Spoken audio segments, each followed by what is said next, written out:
Good morning. Good morning. Thank you. Good morning. Welcome to our April 7th Planning Commission zoning hearing. We do have a full agenda today, so we will get started. Before we do call our meeting to order, please join me in the Pledge of Allegiance. I pledge allegiance to the flag of the United States of America and to the republic for which it stands, one nation, under God, indivisible, with liberty and justice for all. All right, so I'll call our meeting to order. Good morning to you all, and I'll turn it over to John to get us started with our agenda. Thank you, Madam Chair and Board. Today's hearing will be conducted with the following process and procedure. Each case will be called in numerical order, and then when the case is called, we would ask that the applicant please stand and raise their hand to show that they are in attendance. Then we're going to call to see if there's anyone here opposed to that specific case. We would also ask that the opposition please stand and raise their hand so they can be counted for the official record. After recognizing both parties will be asked to come forward to be sworn in. The applicant will testify first, and then the opposition, if any, will testify second. It's important to note that each side gets 10 minutes in total. There's not a process to reserve your time or to rebut what was said previously, so please convey all your information to the board within your 10-minute time period. Additionally, if there's more than one person who wishes to speak on a case, you may want to coordinate with each other about what you're going to speak about, because each side only gets 10 minutes, and you don't want to cover the same information over and over. After that, the board will start to discuss the case at hand. From the discussions, they may ask one or more speakers to come back to the front for additional comments or questions. Then the board will make a decision to either approve, deny, hold, or continue the matter at hand. There are a number of cases on today's printed agenda which have been continued or held, and these cases will not be heard today. First case is rezoning case Z1 of 2026, Francisco J. Garcia Sanchez. This case was continued by the staff until the May 5th, 2026 Planning Commission zoning hearing. So Z1 of 2026 will not be heard today. Rezoning case Z4 of 2026, Field Time Athletics LLC. This case was continued by the staff until the May 5th, 2026 Planning Commission zoning hearing. So Z4 of 2026 will not be heard today. And finally, rezoning case Z16 of 2026, Sugar Bear Properties LLC. This case was continued by the staff to the May 5th, 2026 Planning Commission zoning hearing. So Z16 of 2026 will not be heard today. Madam Chair and Board, I do need to ask to continue one more case that's on your consent agenda. The staff would ask that the board continue SLUP 3 of 2026, Joe Dirt Development. They need to redo their mailing, so the staff would ask the board to continue this until your May zoning hearing date.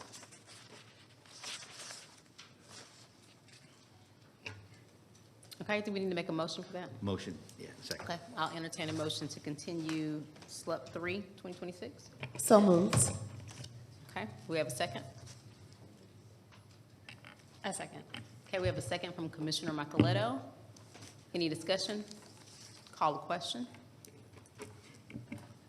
Okay, so it is approved 5-0 to continue SLUP 3, 2026. Thank you. And before we begin the consent agenda, I do have a few more announcements to make. If you have a cell phone, please turn the volume off. If the phone rings, it does interfere with broadcasting the presentation, so please turn your cell phones off, or the volume at least. And number two, I want to remind applicants, opposition, or any interested party that information is due to this board the Wednesday prior to this hearing date. Any information submitted after the Wednesday due date may or may not be considered by the board at their discretion. Madam Chair and Board, I did get several requests for early head counts, so we'll go ahead and do that real quick. First case for early head count is rezoning case Z10 of 2026, Racetrack Inc. All those opposed to rezoning case Z10, please stand and raise your hands.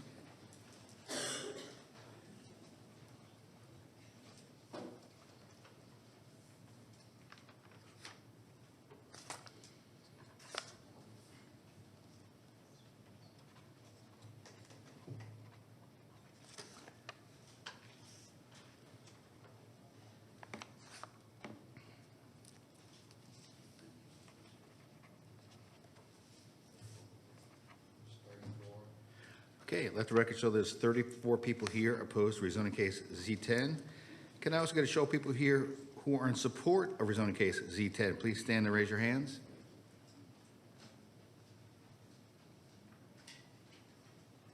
Two, okay. Let the record show there's 2 people here in support.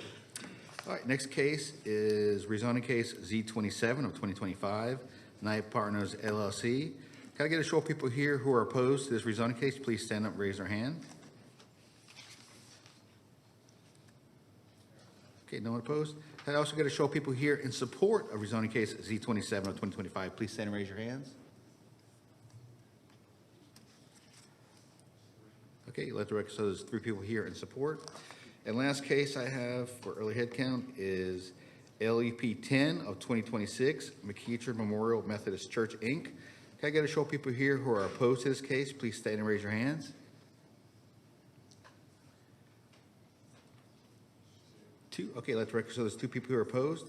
Can I get a show of people here who are in support of this application? Please stand and raise your hands.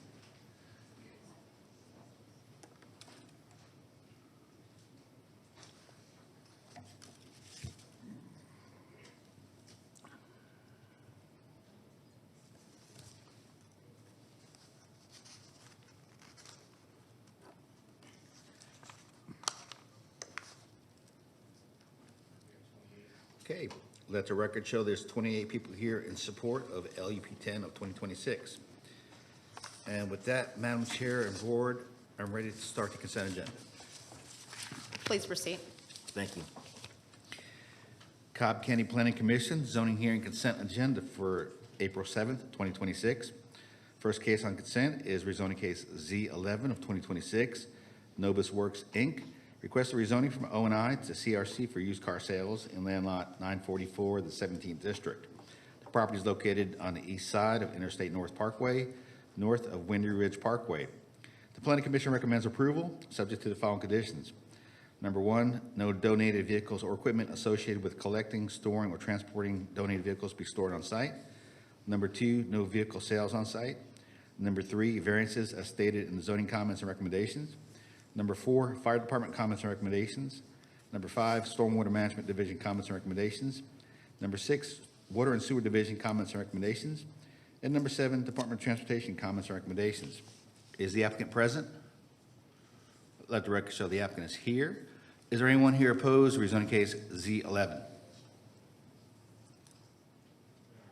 Okay, let the record show there's no one opposed. Next case on consent is rezoning case Z14 of 2026, Lloyd Development Services, request a rezoning from R20 to LI for warehouses in land lot 50 of the 20th District. The property is located on the south side of Hickory Grove Road, west of New McEva Road. The Planning Commission recommends approval, subject to the following conditions.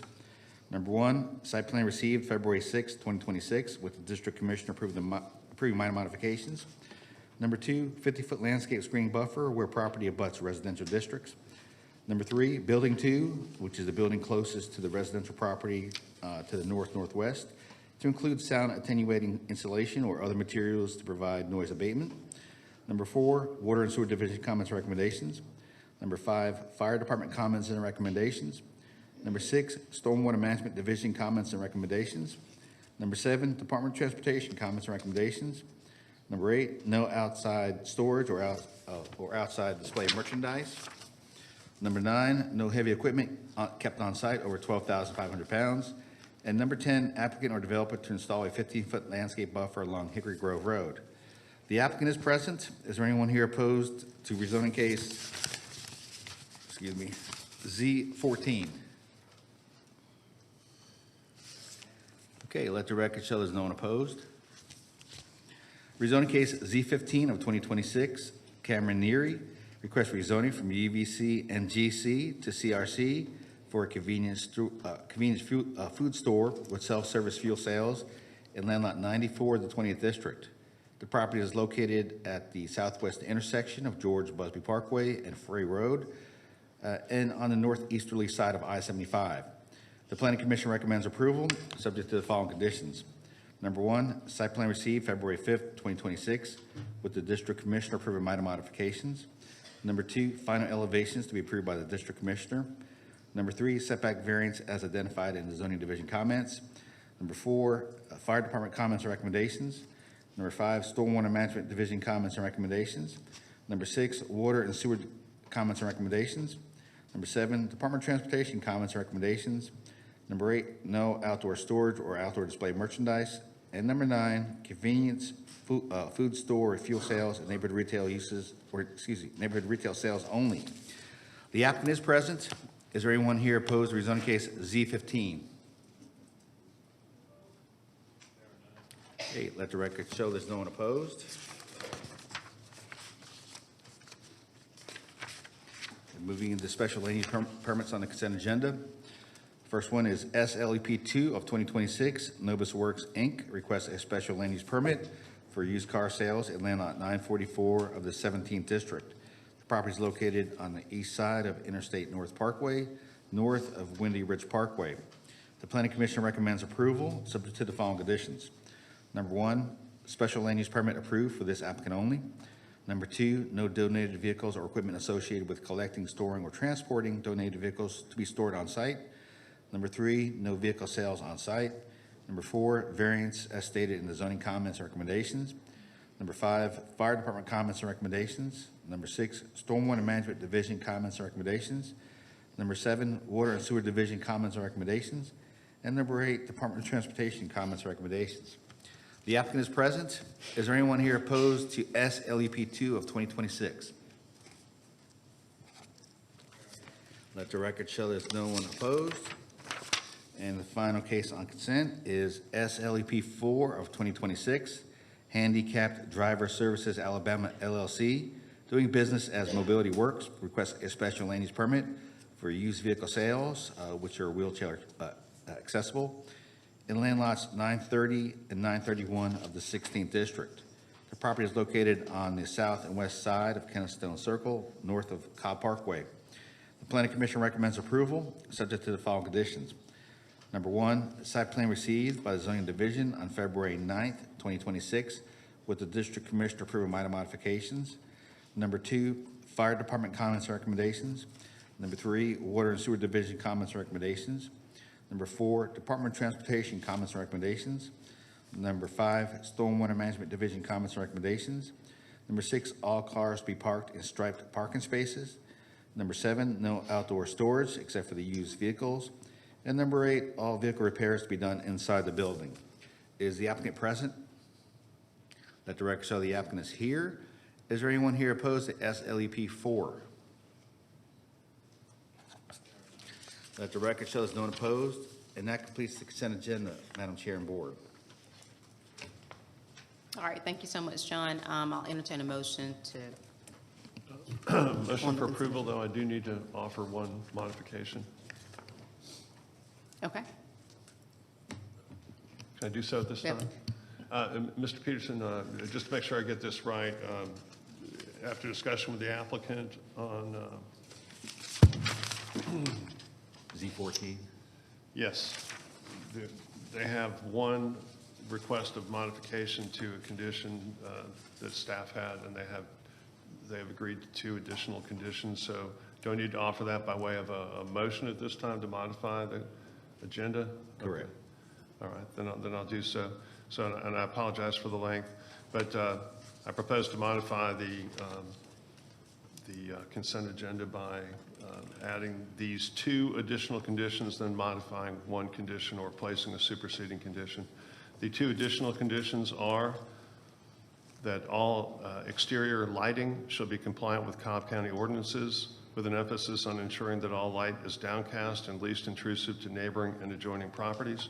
Additionally, the following uses and activities shall be excluded as a condition of this rezoning. There shall be none of the following: automotive paint shops or body repair shops, airports, bus stations for freight, clubs or lodges, colleges or universities, including research or training facilities, commercial greenhouses, plant nurseries, commercial produce and agricultural product stands, community fairs, dairies, designated recycling collection locations, funeral homes, golf courses, helicopter landing areas, livestock, domestic and wild animals and poultry, livestock sales pavilions, outdoor driving ranges, poultry hatcheries, pro shops, radio and television stations, railroad car classification yards, sexually oriented businesses, shelters, trailers, trailer sales rooms and sales lots, truck terminals, vocational schools, tattoo parlors, pawn shops, vape shops, outdoor burning. All of those uses will be prohibited. As for a superseding condition, the one superseding condition at the applicant's request, my proposal would be that we amend staff condition number 8, which otherwise would have prohibited any outdoor storage. Instead, no outdoor storage or outdoor display of merchandise unless such outdoor storage or display is screened from view from any neighbor. Additionally, no outdoor storage of any kind within 100 feet of Hickory Grove Road. So with apologies for length, that's my proposed amendment to Z14. Okay, with that amendment, I guess I'm referring to Brian or John, with that amendment, is there any need for a motion to amend? Yeah, first we Yeah. need a motion to amend the consent agenda, and then the board can vote on approving the consent agenda. Okay, So that was my motion to amend. okay, do I have a second? I'll second. All right, we have a second from Commissioner Micheletto. Any discussion, any further discussion? Okay, call the question. Okay, and the amendment for Z14 on the consent agenda passes 5-0. And now my motion is to pass the consent agenda as amended. Okay. You have a second? A second. You have a second from Commissioner Micheletto. Any further discussion on the consent agenda? Call the question. And the consent agenda passes 5-0. Okay, all the folks that were approved on consent, you're free to leave. Just come back in 2 weeks for the Board of Commissioners hearing. And moving into the held and continued cases. First case we're going to hear this morning is rezoning case Z27 of 2025, Knight Partners LLC, requesting rezoning from R20 to NRC for a for retail sales and offices in land lot 754 and 759 of the 17th District. The property is located on the northwest corner of South Cobb Drive and Riverview Road. The applicant is present. Earlier, there's no one here opposed, but 3 people in support. All those who would like to address the board, please come forward to be sworn in.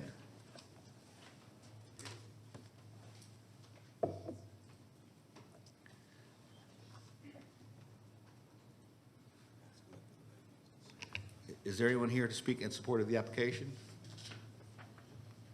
All right. Okay, good morning. Good morning. Good morning, Mr. Moore. Please proceed. Thank you, and good morning. My name is Kevin Moore. I'm here on behalf of the applicant Knight Partners and owners in this application for rezoning, which comes to you now as an amended application. Shown on your screen is the parcel which is located at the corner of South Cobb Drive and Riverview Road. It's just under an acre. It's 0.85 acres now. You see it's identified as the R20 parcel there located at this corner. We are proposing a rezoning to the neighborhood retail commercial category for purposes of a small retail center. It would be approximately 3,300 square feet for retail, office, and possibly even small restaurant types of uses that would be appropriate at this intersection. This property is currently zoned R20, though it's adjacent to GC property. It's adjacent to light industrial property. It's adjacent to tourist services property. At this location, you can see in the top left-hand corner of this picture is the 285 South Cobb interchange and location. So this is just off of 285 as you are traveling and getting off on South Cobb Drive. This property is immediately on your right at the intersection with Riverview Road, which is a signalized intersection. You see, once you get to Riverview Road and beyond, it turns into a residential area. We've had many, many conversations and meetings with residents of that area, and they've been very influential and had a lot of impact and input into this proposal. The future land use plan for this particular property and area, the property is contained within a community activity center. You see that in red. It's part of an overall community activity center, including that activity center stretching across Riverview Road to the opposite corner. Turning to the site plan now, which I'll turn to kind of go through those with you and some of the improvements that are proposed by this applicant.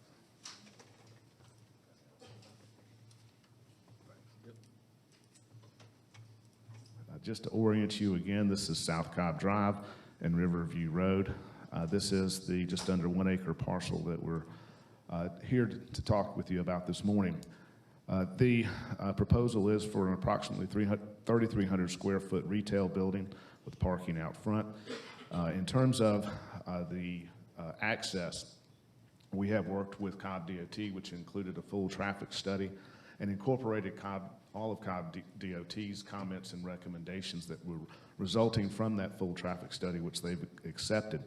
We will be creating and installing a deceleration lane from this intersection of Riverview Road and South Cobb Drive to get traffic off. This particular access point on Riverview Road is limited to a right-in, right-out per their recommendations. Also, per their recommendations, we have additional interparcel access to Manor Road at this location. Those are improvements that will be made and access improvements for this proposed project to the NRC category. This portion of the property will simply be landscaped at the corner. As you see, this parcel is somewhat odd shaped, so it does provide for limited development potential as well as having a gas line easement to the rear of the property.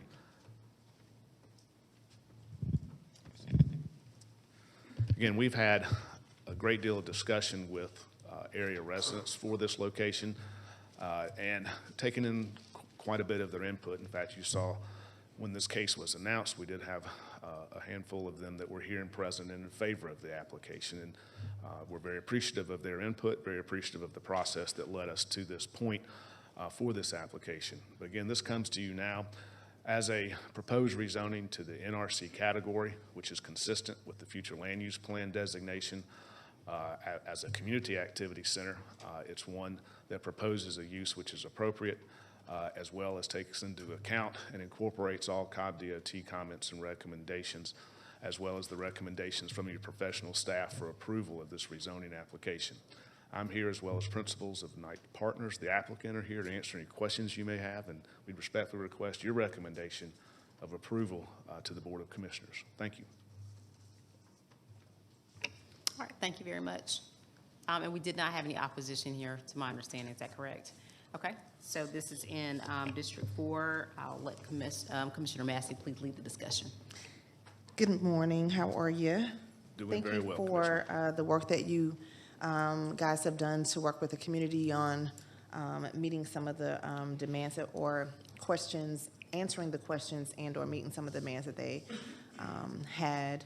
I do have a question about this intersection here at Manor Road and Riverview Road. Mm-hmm. This corner of this proposed retail space, this lot, there is some concern that I have regarding this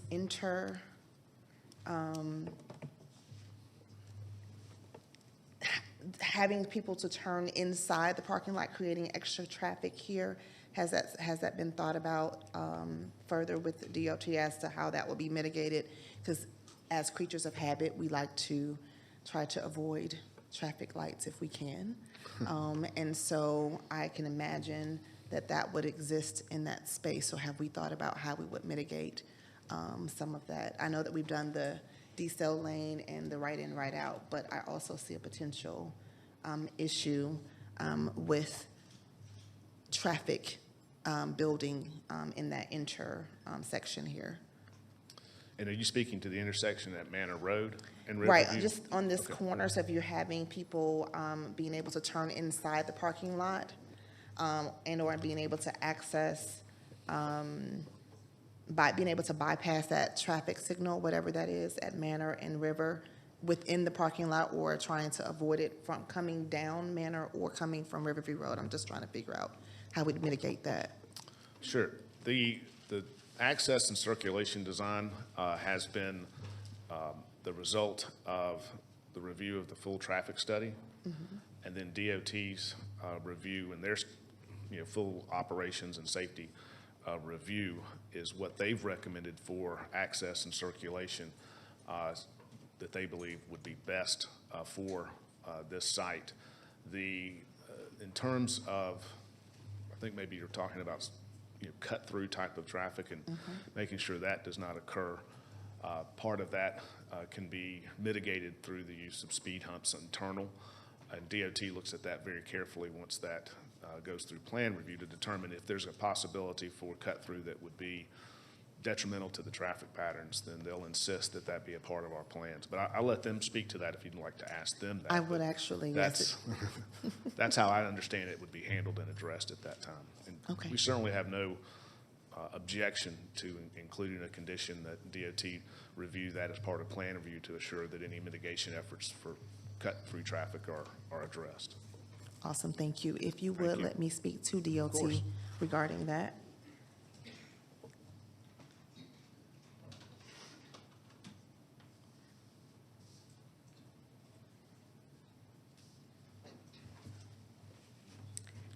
Hi, Cobb DOT, Amy Diaz. Hey, Amy, how are you? I'm fine. Can you, I understand that a traffic study has been done, but I'm concerned about cut-through traffic, as we are creatures of habit. Can you speak to concerns that might exist and/or solutions that we could implement to mitigate some of that cut-through traffic there at this corner? Certainly. So what you're speaking about can happen on any corner property. I mean, you can see it in existing conditions all over the county. So is it a possible movement? Yes. What he was saying about when they're in plan review, what you want to do is you want to balance that people have to slow down once they're inside a development, they have to maneuver in it. You want to make sure that that is not more attractive than waiting on the road to go to the traffic signal. Could there still be issues if there's a lot of backup? People want to, yes, hopefully it wouldn't be an everyday thing. That is inside their development, so that is something that's on the applicant rather than on DOT, but we do understand the concern. I do want to point out that on South Cobb Drive, they are next to a raised median, so they can't turn left out of there. Okay. We actually have a recommendation that they're going to extend that nose on South Cobb Drive a little bit so that the median is definitely blocking that driveway. And so people that wanted to bypass the signal to turn onto South Cobb Drive wouldn't be able to, because they would turn into the development and then they would end up turning right, which means that they're going into a corner lot and going around. It doesn't make any sense. The only people that would be able to do it is people coming from South Cobb Drive, coming down and then turning onto Riverview Road.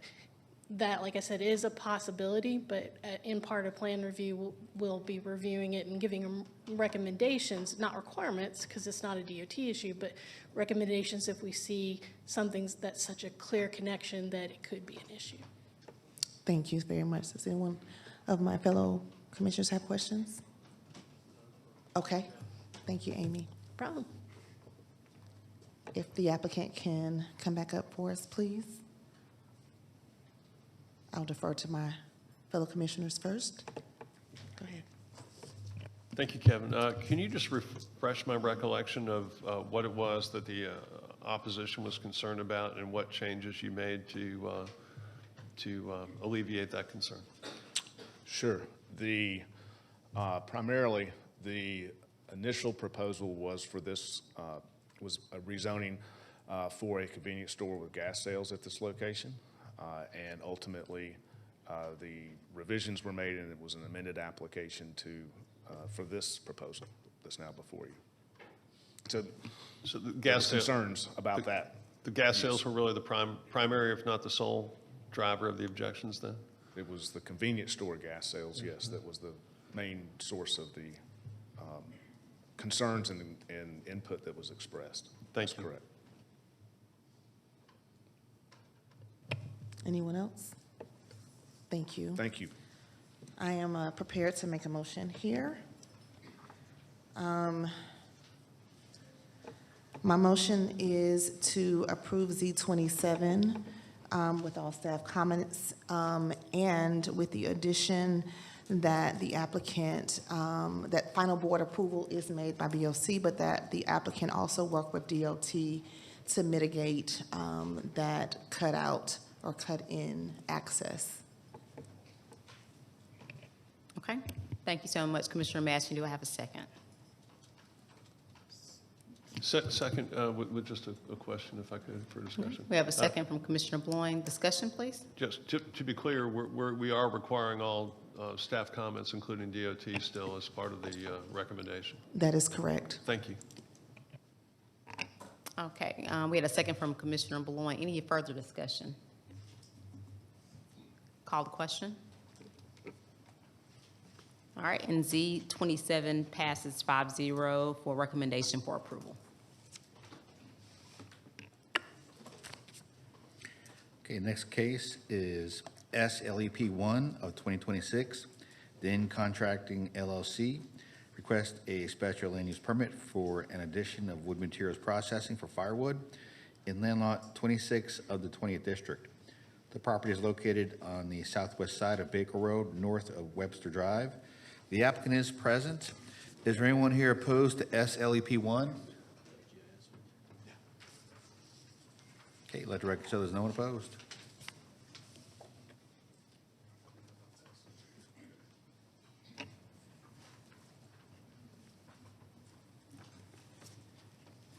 Okay, Mr. Moore, you can begin.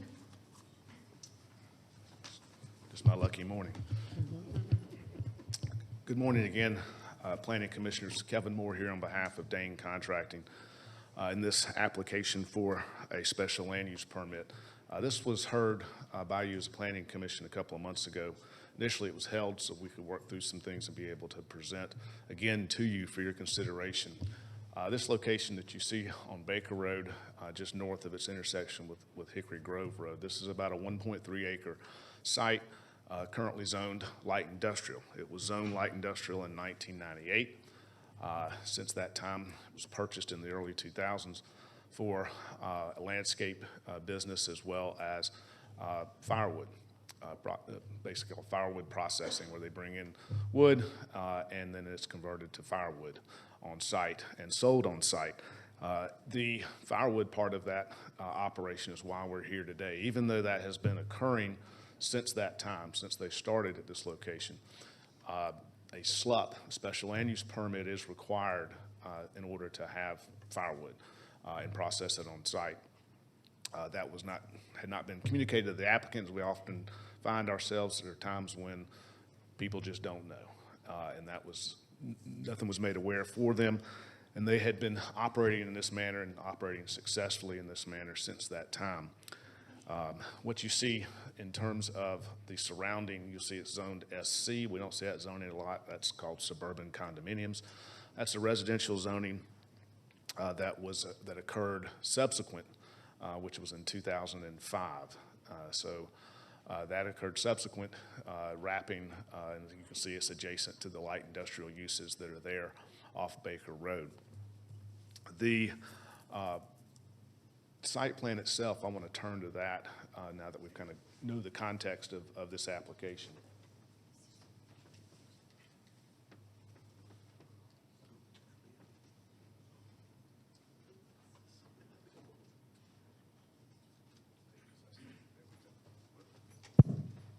Now we're back.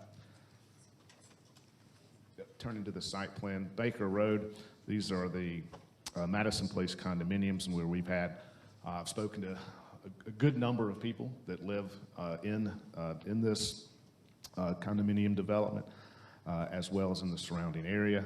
You see the site plan is a fairly basic site plan, which you would expect for a landscaping contractor with firewood as well as part of his sales and processing that occurs.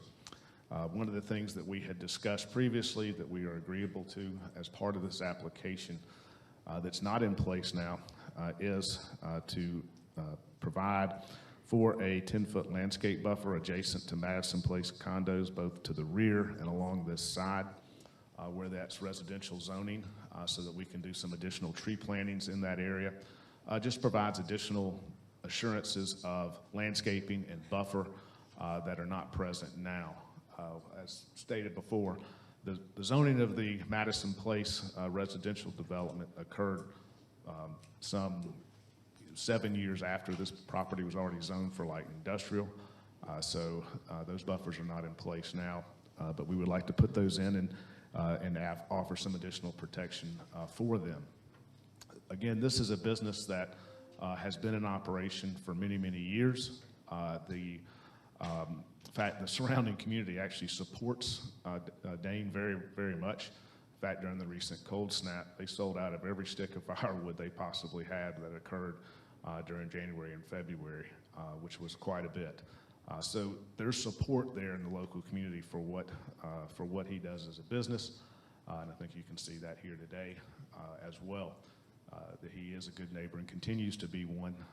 The stories that I received in my discussions with residents is, anytime there's any kind of issue that they may come up with, maybe they like to see him clean it up, or there's something that bothers them, they know to reach out to him, and he addresses it immediately. And that was repeated by any number of people that I spoke to in the area.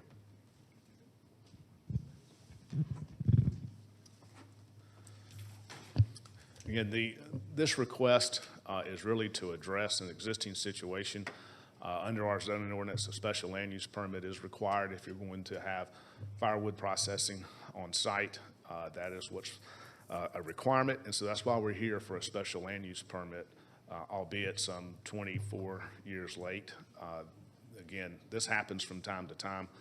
When this business was started here, it was known and identified as a business that would be a landscaping contractor with firewood processing. He was relocating from an existing site, and it was well known, and simply put, sometimes our zoning code and what's required is missed and or just unknown by the applicants themselves or by the business owners. But he has been there. He runs a very good business and one that has been a good neighbor to the surrounding area. We'd ask that you respectfully recommend approval of this application for a special land use permit with the additional 10-foot landscape buffer adjacent to residential property. Thank you. Thank you, Mr. Moore.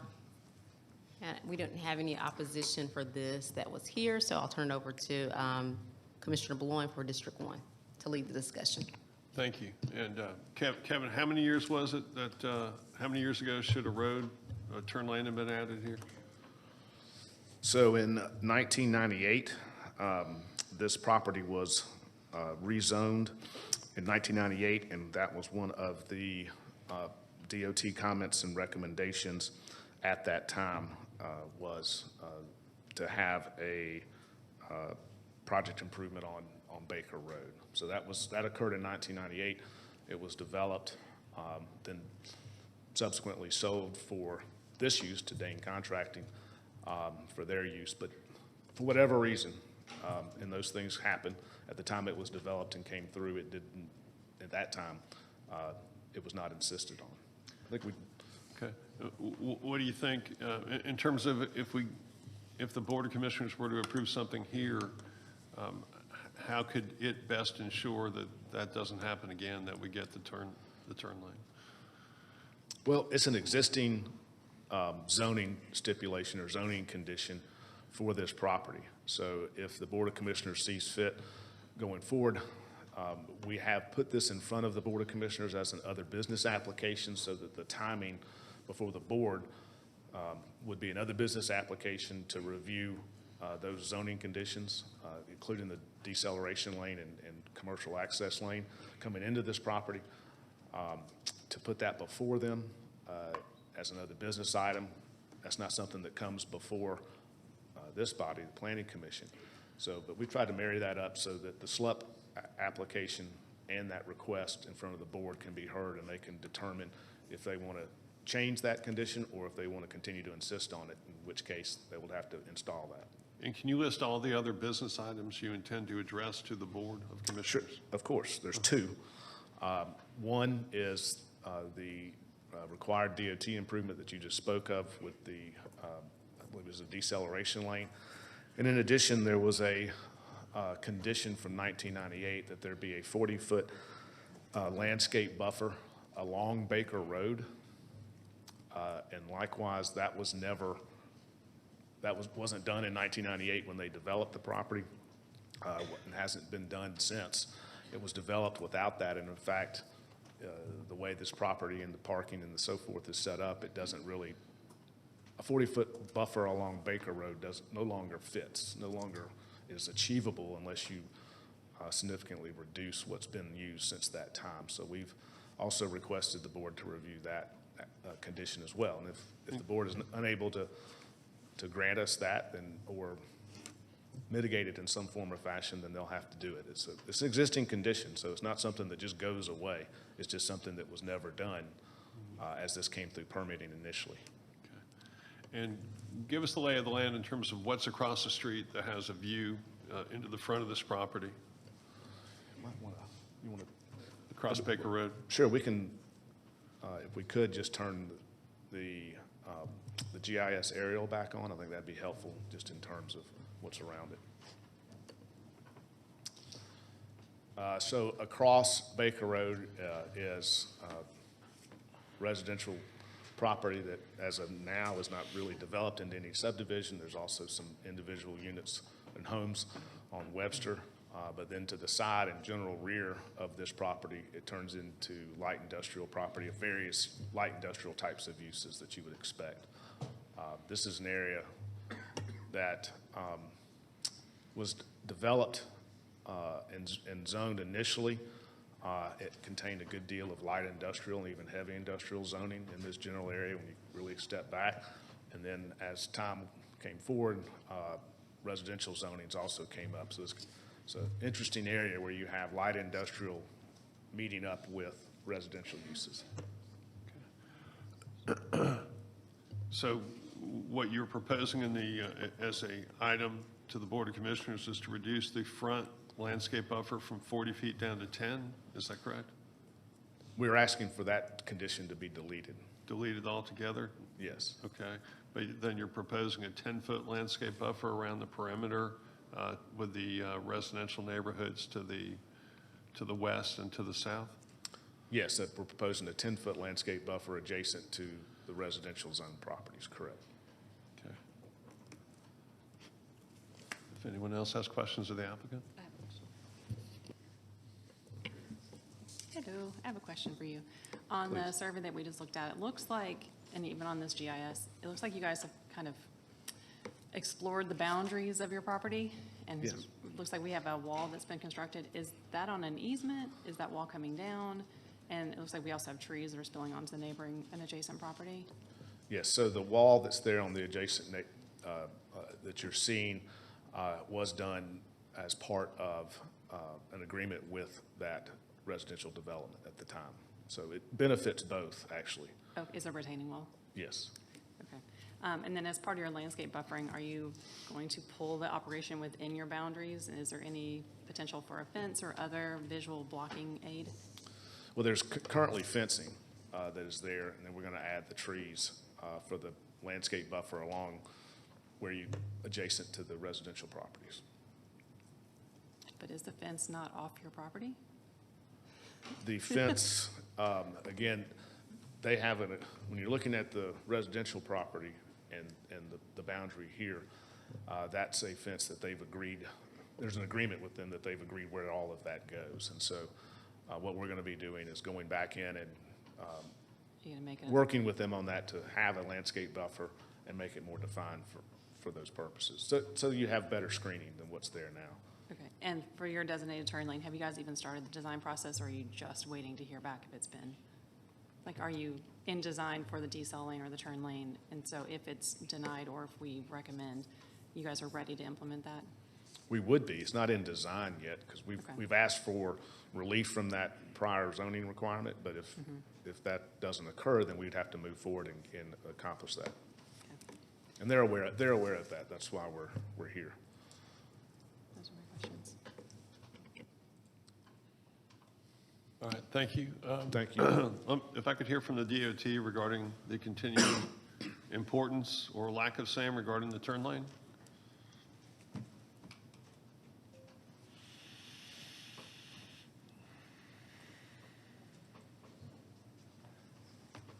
Wilson Collins, DOT. Okay. What are your thoughts respecting the current traffic situation there and need for the turn lane that was envisioned?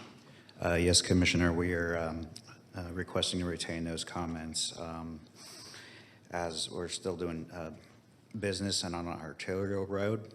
And in the past decade, the traffic has only increased three times in the past decade. As you know, in just doing a commercial business, we would recommend that the commercial grade driveway be installed with that as well, sir. Okay. Anything else? Thank you. Yes, sir. All right. So for Mr. Peterson and staff analysis was to deny the request? Is that correct? That's correct. Okay, and the reasons for that were? The staff did not feel that this intense outdoor use was compatible with the residential condos to the west and south, and also the undeveloped residential property directly across the street.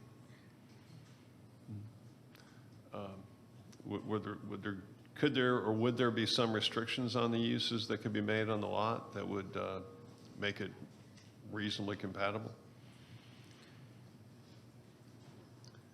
For this use, the staff does not think so.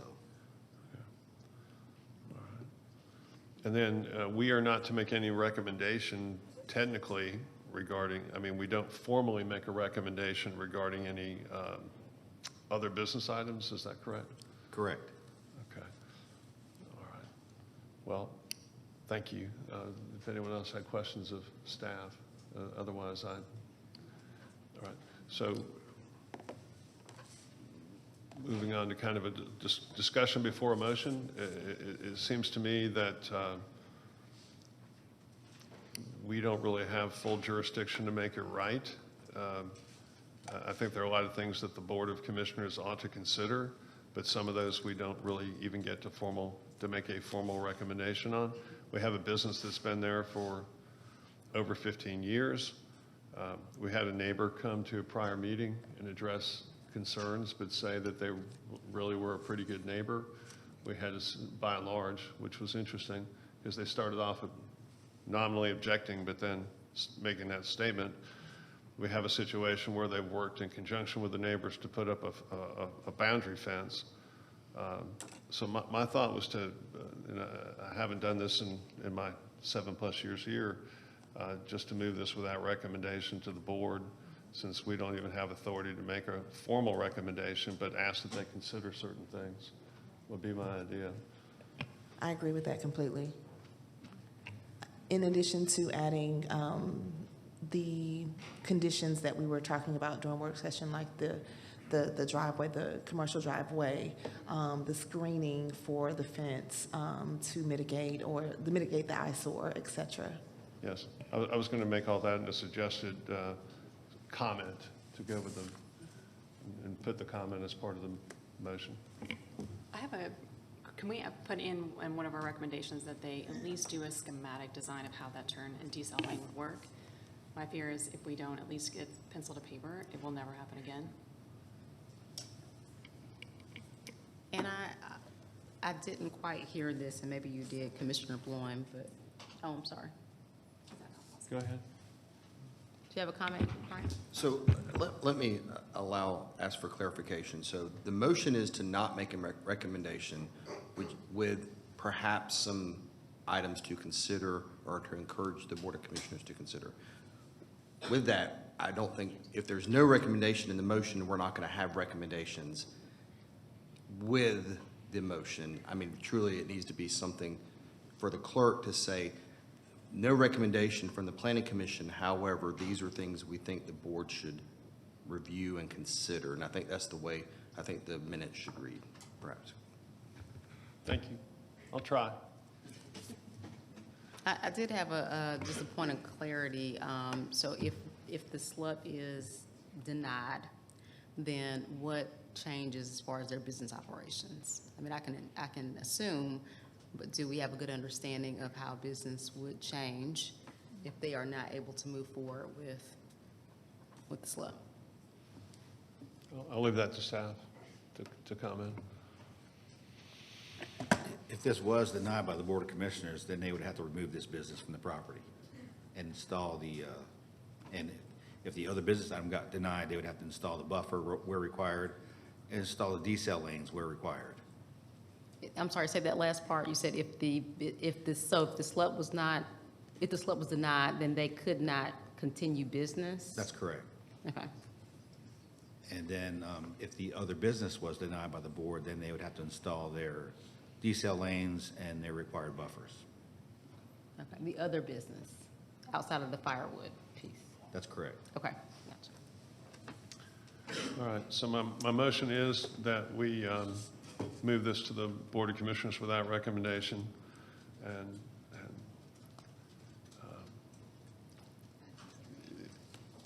then that they give consideration as they deal with this matter, that they give consideration to the fact that there has been a business there that has been operating in certain respects collaboratively with the neighbors, that they consider what appropriate requirements would adequately shield the neighbors from any possible noise or pollution concerns, that they consider appropriate steps, including the requirement of schematic designs for a turn lane to move things forward and obtain the turn lane that the DOT considers highly important.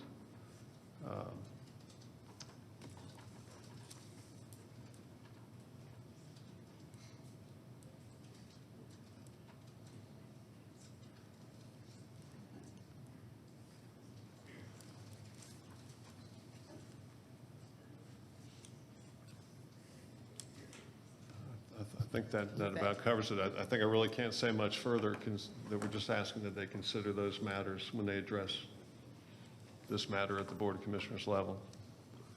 Okay. So we have a motion. Do we have a second? Apparently, my day is seconding everything. I take that as a second from Commissioner Micheletto. Any further discussion? I would just make the comment that, this would be a substantial change for this business, potentially making it go out of business. I don't know. I do like the considerations in your motion because I certainly think they've been a good neighbor. We don't have any opposition here today. And so I'd hate to see anything happen to that business due to a technicality of sorts. But I do know we need to keep order as far as our code is concerned. And I certainly respect staff's recommendation. So any further discussion on the topic? Okay, call the question. Okay, so SLUP 1 moves forward. We are basically putting forth it to the Board of Commissioners with no recommendation, but a list of considerations that Commissioner Malloy stated in his motion. All right, I'll turn it back over to John. Thank you.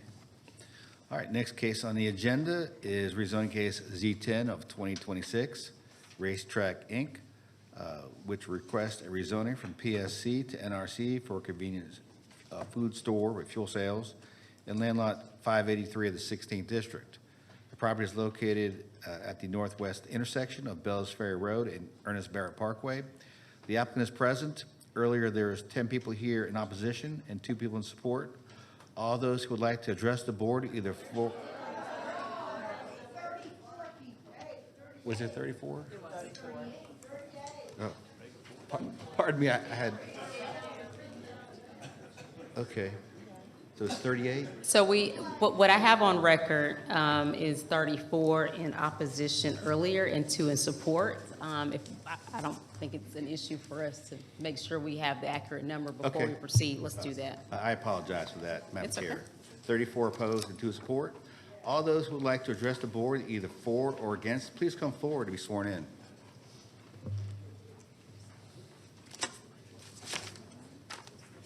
They will probably.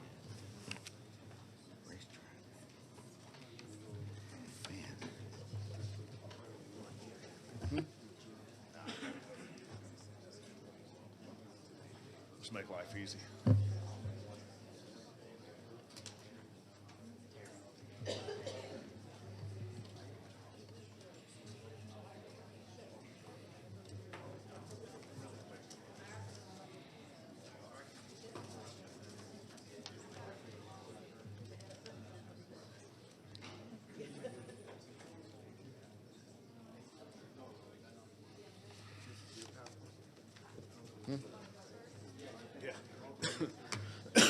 Yeah, that's it.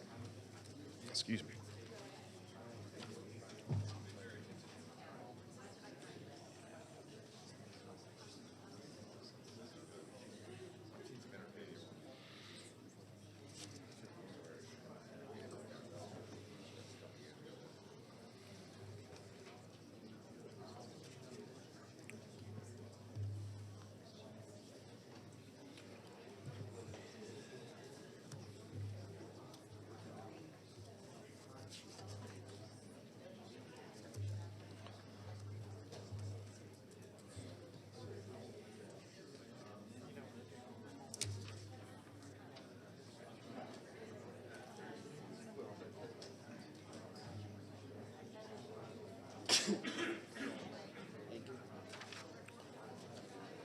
Hey, man.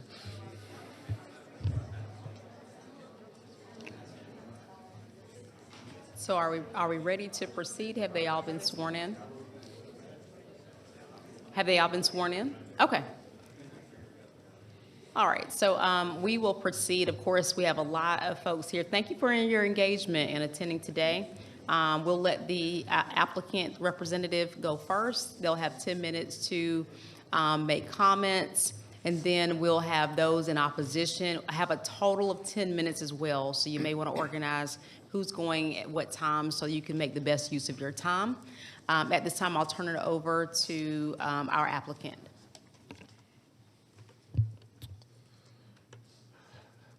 Thank you, Madam Chair and Planning Commissioners. Again, I'm Kevin Moore here, and pleased and proud to represent Racetrack Corporation in this application for rezoning for property located at Barrett Parkway and Bells Ferry Road. The property is identified here. It's colored in pink, currently zoned Planned Shopping Center, PSC. It's at the northwest intersection of Barrett Parkway and Bells Ferry Road. You see it's colored in pink. You see those other properties at this intersection also colored in pink. That's because these properties are all designated and identified as being within a neighborhood activity center. This is the land use plan showing this property designated and being within a neighborhood activity center, which is consistent with the zoning application that we have before you seeking rezoning to the NRC zoning category for a racetrack convenience store with fuel sales. You'll see it's adjacent to the red color. That's a community activity center, which is the community activity center that then stretches all the way to the intersection of Barrett Parkway and 575. Important to note here, of these pink properties, this PSC Neighborhood Activity Center property that we're here about today is the only one of these pink properties that is not adjacent to residential property. It stands adjacent to existing commercial property at this location. Again, to show you even further the surrounding zonings, you see across the street of Barrett Parkway is, again, Planned Shopping Center, neighborhood shopping.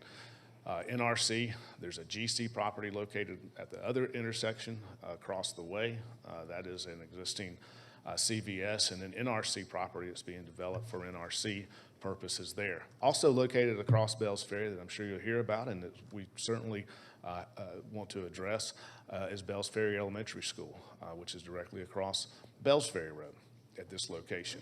Also of note, directly across Ernest Barrett Parkway where you see that PSC and shopping center. That shopping center has automotive-related uses as well as convenience-related uses, including a convenience mart that's located right there across the street from this subject property. Turning to the site plan itself for the proposed racetrack, I want to go through and highlight a couple of key items from our standpoint. Number one, this proposal places the actual convenience store component of the racetrack in the back left corner. If you're looking from Barrett Parkway, that's the building towards the back rear of the property located specifically to the left, with the fueling and tanks located more towards the intersection and more towards the corner. In terms of access, we have a restricted right-in, right-out access point on Bells Ferry. That's restricted to right-in and right-out on Bells Ferry. What that also includes, importantly, is a deceleration lane into the racetrack location, as well as a right turn lane that will be constructed on Bells Ferry Road to Barrett Parkway. That right turn lane is something that Racetrack has now agreed to install and construct. Even though it's part of a Cobb County planned improvement for this intersection, we'll be taking that off of the county's shoulders and doing that as part of our project at this location. We also will have a full access located on Barrett Parkway at the far end of our property. Also, this property does contain full landscape buffers. There is not a variance request to reduce any of the landscape buffers. That includes a landscape buffer along our northern side, which is adjacent to that existing shopping center. That particular location is where KinderCare is located. In addition, there's an 8-foot landscaping buffer around our perimeter, both along Bells Ferry Road, looking across to the school, as well as along Barrett Parkway. This plan incorporates full landscaping buffers according to Cobb County Code. One of the other things I think that's important for you to just understand in the context, because the world is not flat. It does have topography. This is a profile and a cross-section profile from left to right, is looking essentially across this property from Barrett Parkway through where you see the racetrack location. Then at the far end, you'll see the blue box. That's the actual location of the KinderCare building is there. And you can see the elevation difference that occurs across this property when you get to the KinderCare property. This racetrack location would be built. It actually sits below what is an existing pretty significant hill that then falls down to the KinderCare property. That again would be fully landscaped. There's existing trees on that hill so that if you're at the KinderCare building, you're not going to see the racetrack, and that activity falls below that hill. We think that's an important consideration when considering, does this impact KinderCare or not in the operations of theirs? You can see by this cross-section, it clearly will not be able to impact that. In terms of operational highlights, I really wanted to highlight a couple of key features. Obviously, this case has been around for a while and has now come back as part of a new application, but I really wanted to address a couple of items operationally from Racetrack that are very important so that you hear that from us. Number one, Racetrack employs a very high-end, technologically advanced vapor capture system for both their pumps and the fuel tanks. It works both ways. When the trucks come in to put gas into the fuel tanks that are there on site, there's a vapor capture system that both the trucks and the system in the ground utilize so that vapor does not escape. It's recycled back into either the truck or the system in the ground itself so that it's a fully functioning captured system for gas vapors. Likewise, at the fuel pumps themselves, they have a vapor capturing system that's both at the pump and above that captures vapors, including the fuel pumps themselves as well, so that there's a vapor capturing system always in play at this site. That's what Racetrack employs, and it does probably the best at doing that in terms of their particular system. Also, they employ full LED lighting across this site that does a couple of things. Number one, it obviously saves energy, but number two, it reduces glare to adjoining properties in this instance. And lastly, the questions regarding security and who's going to be there and who's going to be hanging out and whether the site's going to be secure or not. Racetrack utilizes a 24-hour security system and surveillance comprised of cameras on site. And it's, more importantly, though, it's the technology that they utilize for their sites can be integrated with local law enforcement so that if needed, local law enforcement can have real-time views of what is going on at the property in terms of the cameras and the camera systems and the surveillance. Their security at their locations is better than anything you can think of. They're a top user of their 24-hour security system, and it's employed at all of their sites. Now, turning to the issue of the proximity of schools. Yes, Bells Ferry Schools is located directly across Bells Ferry, which is fine. We've also identified 66 convenience stores with full fuel cells that are within 500 feet of schools. I've passed out that list for you. That's not a list that we've identified. That was a list that I passed out to you that was identified by Cobb County Planning and Zoning staff, and they had to stop at 66. It just became too many. They stopped at 66. The ones in red and green just differentiate between public and private schools.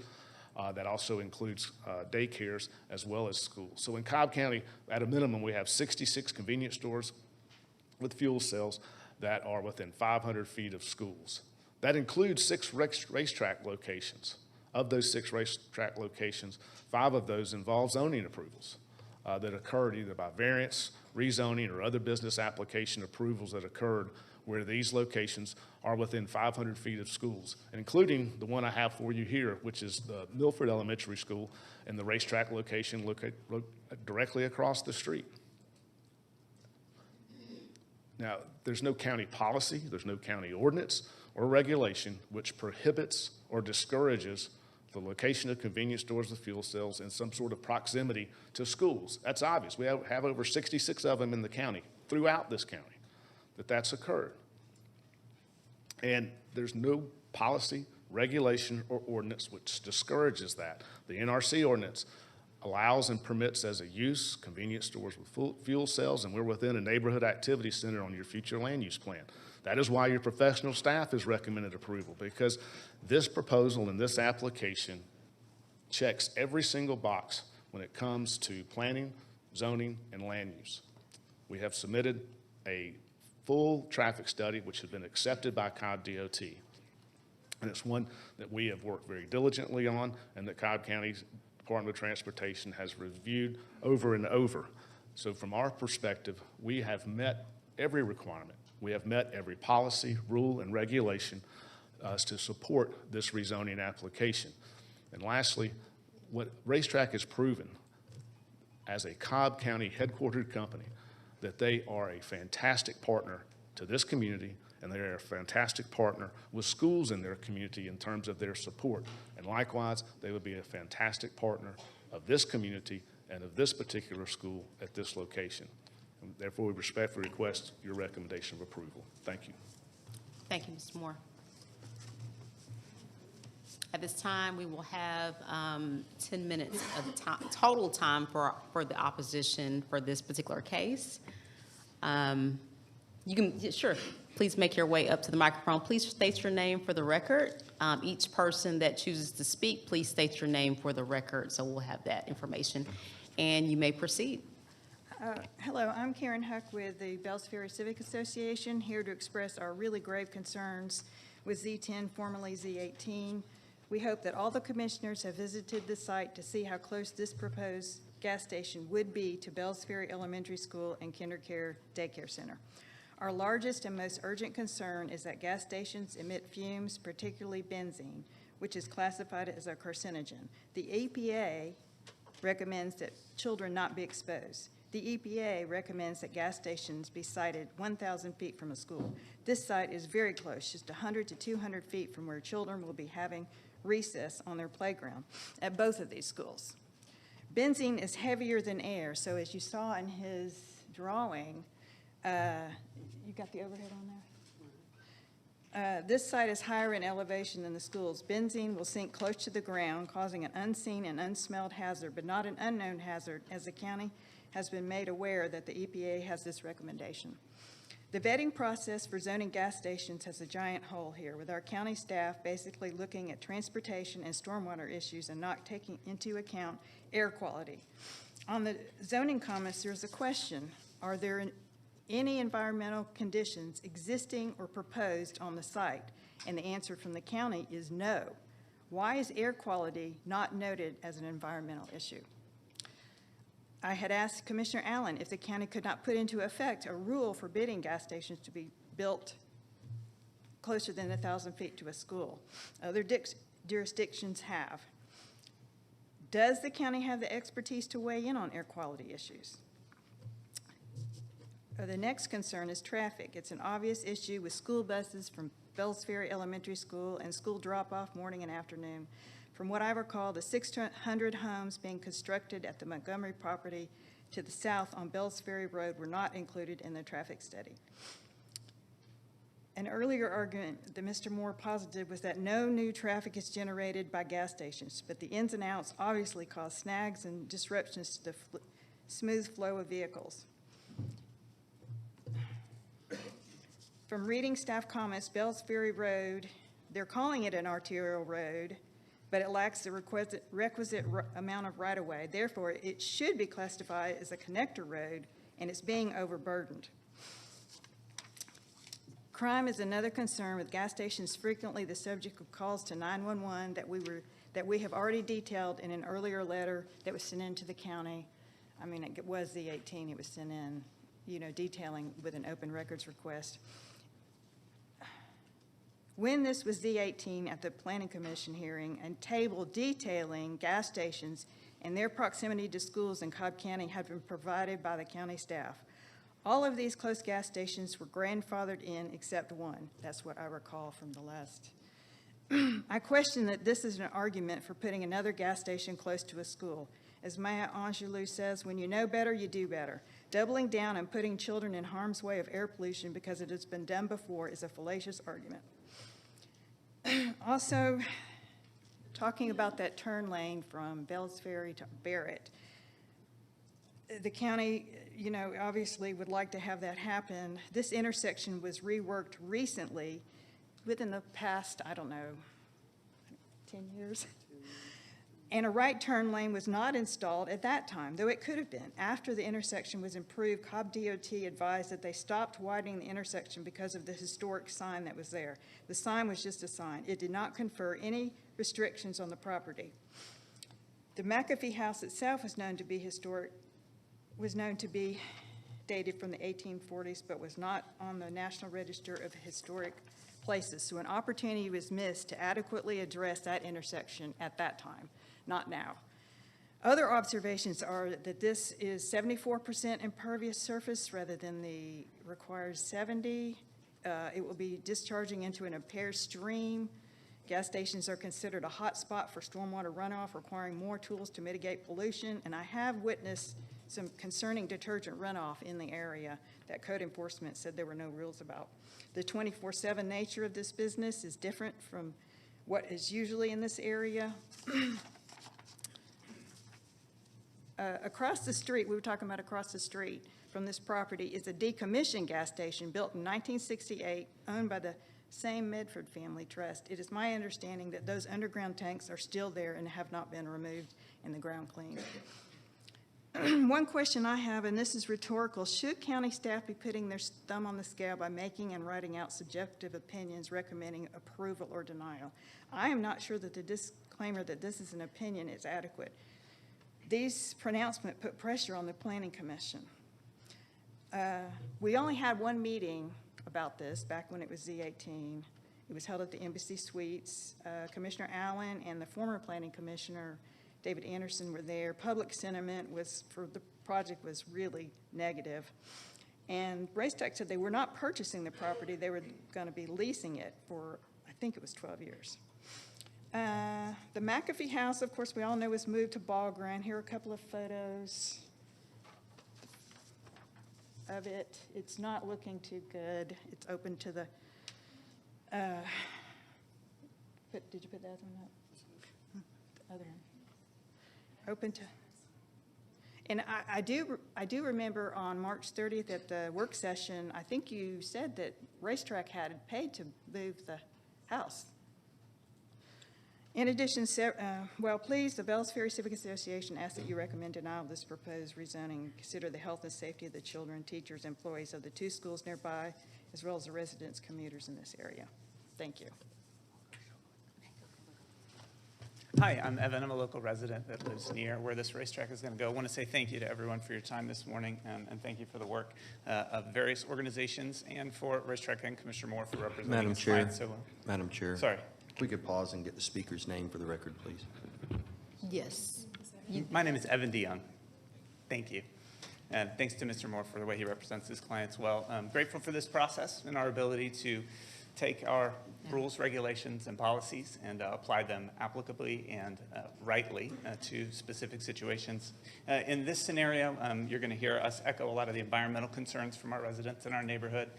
In addition, we have concerns with the intensity of the usage when it comes to hours. You'll find that none of the other businesses in that area, being the final businesses before the school and the residential, would operate at a 24/7 capacity. They close at 10 and 11:30. Even the similar business of the convenience store closes at 11:30. Additionally, you're going to hear from historians and representatives from the school system who have comment on this as well. Thank you for your time. Good morning. My name is Hannah Johnston. I'm a local historian. This property has been on my radar for some time now, and a car wash was proposed. When Racetrack came on the scene, my interest was what will happen to the historical marker and what will our county look like in 100 years. However, when I started attending meetings last fall, Racetrack, a much more alarming issue came to the forefront. Most Cobb County residents know how bad traffic is, especially at this intersection. But what I really want to point out, and it was discussed heavily last fall, is the close proximity of fuel cells to children, and not just elementary age children, but toddlers and infants. The property directly north is a daycare, kindercare. I know a list exists of schools that you've been given. However, regardless of what has happened in the past, we have the opportunity to do the right thing, and the right thing is to put Cobb County children first. There are several safety concerns. Of course, there's traffic, congestion, heavy exhaust fumes at peak travel times, whether or not people will really adhere to the right turn in and right turn out, which they don't do on the Bells Ferry entrance to Publix. And all I want to say is, because I don't have enough time to read everything, is that a gas station, a drive-through, a car wash, liquor, vape, tobacco sales are not appropriate for this property. Please listen to your concerned Cobb County citizens and not a corporation. Thank you. Good morning. My name is Paola Montanez Duran. I'm a full-time working mother of 2 boys, one who attends Bells Ferry Elementary. I serve as a Cub Scout Den leader. I am a former PTA president for Bells Ferry Elementary and a current PTA president for the J.J. Daniel Middle School. I am also a catechist in elementary middle school students at St. Joseph Catholic Church. My daily life is spent with children, families, and educators across this community. Over the past several weeks, I have spoken with the parents and community members at school events, scout meetings, and parish gatherings. Every one of us is shocked that Racetrack is making this request again. We believe this issue had been resolved and Racetrack had moved on and that our children's safety was safe and had been protected. Cobb County has their ordinances. Businesses selling alcohol cannot operate within 600 feet of a school unless the waiver is granted. Vape shops face an even stricter 1,000-foot buffer for schools. Yet today, you are being asked to approve a Racetrack gas station, an operation that involves fuel storage, constant vehicle traffic, benzene emissions, and 24-hour activity. The zero required buffer distance that an elementary school playground and a daycare full of children and toddlers. The county's own code makes it clear that when children's health and safety are at risk, distance matters, and because Georgia has no statewide buffer requirement for gas stations, the responsibility falls entirely on this commission to apply the safe, protective logic already used for other regulated businesses. I respectfully ask that you deny Racetrack's request. Thank you. Madam Chair, can you get that lady's name for the record, please? Just have her restate her name, please. Yes, Hannah Johnston, I believe. Is that correct, ma'am? Oh, I'm sorry. Paola Montanez Duran. Oh, okay. Apologize. All right. Can we have a discussion whether to extend time? Sure, absolutely. I'm certainly for that, if y'all are fine with it. Okay. 5 minutes? Yeah, let's extend the time by 5 minutes for the opposition, just to make sure that we can hear from our residents. Madam Chair, so just as a reminder, if the time is extended for the opposition, then the applicant will get the same amount of time. That's correct, yes. Thank you so much, Brian. Okay, please, sir, state your name for the record. We'll have 5 minutes to be used for opposition comments. Thank you. My name is David Chastain. I am the Post 4 representative on the Cobb County School Board that represents Bells Ferry Elementary School. I also happen to be a grandfather of a second grader at Bells Ferry. Back last fall, when people reached out to me, I chose not to participate in this kind of discussion, but then this came back up. Somebody reached out to me, so without repeating all the other things that have been said, the question is, what is the highest and best use for this piece of property? And there's lots of boxes that have been checked in the application, so I'm not going to dispute, argue, or anything about that. But I do know that Racetrack has roughly 25 locations, I think, in Cobb County alone, with 700 and something locations throughout its marketing area. Within about 2 miles of Bells Ferry Elementary, you have, I believe, 2 Quick Trips, 1 Racetrack. You have 8 other convenience store groceries, not to mention Murphy Oil at Walmart and Costco down at Barrett Parkway. The question for you as we zoom out and look down at the whole situation is how many more 24-hour convenience stores do we need in this particular area? And as one who remembers when the I-75 did not cross Barrett Parkway, and come to think of it, Barrett Parkway did not exist. We've watched Cobb County grow. We've done the best we can to support entrepreneurs in commercial, which also means revenue, and I appreciate that. But I do believe that denying this particular request is not going to harm a very good corporate citizen, and I believe that there may be a better use that be taken into consideration. On behalf of the over 700 students at Bells Ferry Elementary and their families, and the folks over at KinderCare and their families, I respectfully ask you to recommend denial. Thank you.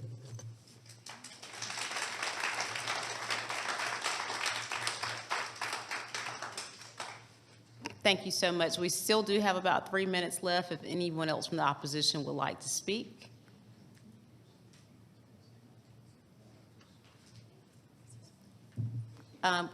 Good morning, sir. Have you been sworn in, sir? Yes. Okay, great. Could you please state your name for the record before you My begin? name is Carl Eli. Okay, thank you. As a retired police officer with Cobb County who worked many years in Precinct 1, traffic in the Bells Ferry Road, Barrett Parkway, Piedmont Road intersection is horrific. As it was previously stated, right turn in, right turn out does not work. I've written probably 6 ticket books for people failing to turn right in and turn right out at the intersection of Bells Ferry and the entrance to the shopping center of 50 Barrett Parkway. You add another deceleration lane. Is that deceleration lane going to include the entrance to the public shopping center? We don't know because that's not in the proposal. Is the intersection of the exit for the racetrack going to have a left turn ability from the racetrack across all lanes of Barrett Parkway? If so, you're crossing 3 westbound lanes plus a 2-way left turn lane to get into the eastbound lanes headed toward Piedmont Road. That is an exceptionally dangerous situation, especially during ingress and egress for the school.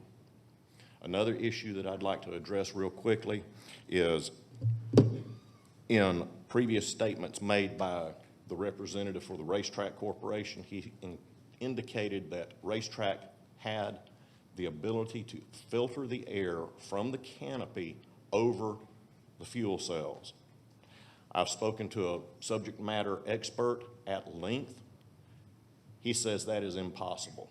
You would need a fan system more powerful than what it takes to fly the F-35 to suck enough air up under that canopy to filter it to prohibit the vapors above the ground. The fuel tank filling and the pumping into vehicles, that can be filtered, but not the air above the canopy, not without excessive noise and engines to power such a filtration system.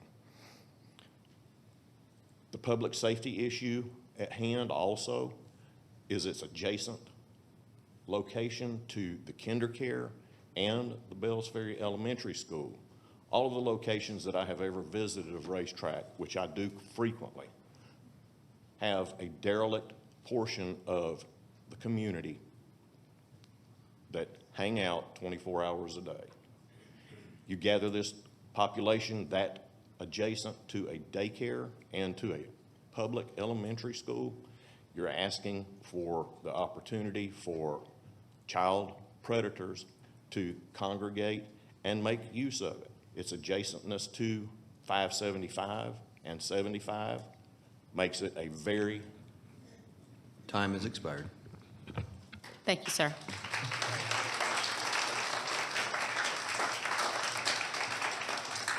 Thank you so much for your comments. I do at this time want to allow our applicant the additional 5 minutes to come up and state any additional remarks he may have. Thank you for that. And I'm not going to simply repeat what I presented to you earlier. What I did present to you earlier, though, was based on facts and evidence, was based on what your departments have come forward and reviewed and given you information about, not about hearsay and general fear-mongering about what could be or what may be out there, but actually based on what's been reviewed professionally by those whose job it is to do so. One of those is DOT. Barrett Parkway by this property has 24,500 trips a day. Bells Ferry by this property has almost 11,000, 10,500 trips a day that come by this property. A racetrack at this location is not generating the traffic for this corridor. It's not generating traffic at this intersection. Convenience stores, by their very nature, as demonstrated in the traffic study itself, show that they pull traffic from the existing that's coming by them. Because why? It's convenient. That's why they're called convenience stores, and that's why they're located in locations just like this, because it doesn't generate traffic and add additional traffic to there. It pulls traffic off the roads. That's established. It's established by professionals, and it's established and accepted by Cobb DOT and their recommendations that, by the way, do work.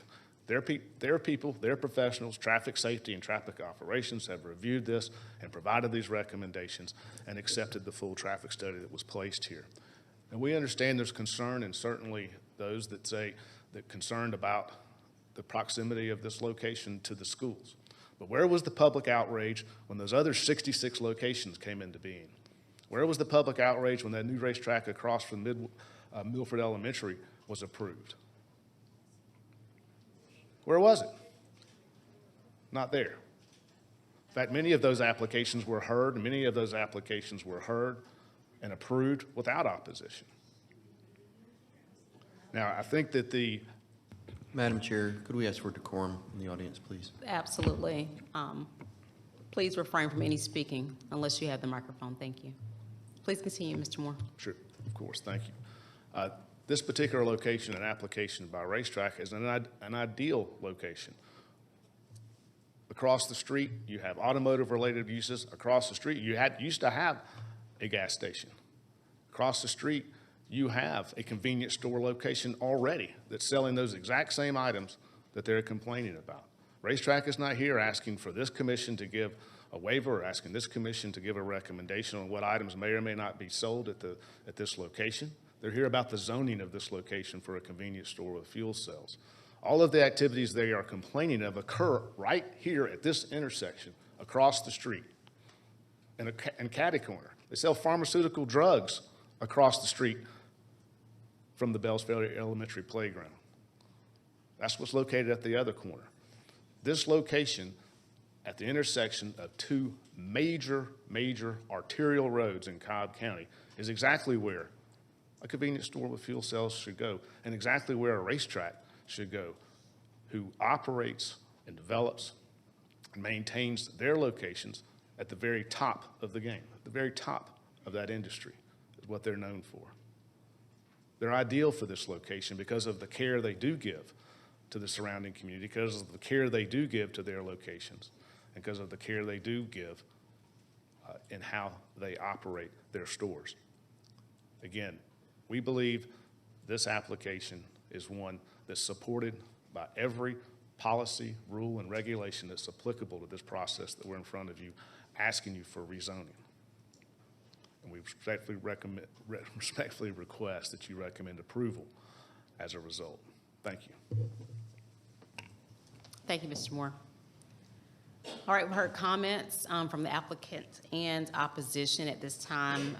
This does fall into District 2, so I'll ask Commissioner Michaeletto to help lead the discussion around this topic. I just want to start by saying I appreciate the level of community involvement that this has gotten. I think I must have 60 emails. I've gotten personal requests on personal avenues, which is an interesting way to go.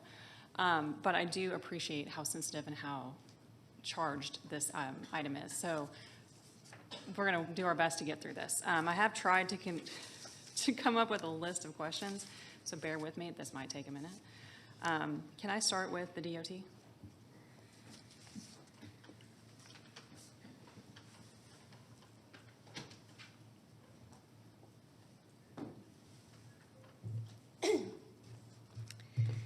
Amy Diaz, DOT. Good morning. Good morning. Okay. Just to start out, there was a statement that was just made, and I did see that also in the report, that Bells Ferry is not an arterial road. Is that correct? So arterial roads are classified based on their functional characteristics, including things like average daily traffic. Bells Ferry Road carries a lot of traffic in this portion of the county and has been classified as an arterial roadway. So that is what it is. The person was addressing that at all places on Bells Ferry that we don't have the recommended right-of-way for an arterial classification, which is correct. One of the recommendations for this case is for them to dedicate additional right-of-way along Bells Ferry Road. As things come in to rezone or to develop through our plan review process, we continue to try to get our right-of-way up to our standards. Okay. So it is arterial. It just needs additional right-of-way as we are continuing to. Well, an arterial basically is what they call a functional class. So it tells us something about what service that roadway is doing for the county. Arterials are what you would kind of assume based on like a body. They are the main corridors of traffic. It is the highest classification of roadway. You go down from there to major and minor collectors, which gather traffic together to get to the arterials, and then below that is locals, which is what's like within your neighborhoods or other small roads. So Bells Ferry Road acts as an arterial, and I don't foresee that classification is going to change. Okay. So we can all agree it's really busy. Pardon? We can all agree it's a really busy road? It's lots of traffic? Okay. All right, so next, I do want to bring up the right-hand in, right-hand out into this property off of Bells Ferry. Certainly. So it has been brought up from them, and I had a question, and it was just echoed by Mr. Eli. How does this right-in, right-out proposed by this property, how is it affected by the right-in, right-out directly north of that? Do we not anticipate additional issues, the right-in, right-out by the kindergarten Publix?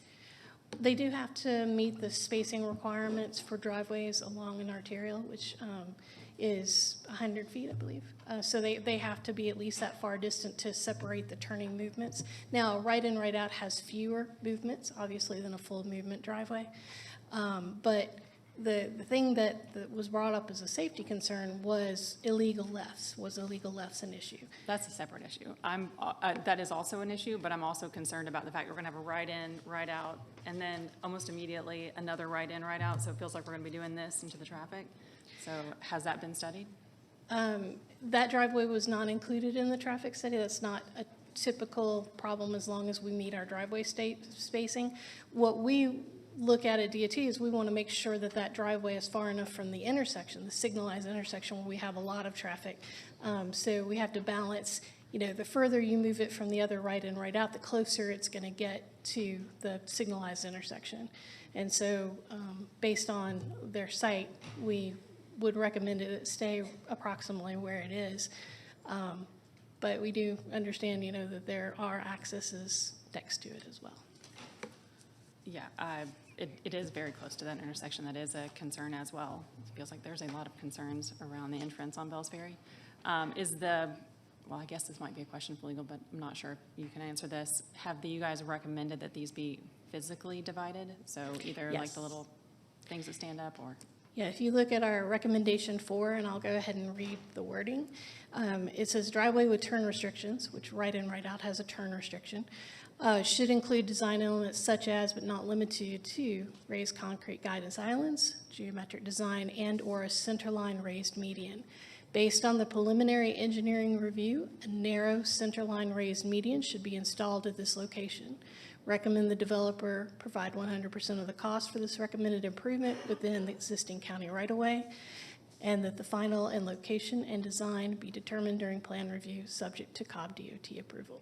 So yes, we are recommending a narrow, because there's not room for a full normal raised median, but a narrow raised median that's been successful at other right-and-route locations, particularly at gas stations. Okay. That's nice to hear.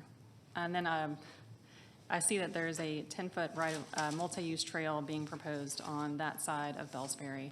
Correct. Running from 75-ish up in that direction. Yes. I didn't see in the plans, is there a proposal to have a beautification strip between the road, that 10-foot easement, or that 10-foot multi-use trail, and then we begin the property and its landscaping setbacks? Or are you proposing that 10-foot trail happen right on the road? Typically, there is the 2 to 3 foot vegetation strip between the roadway and the trail, but honestly, that level of engineering detail is something that's handled in plan review. It's not necessarily reflected on the conceptual drawing. One thing I do want to point out is I noticed on their conceptual drawing showing the cross-section that showed the decel lane on Barrett Parkway, they had an area marked as green space. We would have a recommended sidewalk within that green space area that they didn't show. Again, they're at a conceptual level. It is within our comments. Okay. So there's a proposed sidewalk on Barrett Parkway as well? Correct. There is a current sidewalk there, but it is not up to standard as far as width. Our comments specify that it would have to meet the ADA 5-foot width. Okay, and I do believe an applicant, or one of the gentlemen who spoke was asking about doing a left-hand out of crossing Barrett Parkway. So if you're exiting the racetrack onto Barrett Parkway, is that also right in, right out, or is there potential for allowing a left? No, they do meet the minimum standard distance for a full movement driveway. So they do have full movement there. You know, is there concern? We took, actually, when they submitted their traffic study, we took a close look, and what the traffic study reflected is that because Barrett Parkway has a lot of signals, that there's enough spacing. We call it, basically you have platoons of traffic that come through and they stop for a signal, and then so there is a gap of traffic on the roadway. You know, at high peak times, if those platoons are not there, the people trying to turn left are literally not going to be able to. They won't have a space to. One of the recommendations is, unlike most of our retail developments, we recommend 2 exiting lanes so that if there's somebody sitting there trying to turn left and they can't get out, at least the right turners will be able to get out. And somebody seeing that left turns are not happening can then turn right and turn around on the system. But since they made our development standard for spacing from the signalized intersection, they do have full movement. And that full movement driveway would operate much the same as the one for Barnes & Noble, just planned south? I'm sorry, I'm having trouble hearing Oh, you. sorry. So we're proposing that their full movement driveway would operate much the same as the Barnes & Noble to the south. So we'll have 2 full movement driveways.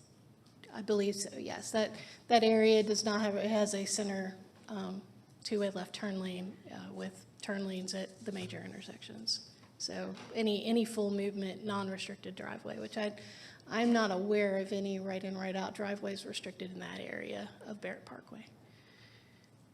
There are further down where the raised medians are and ones that are close to signals can be restricted, but right there, I'm not aware off the top of my head of any. Okay. And then have you been meeting pretty intensely with them, and have they satisfied all of your other requests? Yes, so we did have several revisions and conversations about the traffic study.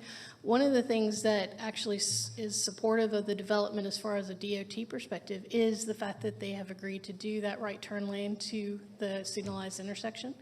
That means that yes, they are adding a small percentage of traffic, but because they are giving a pretty significant improvement, the level of service and operation of the Bells Ferry signalized intersection at Barrett Parkway is actually a little bit better in the future condition because of that right turn lane. Yeah, at the time of the developments, the intersection improvements from the county did that were mentioned, that property did have a historical home on it. It was considered historical, and so it was not encroached upon by trying to get that turn lane. The turn lane was identified as a desire, but it wasn't something we could pursue at that time. Now that the property is trying to rezone as commercial, it would be something we could pursue, and as part of the development, they've agreed to pay for. And again, this may be a question for the applicant, but I'm going to ask you in case you know already the answer. Are we proposing a dedicated right turn lane in addition to a decel lane, or is the decel lane the right in for this property part of that turn lane? Does that make sense? It's part of it. It merges in. So it starts further up within the county right away to the north, then has the decel lane to their driveway, and then the decel lane, or the right turn lane really, to the intersection will continue on. So that basically would be continuous level of pavement. There are pavement markings, paint, that help guide people that if they're turning out of that driveway to not be trapped in a right turn lane, that they need to go one lane out further so that they're aware of that and they don't turn and end up trapped in a right turn lane at the intersection. And of course, typical users will learn that pretty quickly. Okay, I think that is all of my questions. Does anybody else have a question for DOT? Thank you. So if I heard you right, you said that on the portion of Bells Ferry North, or on the portion of Bells Ferry that is north of Piedmont and Ernest Barrett, that you had a recommendation, or the DOT has a recommendation, that there be some sort of a skinny median installed there. Correct. Okay. But if I heard you correct, what you said before you said that was and/or, which would mean, in my limited understanding of the English language as a lawyer, would be that you're really not mandating it, you're mandating that or something else. What we're saying is, and why we put all that language in the recommendation, is that based on preliminary engineering, we believe it can be fit in, and that it should be the recommended preferred alternative that's put in there to restrict those left turns. Until they have plan review levels of survey and engineering drawings, we can't ensure that it goes in. We attempt to write our recommendations so that they don't have to come back through your other business items. So, you know, other implementations such as raised concrete islands, they're not as effective. Raised medians are absolutely the best way to go. But in places that we can't put the raised median because they can't engineeringly be put into that area, we do allow raised concrete medians and other design of the driveway to basically angle the cars so that they need to turn right. But then we get violators. So that is why raised medians are the best option. Right. But if your recommendations were accepted by the Board of Commissioners and this project were approved and the project were to move forward, at this point, the public would have no assurance that that raised median would go in. Is that fair?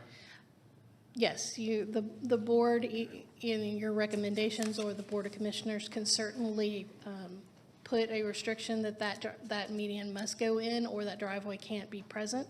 That creates other changes because it intensifies the traffic over on the Barrett Parkway driveway and requires more people to make turns to get to where they want to go. But that is certainly an option that can be taken by the board. Okay. DOT fully supports the raised median. Okay. I live near Kennesaw Due West Road, and so I'm very familiar with what happens when school's in session is between Pine Mountain, Hayes, and Kennesaw Mountain being within about a mile of each other.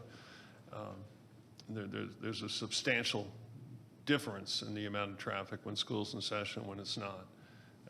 Can you comment on Bells Ferry Road and the difference in traffic when school's in session, and when it's not?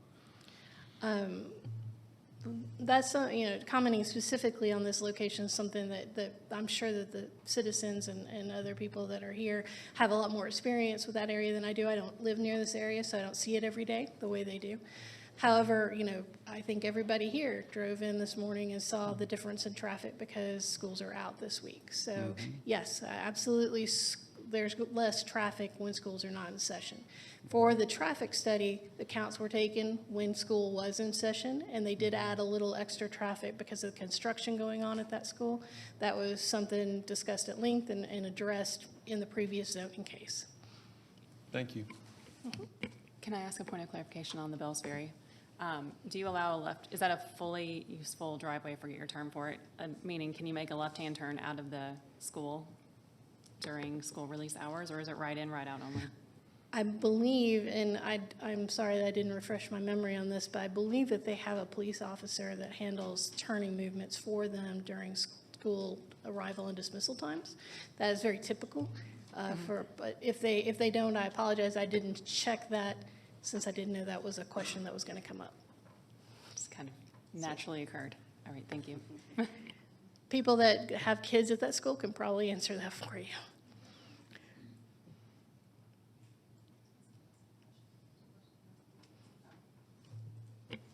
I think that's our questions for right now.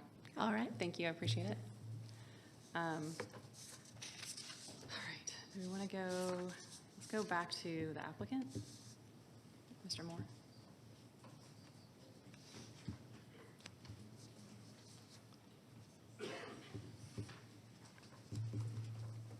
Good morning.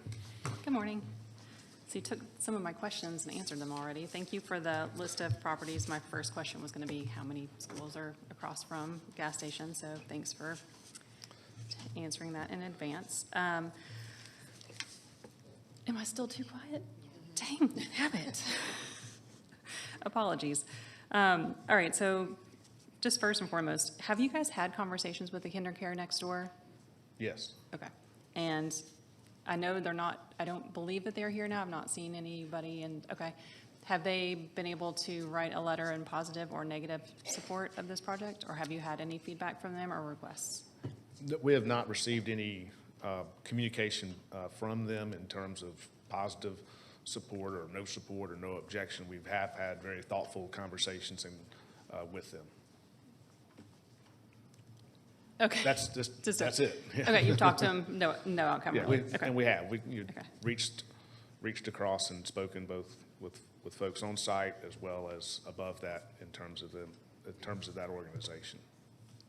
And have you had similar conversations with Bells Ferry Elementary School? We have not had any further conversations. We had a number of conversations previously. Okay. Well, that brings us to the next one. I noticed in your application, you said ongoing meetings and communications with area residents and homeowner representatives. So can you tell me when the last meeting of that was? I heard mention earlier it was when it was under a different application.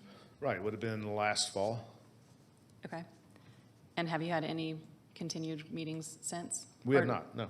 Okay. Have you been reached out to by them for No, additional? we have not.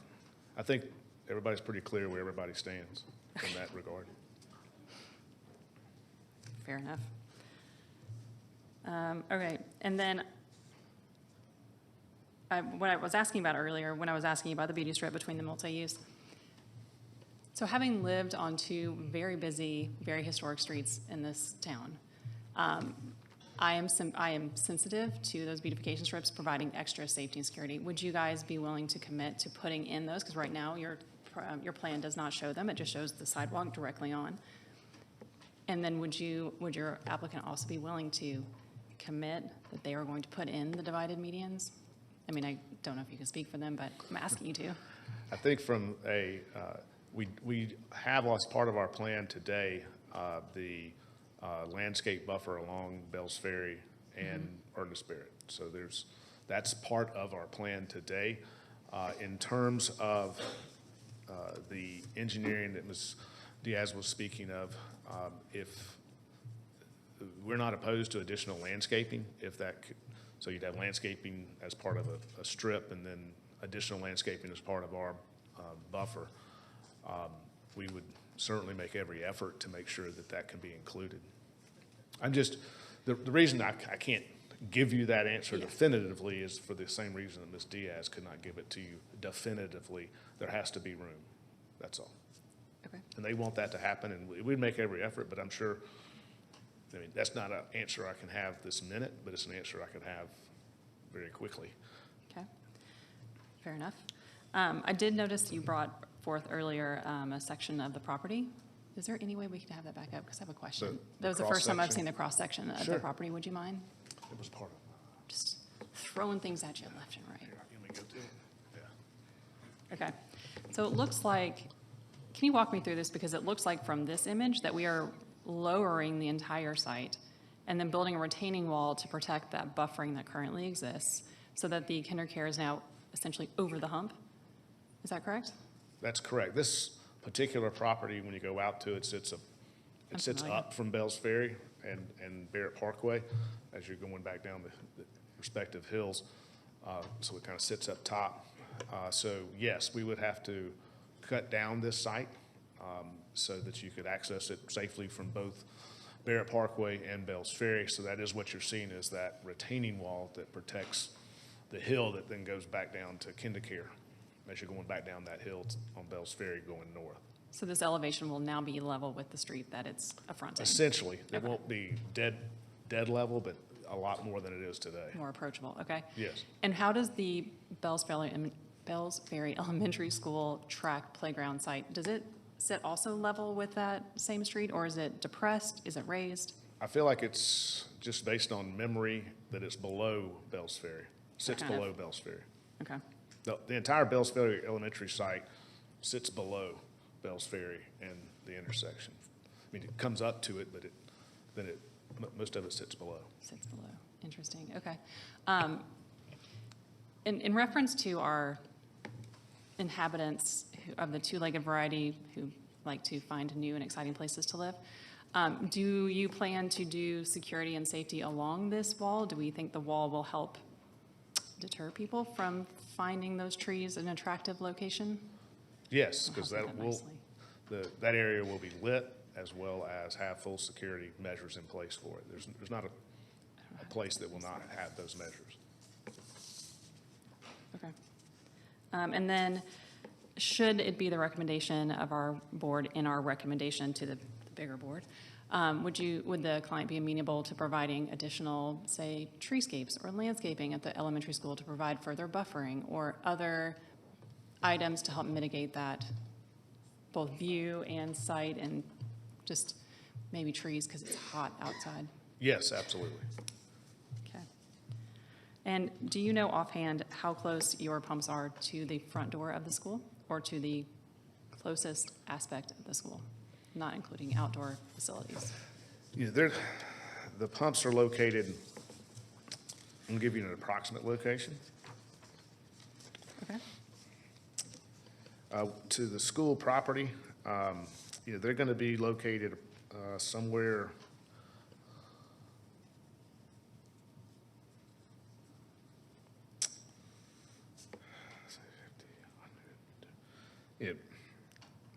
call it 300 feet, 250 to 300 feet. And that's to the Property other side of line. the road? Yeah, Okay, to the property line? going across there. Okay, and do you happen to know how far you are from the actual school proper? Not from the school building, and we can, Okay. if we go Didn't know back, if we go back to that GIS map, we can show you.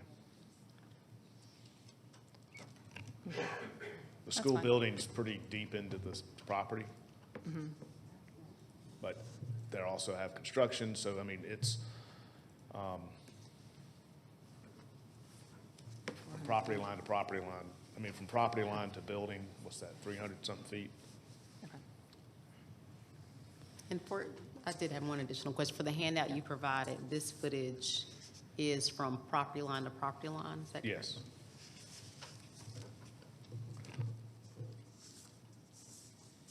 Okay. Does anybody else have any questions for the applicant? I just wanted to clarify, you did indicate that the applicant would be willing to place some additional buffers between the elementary school playground and the proposed location, correct?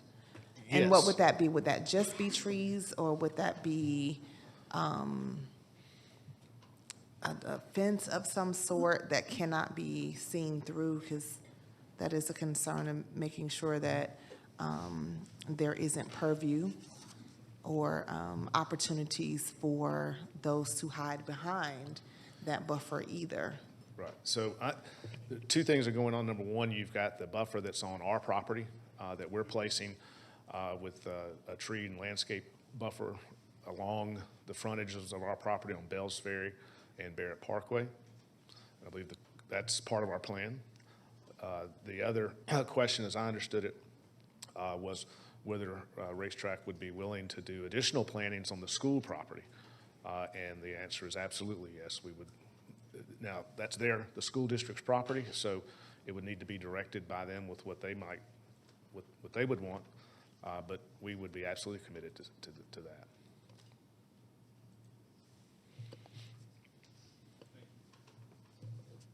Okay, so if I heard you right, you've indicated that Racetrack employs a form of a vapor capture system? That's correct. And do you have any studies that indicate the extent to which you still have vapor being emitted from a racetrack site? Are there any studies that have been done on that whatsoever? The studies that I'm aware of are simply from the literature from that system and from Racetrack itself. And it's I'd call it study material from the manufacturer and so forth that they've used, yes. But in terms of as a specific study, I'm not aware of one, but I do know the manufacturer and that system come with certain specifications about what's captured and how that's captured. All right. You made another comment that we have no policy in place, no regulations or ordinances prohibiting racetracks or other gas stations from being a certain distance away from a school. That was one of your points, correct? Correct. And this came up last year as well, as I recall. Is it your position that the Board of Commissioners of Cobb County, Georgia is absolutely powerless to prevent a use or to allow that it has to allow a rezoning if there's a known safety hazard that would affect school children? I would phrase it this way. The Board of Commissioners' authority by law to exercise the power of rezoning and land use is not absolute, and it does have guardrails. They have certain discretion as that governing body, but it's not absolute, and it's not something that can be exercised arbitrarily or capriciously. So to say they do not have the absolute power to do it, I would phrase it the other way. I think the Board of Commissioners under the law has been granted discretion in the areas of zoning, but that discretion is then restrained by the fact that they do not have absolute discretion, and the Board of Commissioners cannot exercise that discretion in an arbitrary or capricious manner. So somewhere in there would be the answer to your question, which is usually determined by a judge. And I appreciate you bringing up the word arbitrary. It seems like if there's a known risk, that what the Board of Commissioners ought to be doing is passing regulations to deal with the known risk in an intelligent way. Does that make sense?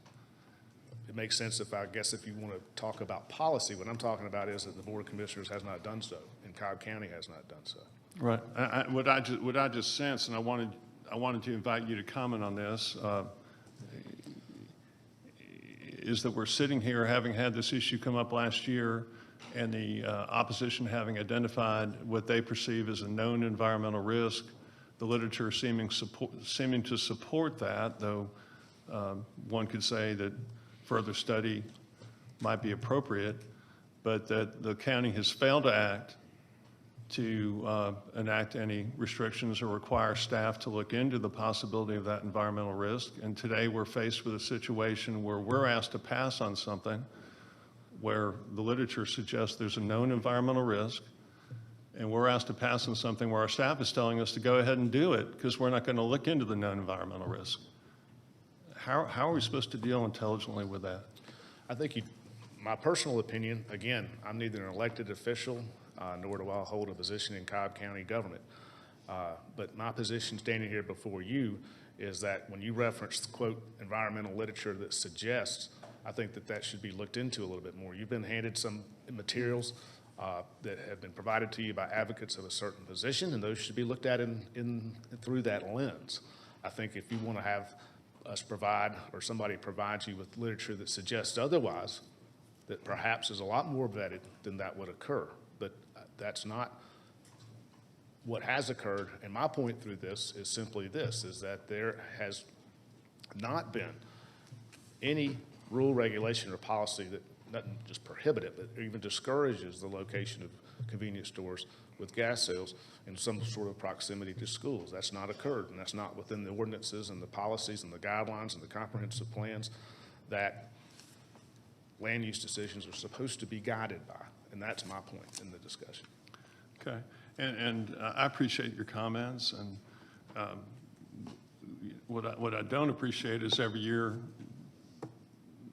we do code amendments, or we have an opportunity for code amendments, and that here we are again, months down the road, having been confronted with a perceived risk, and we still don't have anything in place to deal with it. So for example, we have traffic studies. We can require that an applicant provide traffic studies under certain circumstances, but we're not doing anything to require any kind of study regarding, for example, the vapor recovery systems and that you folks say you use, and the extent to which that would mitigate potential dangerous benzene emissions and other emissions. We just don't have any data or information. We're asked to act without data, without information, without standards, without anybody coming forward with anything to tell us anything further to suggest it is safe. I'll just throw that open for your thoughts on how we should best go forward. It's a little bit outside the box, I know, for this case, but you've been around here for a long time, and I agree we shouldn't do it arbitrarily. How should we be proceeding in the best way to protect the citizens of the county and give the businesses a chance to respond to perceived risk? My best response to that question is I believe that that's being asked of me to advise, and that's your county attorney's role, and I would hesitate to step into that. Okay, thank you. But I appreciate the question. I just would feel it'd be best answered by Mr. Johnson. I understand. So it brings us back to asking the questions that we can control, or that we do have guidelines around. It was mentioned by Karen from Bells Ferry Civic that this new proposal is a 75% impervious, or 74% impervious lot coverage. Is that correct? Or are we still within the 70% allowed for the current zoning? This is 70%, so it meets, there's no variance being requested for Okay. impervious surface. That may have just been outdated. That Site could have plan been that from she had. before, yes. But this is it's less than 70%. Okay. I just made notes when everybody was up here, just making sure that I was getting their questions answered. The original application did include that request, and that was withdrawn as a request a while ago. But so that's where that came from. Okay. And just to clarify for me, do you happen to know, you mentioned that there were several other businesses that were selling liquor and alcohol sales in proximity. Are you referencing just the Publix, or are you referencing the CVS as well? The Publix, the shopping center directly across to the south on Barrett Parkway at the intersection of Barrett and Bells Ferry were the other ones. Okay. Okay. So many questions. Does anybody else have questions for continue? Okay. I want to ask a question of the opposition. Is that allowed?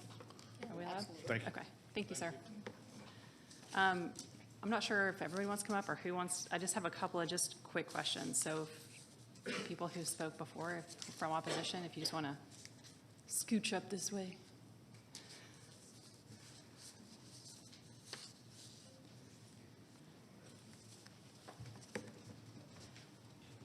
Don't worry, it's only two. They're just kind of like, When I tell you I came prepared, I got pages of questions up here, and I appreciate you guys have brought new and exciting questions for me to add to my list today. So my question is a very simple question. It sounds probably snarky, and it's not meant to be that. What do you guys want to see at this location? Because I know that this property has been for sale since 2008. Thankfully, they were able to work with Cobb Landmarks and get the historic building relocated, which is awesome. Point of clarification, I was asking if Racetrack did it, but I understand on the tape that was made that it sounded more like a directive. It was really a poor way to ask a question because I did not have enough experience in that particular aspect before. But I have done some research, found out that it was donated, so that's awesome. Racetrack did not move the building. So who wants to answer? Or just, I'm just curious. I've given it some thought because I've been driving past the McAfee house for years and years. And looking at, if you look out Barrett Parkway, you go out Piedmont, my belief is that it should be almost a monumental type office building that could have medical professionals, dentists, healthcare. I'm thinking mainly because you have so many of the 55 and up communities nearby, that there's opportunities, and I want the Medford, they deserve value for that property. It's nothing against them, but that's what I would envision. And as long as you ask the question, if the right investor showed up, I think it'd be nice to memorialize it as the McAfee building and have rental space for professionals, and it would not interfere so much with the school. It wouldn't create some of these other concerns that we have. I appreciate that. Thank you. Or a bank. Evan, in conversations with residents, they just would love to move away from duplicative neighborhood services and something that would be different, representative. There's other developers that are making it a very walkable space. That's something that our residents personally do. They walk their children from our neighborhood to the elementary school. They walk home in the afternoon. It's a bit of a perilous journey at times. We'd love to see that improve, and we'd love businesses and services that would facilitate that. Being automotive fuel services are a little antithetical to our ability to use it as a perambulation space, if you will. Thanks. Okay. I don't know. I think perambulatory, can you say it again? I like new words. Sorry, walking around. Right, no, but give me the other word again. Perambulation? Perambulation. Yeah, thanks. Gonna have to remember that. Okay. There you go, ambulatory uses. Okay, so no duplicative services, more in like kind of community. Okay, I was just curious because I know I had been in front of this board before when I was not part of that for a car wash, I believe, and that was not in favor also. Okay, and do you guys know of anybody else who's willing to come forward and take this property and move it forward into a different, because it, again, has sat since 2008, so I was just curious if you guys are. I kind of just want to chime into your previous question. I do think having medical offices or professional offices is a great idea. This property is going to be developed one day. It's going to happen. And I just want to kind of echo the comments of people that follow the Old Marietta Facebook page, which I manage, and it's probably is going to fall on deaf ears, but a lot of people would like to see it be a park. So, I mean, I know that that's a whole other ballgame, but that's just something I wanted to add. So thank you. Does anybody else have questions? I just had those two, very general. Okay. Hey, yeah, go He ahead. wanted to make one more comment. For a clarification, during the traffic discussion, the Cobb County School Police Department are not traffic cops. You might see a car parked to help minimize traffic. And so if you see someone managing traffic at a school, that is usually a part-time person, and there's no guarantee that they're going to be there all the time. I just wanted to clarify. Can you speak to that? Is it left turn out then? You can for the PTA. Yeah, okay.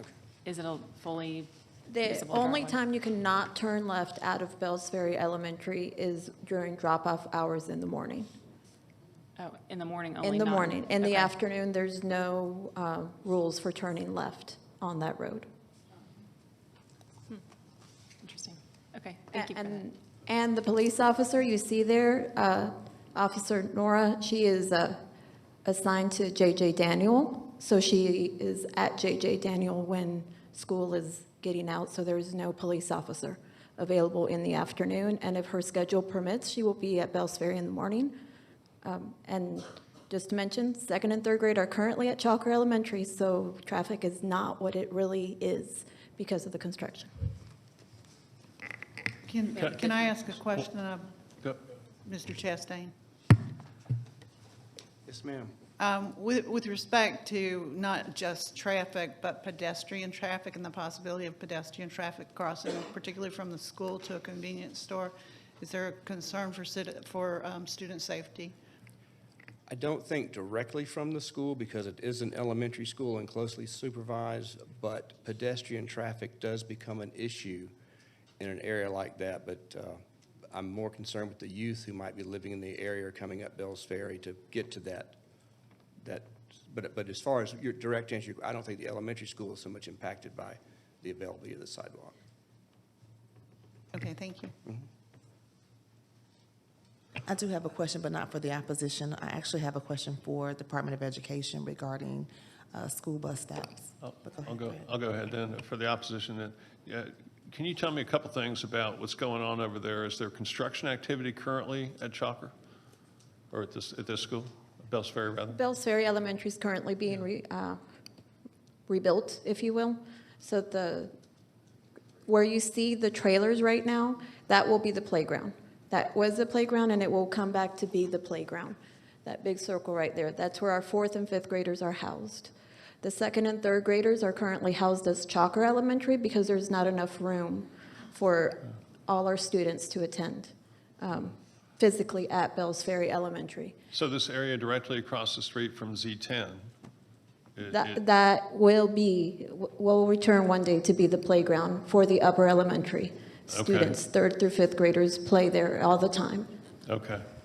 And do you have walkers? It used to be that buses picked up at a certain distance, but people were allowed to walk from a certain distance. So do you have walkers? There are walkers, and at the last zoning meeting last year, you had a community member who regularly walks her children from the other side. So she walks past CVS, crosses Piedmont to get to Bells Ferry Elementary, and she voiced her concern about the safety that currently exists when trying to cross the road. You have school crossing guards at Piedmont Road? No, there is one crossing guard that is available in the morning, and he is there to help with Bells Ferry with the children coming. Just Bells Ferry? South. Just Bells Ferry? Just Bells Ferry. So are there any walkers coming from south of Piedmont Road at all, or are they all bused? There's walkers coming from every direction. Thank you. Just point of clarity, you're renovating your existing building kind of as it shows in the footprint. Is it growing towards the corner at all, or? So the building itself is growing towards the corner? Coming close, okay. I was just curious because we only see the Google map essentially, so thank you. No else, okay. Just, wait, did you have one for schools? You have Cobb. I do have one for schools. Okay. Thank you, guys, I appreciate it.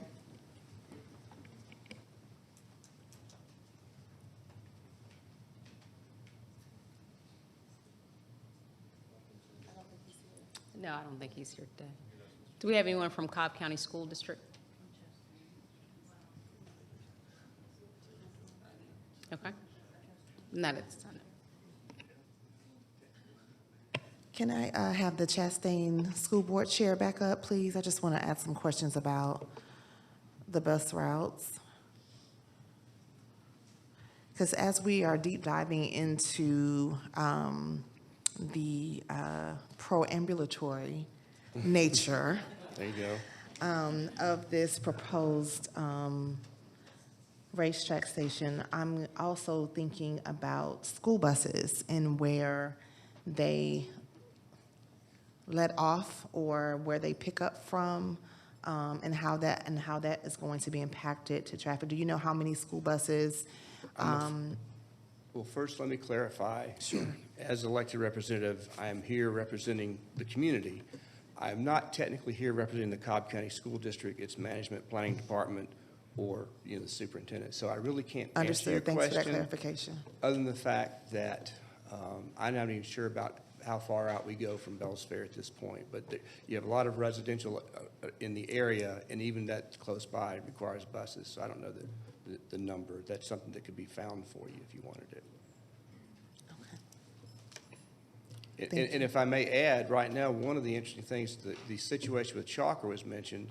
We have school buses that are picking up students up and down the different areas, stopping and dropping off students at Bells Ferry, and then driving on to Chalker to drop off the other load. So you have one bus in the neighborhood, two stops, then they come back in the afternoons, they repeat.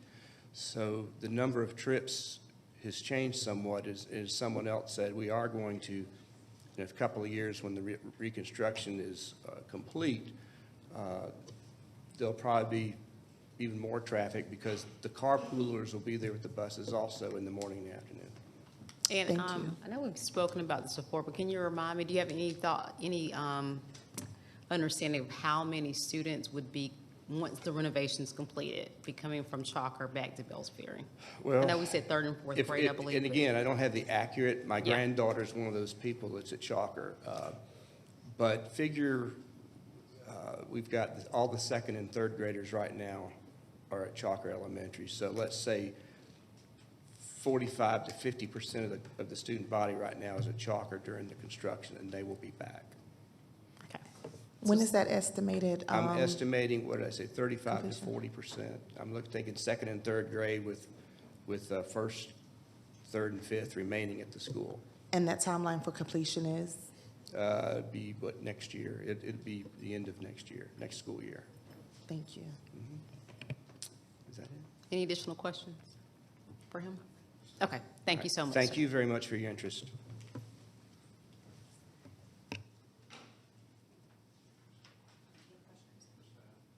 I think there's a question for staff. Yeah, thank you. John, I'll start by directing this to you. So this came up last year when this pretty much same project came up, that there was a perception based on EPA recommendations, based on other state recommendations, that schools not be located within a certain distance of gas pumps or gas tanks. And to your knowledge, does the state of Georgia have any regulations in that regard in place, or any recommendations in place? And thanks for the question, Commissioner Boyne. It's my understanding that I'm not aware of any regulations that the state has that separates gas stations from schools. And the EPA guidelines that you reference, I believe it was done probably 15 or 20 years ago. And those guidelines were written for schools when they're rebuilding a school or building a new school. Site selection, basically, Yes, coming out the other direction. for school boards. Right. Okay. But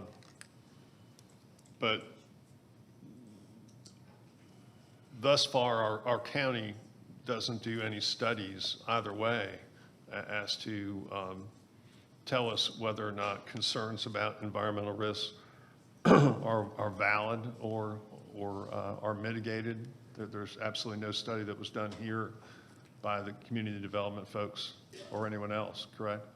The Board of Commissioners has not directed us to study that. Okay. And we do studies on a lot of other things. For example, before we build another or allow another permit, generally for a cell tower, we consult with radio frequency analysts, right? We do hire a consultant to look at cell towers if they're needed, and the distance and the height that's required for the towers. And in certain situations, we require applicants for rezoning to bring forward a traffic study to begin to address certain traffic issues that may be attendant in that change that's requested, correct? And that's required in the code. Yes.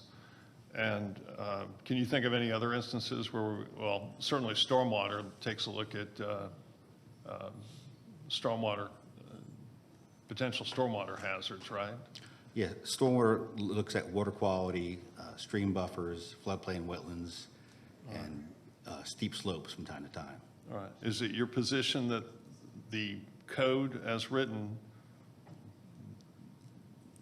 does not permit the Board of Commissioners to take into effect in a rezoning matter and I'm not saying this is a known, but a known environmental hazard? The board has a wide discretion in considering evidence when they're making a decision for zoning cases. And, it's up to them whether they want to consider that, accept it, or have staff take a look at it. And just for example, in the research I've done, not what anybody else handed to me, but the hours of research I've done, and again, I'm not a scientist of any kind. I'm not a engineer of any kind, but it does appear that there are things that could be done that would mitigate potential environmental risks and potential health hazards. Just for example, it seems like, I know in other cases, we frequently put certain restrictions down regarding the conditions for zoning that we think will make something more safe, including limiting hours of operation and things of that sort, correct? So I've seen studies that indicate, just for example, if refueling was done at night at certain hours, that would restrict the emissions coming from a gas station. Does that sound somewhat logical? I've not studied that, Commissioner. Okay, but again, that's something where our staff, if they were asked to look into it, could make recommendations to protect the community, but right now we're just not doing it. That's correct. Okay. And in making the recommendations that staff has, staff has not taken into consideration the possibility of a environmental risk to children from benzene and other substances that are found in gasoline. Is that fair? That's correct. Okay. Thank you.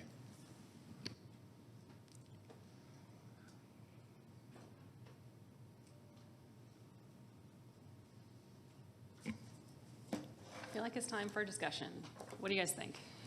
Okay, so I'm not trying to make light of this. It's just, there's a lot of information, and I feel like there's so many moving parts on this particular case that not one item can exclude the other. So we can't just look at this gas station without looking at the shopping center that's attached to it, without looking at the kinder care that's next to it. We can't look at it without looking at Bells Ferry Elementary School. There are so many uses trying to make use of these roads, arterial or not, and the access therein. I am concerned that we are putting a right in, right out, very close to another right in, right out on Bells Ferry, trying to tie it into a singular deceleration lane that becomes a turn lane with absolutely needs to be divided so it prohibits those illegal lefts. I think everybody's done it, leaving that public shopping center, right? So now we're just putting a lot of that. Then you add in the elementary school exit and entrance that's in the middle of those two circulation opportunities. It just feels like we're creating a traffic incident outside of the issue of the children and the benzene and the kind of the study and the lack of study and the lack of direction that we have in that particular thing. Just looking at strictly how you get there and how you leave without causing an accident. And then you add in a fully operational driveway on Barrett Parkway, which again allows left in, left out. That gives me pause. Thoughts? Well, if I could just add some comment from somebody who uses the intersection frequently. In addition to the concerns you raise on Bells Ferry, it is very difficult to make that left turn from in front of traffic on Ernest Barrett into that location. Agree. I'm on there once a week. It's difficult. So, any other conversational items? I mean, I could just echo, I understand from a traffic study standpoint that we've done our due diligence, and I certainly appreciate that. I mean, I think that we can, even though we've stated that it could potentially not add to traffic, I think it will certainly negatively impact traffic if we can. I think we could all agree to that. So that is a concern. It's a significant concern. It was brought up in our hearing in the fall. It's been brought up again today. And I think, to me, the impact is a little bit different because today, this is not what the traffic will be. We don't even have a great portion of the students at that particular school today. So we can anticipate this growing our traffic, growing in a negative impact to traffic over time. And just along those lines, I appreciate that we had a police officer who's worked the intersection testify today as to what the actual impact is to individual safety.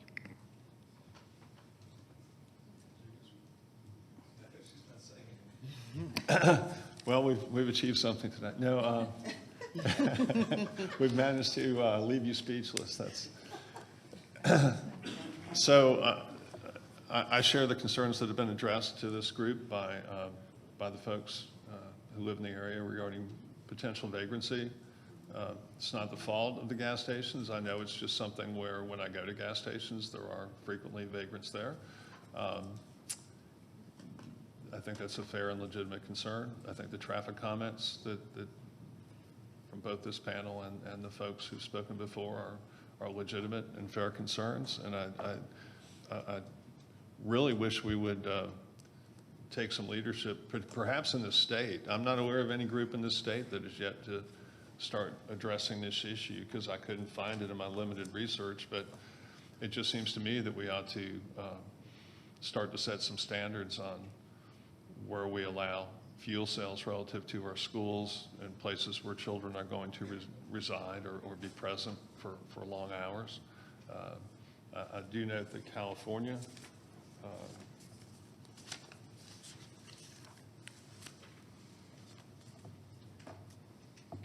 recommends that schools, daycares, and other sensitive land uses should not be located within 300 feet of a large gas station. And that recommendation does not even take into account short-term exposure limits and health effects, but only long-term health effects. The study I read that addresses that issue, the lead author is Hilpert, H-I-L-P-E-R-T. It's called Vent Pipe Emissions from Storage Tanks at Gas Stations, Implications for Setback Distances. And I think we would do, what's that? Sorry, I'm going to sneeze. Okay. And I think there should begin to be a discussion regarding what type of studies we require. And maybe the best way to start to address this is just to uniformly require a study within any certain distance, such as 500 feet or 1,000 feet. Just uniformly require a study, and that study should include some synopsis of the mitigation, vapor capture and other mitigation systems put in place at the locations, that we should start to deal responsibly with an issue where there's at least a significant amount of literature that raises the possibility of a health impact. And I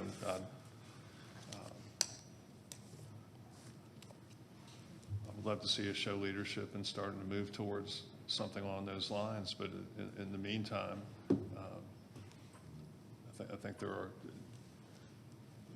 I do think we have the right to address safety concerns, and I think there's at least been expressed a very legitimate safety concern that a portion of the playground's within like 100 feet of a portion of the gas station, and we shouldn't just allow rezonings without giving any serious thought to that issue.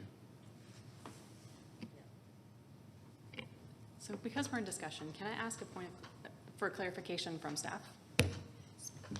Can I ask John a question? Sure. Okay. So currently they are zoned PSC, is that correct? Correct. There's own planned shopping center. Okay. And we're being requested to move it to an NRC. Correct. And that is the same question that they had in November. That's right. Okay. If we deny this, because I'm asking because I don't know, do they stay a PSC? They do stay PSC. Okay. And in a PSC, are they allowed to have a gas station? Yes. Okay. So if we approve this as an NRC, I don't know, because I feel like we have two options, right? If we approve this to move to an NRC, do they have permission to do a gas station? It would depend on what conditions the Board of Commissioners places on the property. You know, one thing I do want to mention about the planned shopping center, it's a non-conforming category right now because the planned shopping center is only developable in a regional activity center or a community activity center. And this property is not in either one of those. It's in a neighborhood activity center. So it needs to be put into a zoning district that's a constitutional district. Okay, so we can't not do anything. Well, the Board of Commissioners. Well, Can't right, not sorry, do I anything. apologize. Yes, our recommendations to the board that can actually make the final. Okay. Thank you for that clarity.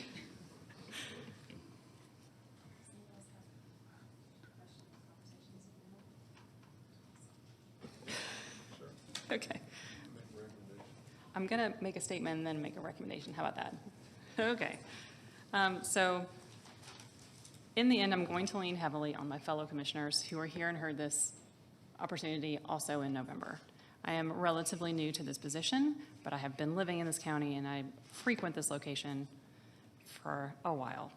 I do not think that we can compel a private citizen to sell a property for community use, such as a blank garden space or green space. While I appreciate the thought behind it, we cannot compel them to do so because it's an unfair burden to ask them to bypass their highest and best use.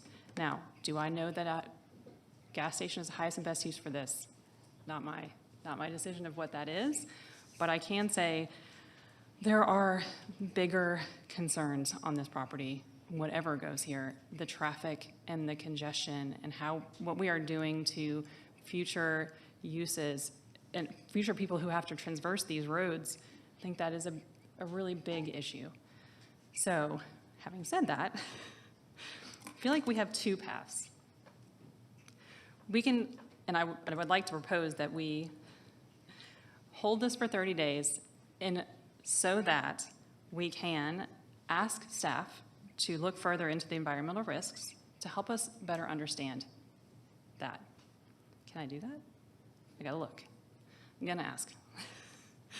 I would like the applicant to work with DOT, and I would like DOT to look more holistically at those two intersections. I think that we are only looking at it maybe in a microscope of just the right in, right out at the particular project, but not looking at all of the other competing uses within 200 feet.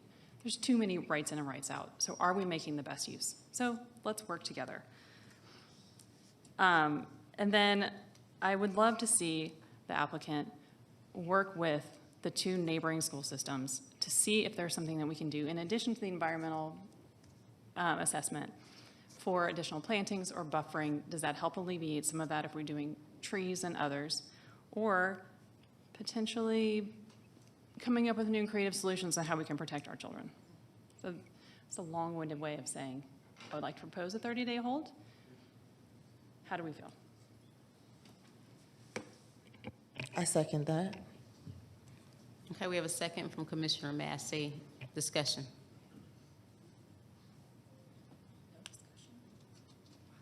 No discussion. All right, so just making sure we didn't have any discussion.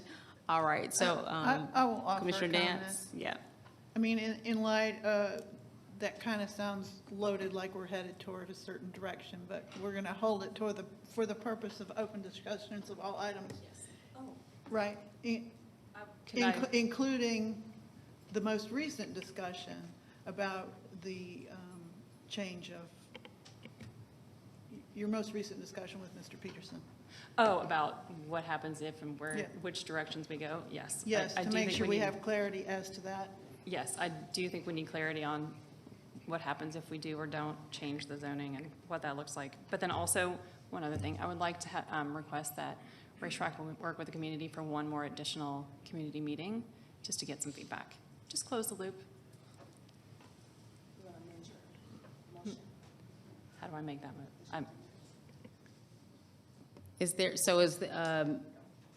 Does she need to amend the motion, Brian?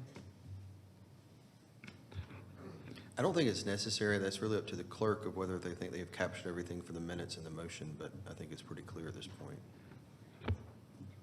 I would ask for clarification on direction about the research for environmental concerns, if there is some more or better direction of what exactly it is. That's a very broad scope. Is it just about gas pumps? Is it about the vapors, the fumes? Or does that capture and what capacity? You know, just the idea of saying, hey, can staff provide us with some research on environmental concerns? That's a very broad direction.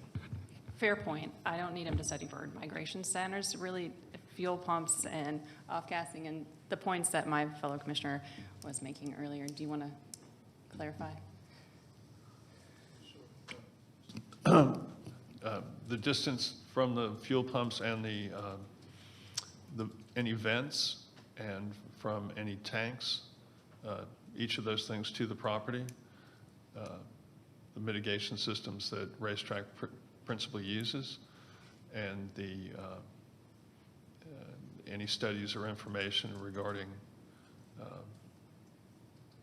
the potential harm to children or any other people proximate to them, which include the school across the street, which include the playground of the school across the street. So my understanding is that a portion of that playground is literally within 100 feet of where some of these tanks are going to be.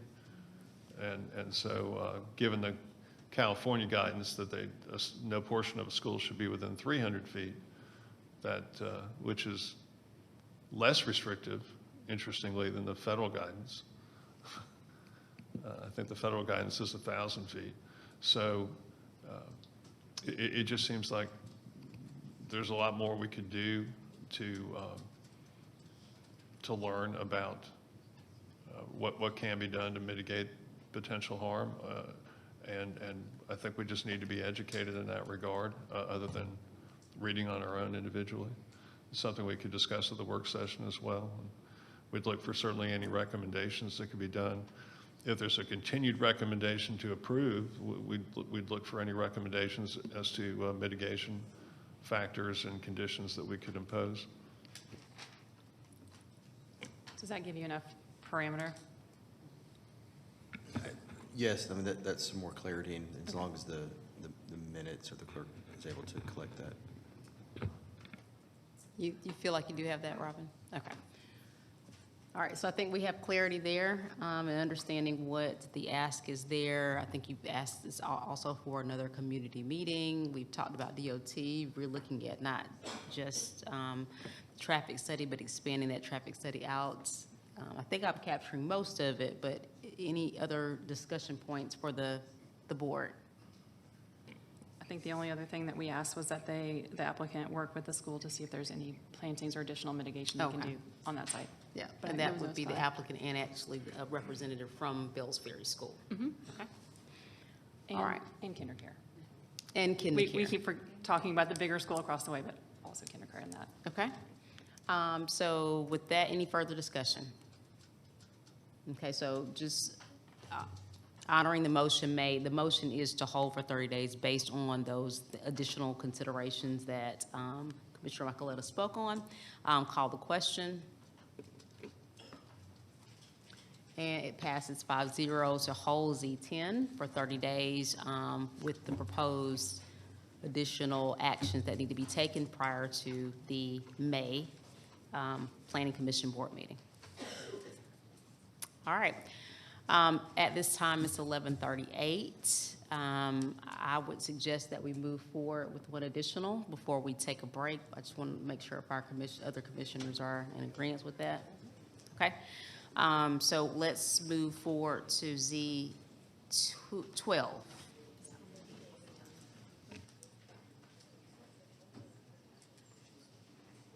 Let me see.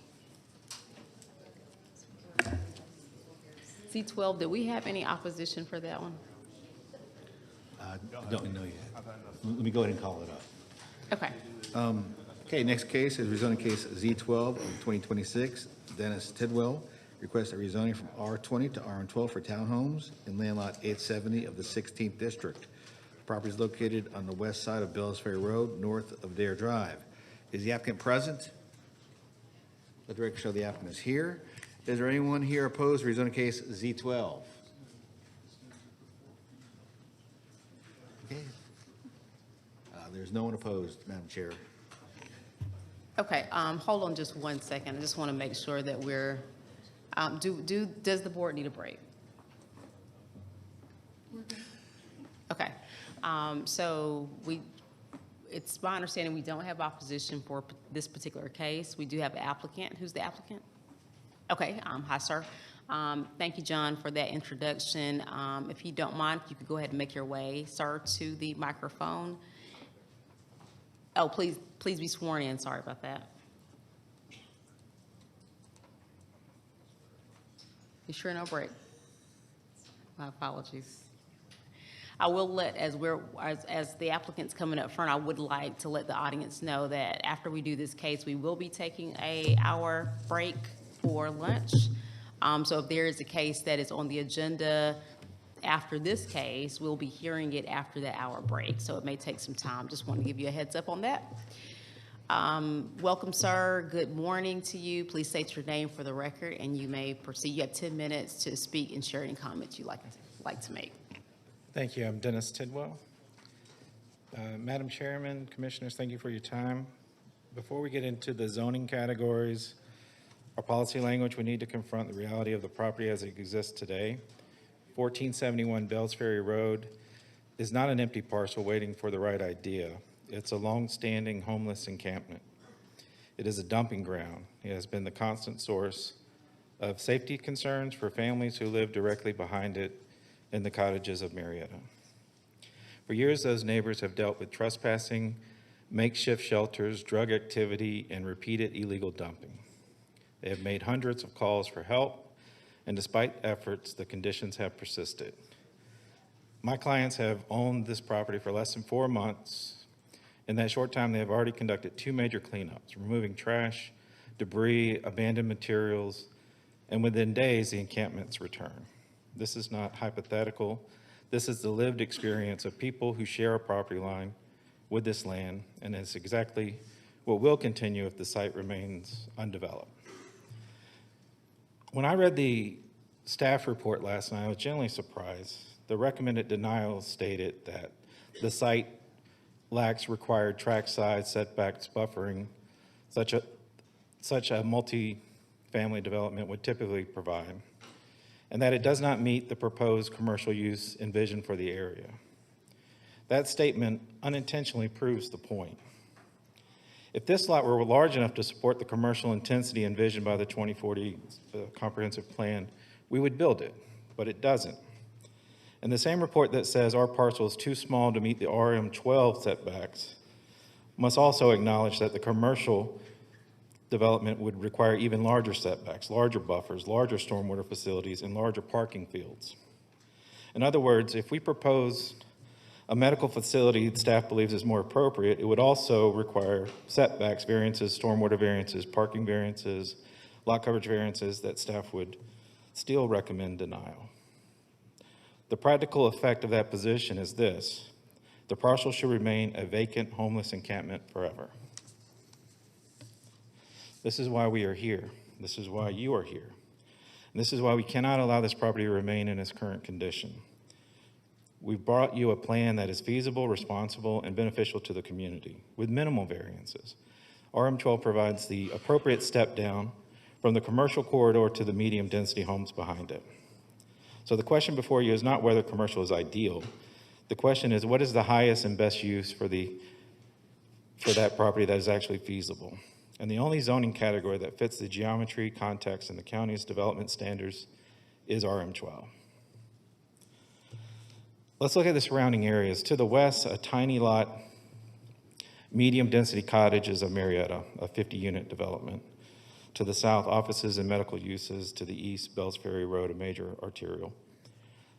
This parcel is a transitional lot. RM12 is the zoning category that provides the appropriate step down between the commercial and the single-family neighborhoods. To be clear, this is not an apartment complex. This is for sale, owner-occupied housing, the most stable, predictable, and neighborhood-friendly residential product available. Every county department has confirmed that the project works. Traffic, DOT shows 10 peak trip hours, dramatically lower than any commercial use allowed under the CAC designation. Schools, all 3 schools are under capacity. Water, sewer, capacity is confirmed. Stormwater, we are installing a fully underground system that improves runoff compared to the existent vacant lot. There is no adverse impact, none. The future land use map is a guide, not a mandate. It anticipates commercial where commercial is feasible. On this parcel, it is not. And when the future land use does not match the physical reality of the site, the board has the authority and the responsibility to approve the most compatible use. You have done that many times on constrained lots before. This case fits squarely within that precedent. Cobb County has repeatedly identified workforce housing as a critical need. This project delivers exactly that for teachers, first responders, healthcare workers, and people who keep this county running. You are not being asked to approve density for density's sake. You're being asked to approve a feasible, compatible, low-impact, owner-occupied community that meets the documented county needs. RM12 is essential to making the homes attainable. Any lesser density eliminates workforce housing pricing and forces a more expensive product, the kind that Cobb County already has too much of. This parcel has sat vacant for years for one reason. The future land use does not match the physical reality of the land. Commercial is not feasible, not theoretical, not practical, not under the development standards. RM12 is the only zoning that fits geometry of the site, the surrounding context, and the county's rules. It is the only zoning that stops this property from remaining what it is today, a homeless encampment, a dumping ground, a constant burden on the families who live behind it. Every county department confirms the same thing. Traffic works, school works, utilities work, stormwater improves. There is no adverse impact. What RM12 does provide is something Cobb County has said it needs over and over again: attainable, owner-occupied workforce housing for the people who keep this county running: teachers, nurses, first responders. So the question before you is simple. Do we leave this parcel trapped in its current condition indefinitely, or do we approve one zoning category that actually solves the problem and delivers a public good? RM12 is compatible, RM12 is feasible, RM12 is the only path forward. I respectfully ask for your approval. All right, thank you, sir. You have some additional time. Any other comments you'd like to share? I'm sorry? I said you do have a couple of additional minutes. Any additional comments you'd like to share, or you No, I'm concluded good. your comments? Okay, thank you so much. You can probably just stand right there if you don't mind. This is in District 2. So I'm going to turn over to Commissioner Michaeletto to lead us through the discussion. Hello. Hello. Hi. So you mentioned earlier that your owner has had this property for 4 months, but in the comments, this sounds like this project has been around a little bit longer than that. Is that true, or have they been the only person trying to develop this project? And the reason I'm asking is because there was some notes about needing additional sidewalks, relocations, some other items that says that they have not been addressed yet. So didn't know if you just inherited a plan or just hadn't updated it. Oh, well, we just got the staff comments yesterday. I read through them, and I think we can meet all the staff requirements, including the DOT's requirement of deeding the increasing the right-of-way. So I don't think we have any problems changing the site plan to meet those comments.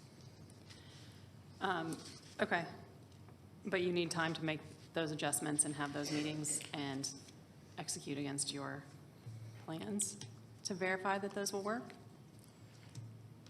You know, I think we've reviewed them this morning, and we're pretty convinced that we can make those work at the RM12 with the variances that are requested.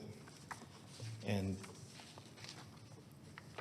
I think the only potential problem might have been the driveway, and we are considering shifting the 4 units on both sides, changing that to maybe 6 units and 2 units, or 3 units and 5 units, to allow that driveway entry to be offset. That was one of the comments that they were looking for. Yeah, to be clear, you have 6 variances that you're asking, in addition to changing your zoning. All of them are allowing you to reduce setbacks, increase impervious coverage, and generally just develop more of the site. It is, to your point earlier, a smaller site. It feels like we're putting a lot on a small site. I mean, this is an acre and a half for 16 dwellings. Out of curiosity, do we know the size of the product on Cottage Way that you're backing up to? Do you know that? It's in the city of Marietta. I believe it's, I can ask staff the next question. I didn't know if you knew offhand.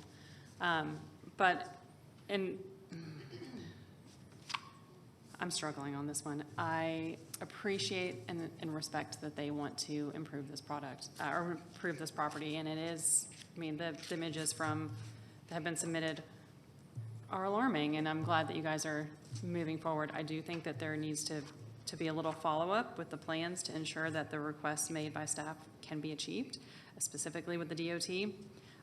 And I would like to see what that looks like, please. I was just going to ask, can John walk us through the staff's recommendation and talk to the points to that, so that we can then follow it with the applicant? Sure. The staff recommendation was to deny the request, Madam Chair and Board. It was based on partly the comp plan, the language in the comp plan for how the board wants to see this develop, and the character of the area. As the applicant stated, there are townhomes or residences behind us that the city of Marietta has developed probably in the last 5 or 10 years, called the Cottages of Marietta. And we did look at that, and that's at a density of 5.3 units per acre. Directly across the street is the Ode Nobis Center, and they're building some type of industrial building at the corner of Dixon and Bells Ferry Road. And just beyond that is what the board zoned RM8 last month for some single-family houses. And the board did zone it RM8, but that was less than 5 units per acre. So the property does have a conflict issue. We are aware there's a large homeless problem along Bells Ferry Road. The city has gone a long way in addressing that and cleaning it up. There's still some more work that needs to be done with that. So, based on those issues, we did recommend denial of the application. So I think the big thing that stood out, I think it has to do with the density, the level of density that they're proposing for the property.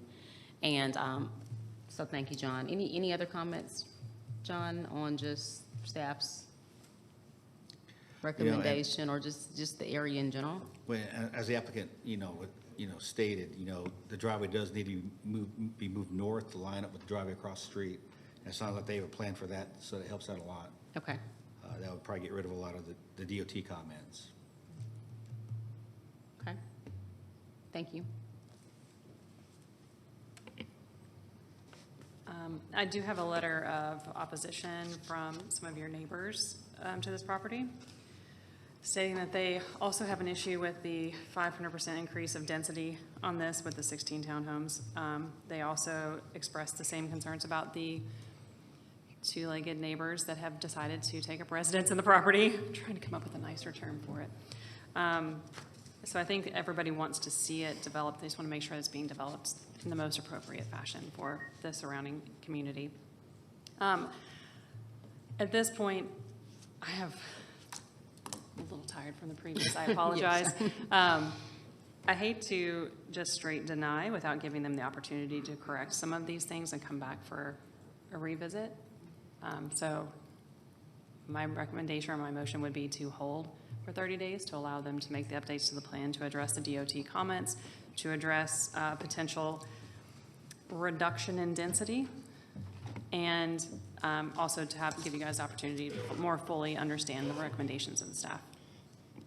Could I make a comment about the density? Yeah, that's please. I believe under the CAC, like a mixed use with higher density is allowed. And what we're asking is for a complete residential rezoning. And density is extremely important. If we go down to RM8, I don't think we can meet the workforce housing price point. In fact, I know we can't. And we would probably have to sell just as high as the previously approved across the street, which is not capped at that 120 AMI, which is very important to the developers of the property. So it would be a complete pivot to a luxury product, which Cobb County has a lot of those. We really feel like workforce housing can work, but if you're asking us to go down from 16 units to I think it would be 11, it wouldn't make financial sense, and it wouldn't really happen. So I would only push back on that. We are willing to negotiate or work with the county to, if setbacks are an issue or something like that, we can reduce one of the front row, and that would allow us room to meet the side yard variances. We could reduce number 3, number 5, and number 6. But dropping down to RM8, I don't think that works for us to allow us to do the workforce housing. And that's something that we feel like is a high priority for the county. We're so close to the trauma center. We're so close to a bunch of retail. And the people that work in that area don't really have a new product that's affordable. So it's important to us. I wish you would reconsider that ask. I've asked if we could pull up the floor plan, because you're speaking to some things, and all we're seeing is just the general overview. So when you're saying like reduce setbacks on 3 and 5 and things like that, no one in the audience can see that. So we're going to attempt to pull something else up. But I think my recommendation still stands to hold, because the option is to follow staff recommendations of denial. And I would think that if this were my proposal in front of the board, I would like the opportunity to consider and to make some adjustments before I lost the ability to do so. Yeah, we'll certainly honor that. I'll second for the purposes of discussion also. I think it also would be helpful for us to receive a site plan to know the size and schematics of the units that are being proposed, as well as where the driveway and/or parking spaces, garages, point of egress, ingress, all of that. I'd like to see that at the next meeting. Agree, especially after it moves to accommodate the new DOT and how that works. Just one other thing to think about, and if you want to answer, you can, but in your letter of opposition, it did state that there are adjoining also vacant properties, that there is a suspicion they might purchase those as well. That may be. You said who may purchase? In the letter of opposition, it was mentioned that there was interest in that. So maybe these things solved differently. I think 30 days would be helpful. So we have a motion from Commissioner Micheletto and a second from Commissioner Massey. I think there's, of course, been some discussion around the fact of, it sounds like there's a path forward, I think. But I think what we're encouraging you to do is definitely take 30 days to get with staff and talk through, relook at the numbers to see what could be possible, because I think everybody would say having something in this space would be beneficial to the community. Any further discussion from the board just on Z12? Okay, call the question. Okay, so it passes 5-0. We recommend, or we ask that we hold this for 30 days until our May meeting, and during that time, of course, talking with staff and trying to come to a proposal and bringing that back to us at that particular meeting. Okay, thank you. Okay, thank you so much for your time. All right, it's about 11:58. We'll now take a full lunch break. We'll return back here. Yes, I'm sorry. Okay, 1:15, yes. We'll return back here at 1:15, so a little over an hour. We'll return back here and we'll start with the rest of the agenda. Thank you for your time.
right, good afternoon.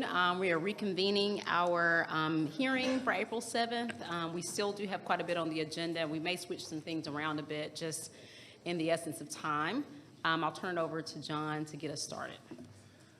Okay, and before we get started, Madam Chair and Board, I got an email request from the applicant for LUP 9 of 2026, IH4 property, Georgia. Are they in the room?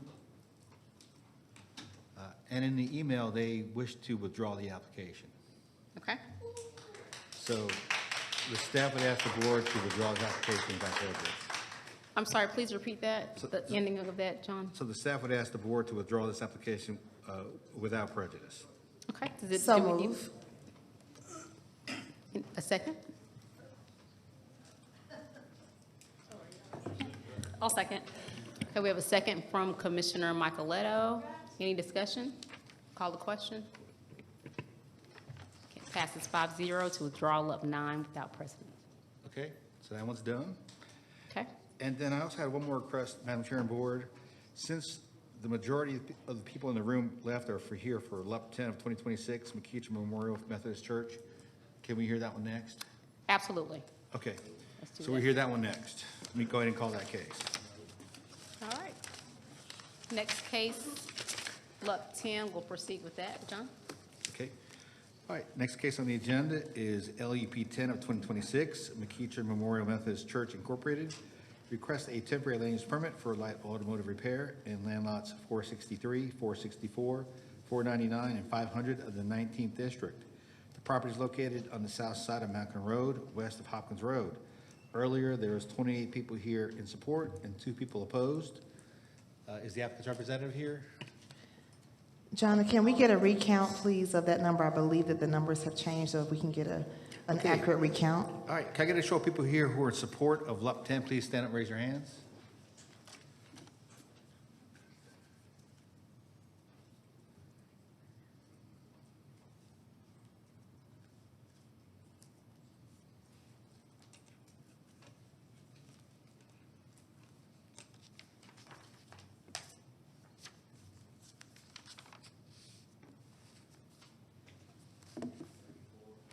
$34.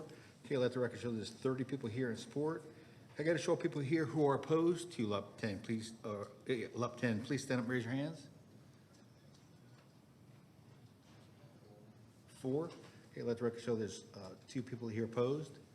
Is the applicant present for LUP 10 McKeachum Memorial? Our attorney hasn't returned from lunch yet. Okay. Do you want to hear the next case? Next, we'll just come back to that one? That's correct. Yes, let's do that. Okay. So we're just going to put that one on hold right now and go to the next case. All right, so it looks like that we're at Z13. Is that right? Yes. Rezoning case Z13 of 2026, Presswick Companies. Request a rezoning from RSL supportive to RSL non-supportive for senior living apartments in land lot 55 of the 20th District. The property is located on the north side of Hickory Grove Road and on the south side of Hickory Grove Place. The applicant is present. Is there anyone here opposed to rezoning case Z13?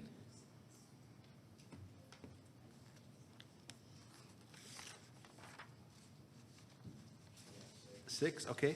Let the record show there's 6 people here in opposition. All those who wish to address the board, please come forward to be sworn in.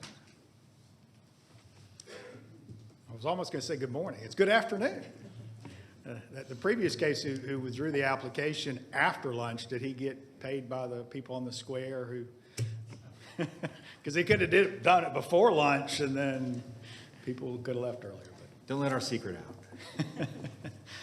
out. Good afternoon. Good afternoon. For the record, my name is Parks Huff with Sam's Larkin Huff, and I represent the Presswick Companies in relation to this rezoning application before you.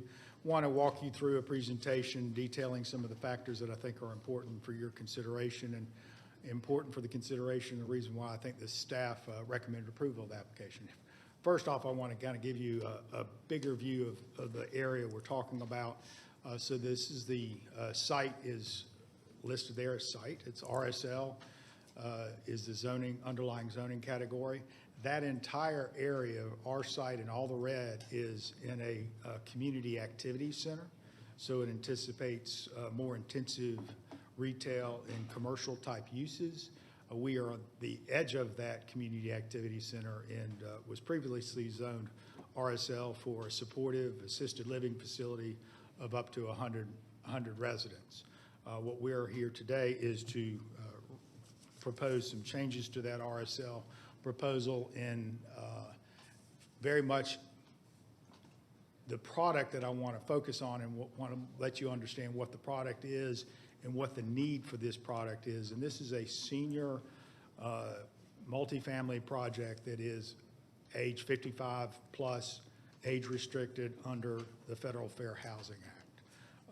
Prestwick builds several of these products in serving this market, and this is one that has a similar product, a similar density or similar unit count, and it's the Banbury, and it's on 41, just south of the South Loop on 41. For those, maybe Fred remembers this, it used to be the bowling alley, but that's a long time ago. But this is a 74 units on 1.6 acres, and this is the product that we are proposing on Hickory Grove Road. This is the interior shots, a lot of amenities that are in part of this package that serve the residents, the amenities that we will have that are also here: fitness center, community garden, outdoor parking, outdoor pavilion, business center. Here's the outdoor grilling area. So this is this product executed in the city of Marietta. These are the type of units, a 1-bedroom and a 2-bedroom unit. Now I want to focus a little bit more on get closer in on the area. So again, we've got the site area here, and this property is bounded by Hickory Grove Place and Hickory Grove Road on the south, and you can see within this corridor, or within this triangle, if you will, there's Dunkin' Donuts, a QT, and a Tires Plus. So those are the three current uses in that area. The rest of the zoning has been in place for many years, but obviously the market for an assisted living facility hasn't shown itself to be viable there. And so what we're proposing is to make this into not assisted living, but independent living for seniors. And one of the things that we do not recognize enough is how much our county is aging. The ARC put out demographic numbers to show that right now our population 75 and older is 5% of Cobb population. By 2050, that will be 12% of our population will be 75 and older. Our job as governments, as zoning attorneys, as planning commissioners, is to take that information in and recognize that means we need different housing. When that 75 and older is 5% to 12%, that's a lot of need for senior housing. And you need it across the board. You need assisted living facilities, but this is a product that fits between assisted living and maybe living in a cul-de-sac on a half-acre lot. This is that in between, and it is needed because there's a lot of people in the senior community that don't have the financial ability to live in a bigger lot and also just physically can't handle that. Quite frankly, our main, 70% of this are single and usually women because those guys tend to go out first. And so when you look at the area, the other thing that I think is real important to look at is the public shopping centers across the way. So you've got shopping. If you notice, the first image that I showed that 75 is just to your south. So you're right at traffic corridors. You have services and available to the residents. And so this is exactly why this is attractive to my client building senior multifamily apartments. And while we think that right now it's zoned for 100 assisted living, and we're reducing that down to 73 independent living units as depicted with the graphics shown before. Because this is a larger lot. The other building you saw was 4 stories. This is a 3-story building. This is the type of product that would be there. So 3 stories, that's roughly 35 feet in height. Do want to kind of point out when we talk about height, because I think some of the questions and concerns from the neighbors have to do with height. The CRC zoning has a 50-foot maximum building height. So actually, the Community Activity Center, the existing CRC and the GC zonings that are already there have a maximum building height actually higher than what we propose.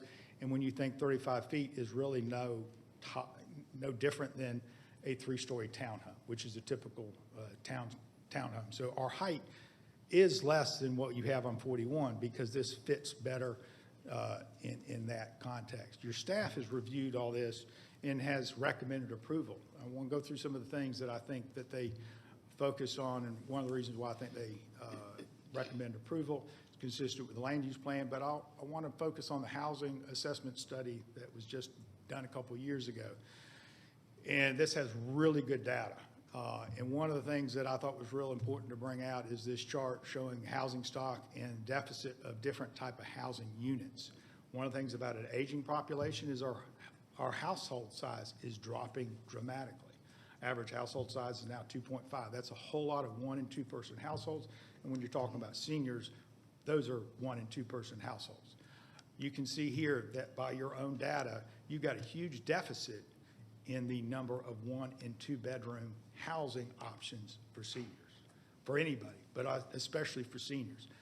In your own data, you've got deficit for 1- and 2 bedrooms. That's what we're providing. This is largely 1 and some 2 bedrooms. Cobb County has the largest increase and this is again from the housing study, in the age group of 55 and above, indicating the increase of the population of seniors through 2040. And it's supposed to be 234,000 people will be in that. And you can see from the chart on the right, the green line is current, the blue line is a few years ago, and how rapidly that population of aging is just booming. As the number of seniors increase, demand for studio 1- or 2-bedroom units are growing for seniors. This is directly out of that housing study, which is not that long. So it's interesting that this exactly issue that we're talking about here is what we have here. And the other thing that's real important to point out is seniors are also very much likely to be cost burdened. And we know that. They're on fixed income. You've got retired public safety workers, retired county employees, all with fixed income. And one of the things that they need is options for living that suit their needs. And one of the things that is really important to point out about senior housing is if you live in a normal split level, 2-story, multi-story townhome, you get a mobility issue, suddenly you've got to find a place to live that's stepless. And if you can live in a stepless living environment like a specially designed senior housing, that extends your ability to live independently longer. Because what we all want to avoid is having to move into an assisted living facility, and what often is the reason for moving into assisted living facilities because you fell and you've injured yourself, and so that puts you there, and that's really expensive. So this housing is desperately needed by our increased senior population. It's needed because they need different housing options. They're often price constrained on what they can afford. And if they can move into a stepless living environment that also has services and socialization that's real important for the aging population, that prevents them from needing the more enhanced assisted living. And so this is a real great opportunity to put a project with 73 independent living seniors living in an area with services around it, close to transportation, and we ask that you follow your staff recommendation for approval. Thank you. Thank you very much. Okay, I believe we do have opposition to this particular case. Opposition will have 10 minutes total time to speak. You can go ahead and make your way to the microphone. Please state your name for the record. Good afternoon. I'm James Morris. So I'm here on behalf of our local community. Talked with a lot of them. We've been in contact together for quite a few weeks now as we've been discussing options for this area. So we, the residents of the neighborhoods along Hickory Grove Place Northwest, that's the small little road on the backside right there, respectfully ask the Cobb County Board of Commission and Planning Commission to carefully reconsider the variance request submitted for that wooded property located at the intersection of Hickory Grove Place and Wade Green Road. We want to be clear. We are not categorically opposed to development of this property. We understand that it's a valuable piece of property and that it potentially will be developed going forward. We are also not opposed to a senior living facility. We also recognize that there is a need for more senior living facilities in the area. But we understand that development in our area is likely inevitable. What we're asking for is that the development be thoughtfully scaled and respects the existing character of our neighborhoods and does not create unnecessary safety hazards or environmental loss for the people who already live here. So our specific concerns, one of them is the building height. Our neighborhoods are made up of traditional single-family homes. Most are 2 stories and under. Our current, the current 35-foot, 2-story height limit reflects and respects that character. Now they're asking to go up to 3 stories. And I'm a little confused if they're asking to go up higher than 35 feet or if it's at 35 feet, because some of the paperwork's a little odd to try and read on that. But a 3-story building would tower over the surrounding landscape in our area. That would create a new visually dominant structure that doesn't really meet with the quiet residential feel of our community. One of our biggest concerns that we noticed was the traffic safety issues. So the proposed relocation of the access drive is now directly across from the entrance to the Hickory Grove neighborhood, which is a bus stop location. It's also a location where during the normal work day, we are all pretty much working people in those neighborhoods. It's very busy, so we're adding traffic to that area as well. When they did the traffic study, one of the biggest issues was the traffic study that they used was on the west side of I-75, so past the access lanes, not really taking into account the Hickory Grove Road or Hickory Place. But it was also done during the week that Cherokee and Cobb County schools were off for their February break. So the numbers that they're using are significantly off from what a normal week's traffic would look like in the area. You're not taking into account bus traffic, students going to and from school, parents dropping students off and coming back as well. In our area, this is also one of the last natural buffers and green spaces. We also just had a 23-unit community put in just a couple hundred yards down the road, and that was all trees. It's all gone now. So we don't want to lose some of our natural buffer and green space. In addition to being that buffer and green space, it acts as a sound barrier for all of us in the neighborhoods, as well as a light pollution barrier. They recently put in a self-storage unit as well, very bright, lighted all the time for security reasons. We like having the buffer so that that's not glaring into our homes. So what we're asking for is from the Board of Commission, deny or significantly scale back the requested variance, particularly the density increase, which is nearly 5 times the permitted maximum. We want you to look at the 3-story height waiver and the proposed access drive location. We would like y'all to require an updated traffic study during a normal school week period, accounting for the current and pending nearby developments. We'd like to mandate the preservation of a substantial natural buffer along Hickory Grove Place if possible. We really don't want a bunch of landscaped small trees in place of some of our trees that have been there for, very long time. These are mature pines and other trees. Engage in meaningful conversation with the residents before approving any plan that fundamentally changes the character. And I noticed that as well, they mentioned that they had reached out and talked to the community members. The only person that I've talked to in our community that received any information about the proposal changes were the people that were required because they were within 1,000 feet. I know I certainly haven't been reached out to or talked to as part of the community on that one as well. One of the community members wrote a very nice response to this as well. I'm going to try and pick up. Can y'all tell me the time I have left? 4:44, good. 4:40. All right, thank you very much. So from this resident named Ho, as a longtime resident who watched this neighborhood change rapidly within the past decade, it's not always been for the better. Although I understand that growth is inevitable and they're not opposed to thoughtful development in general, what she does oppose to is the overdevelopment without balance and the irreversible loss of the last remaining green space in our community.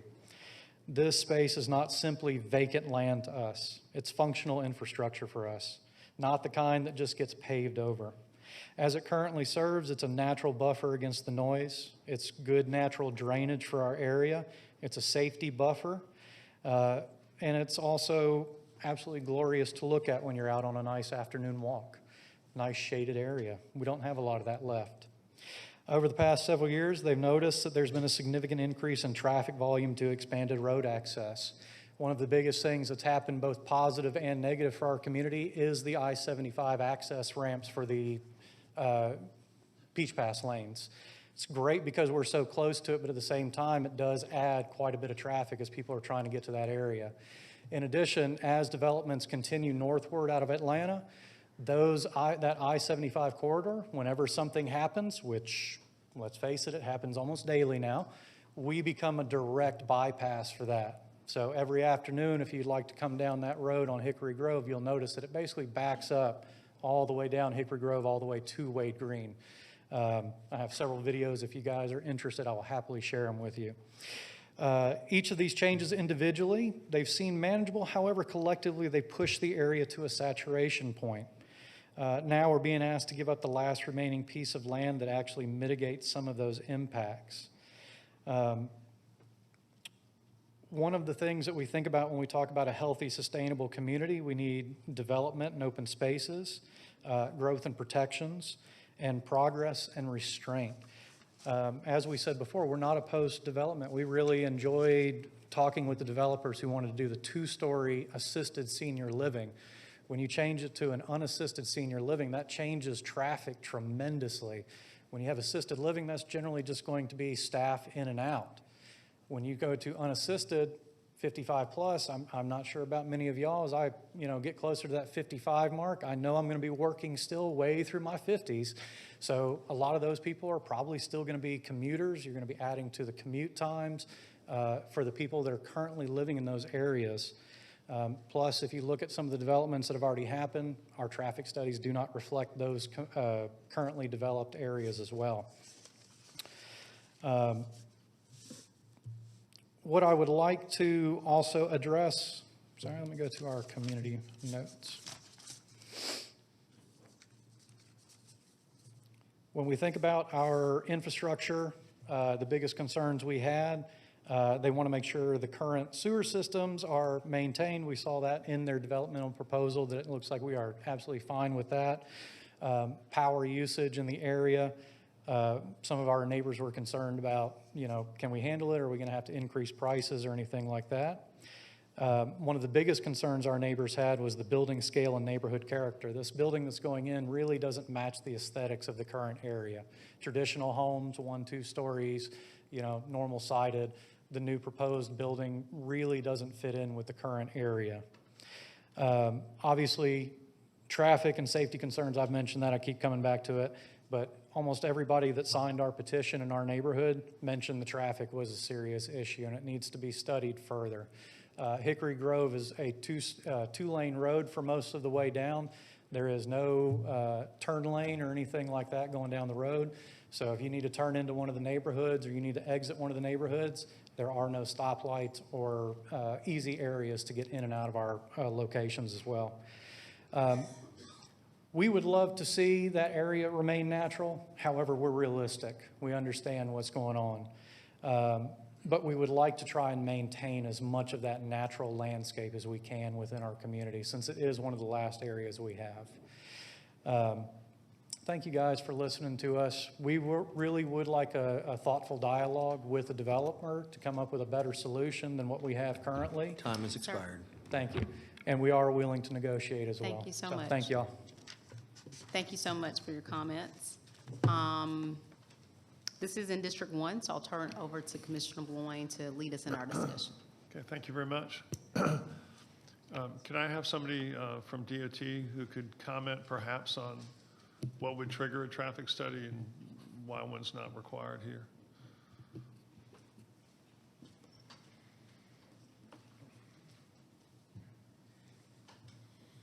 Wilson Collins, Cobb DOT. Yes, Commissioner, with respects to the traffic study, it was not warranted as a 75 vehicles per hour, 750 vehicles per day would trigger that study, and we did not trigger that threshold based on a dwelling units for this site. Okay, so I think they're currently at 73 units non-supported. How many, do you have any idea how many trips that would generate at what times, what we're looking at? With the current size of the site, we're looking at about 18 vehicles per hour, peak PM, and 237 daily trips. 837 daily trips? 237. Okay, better. Thank you.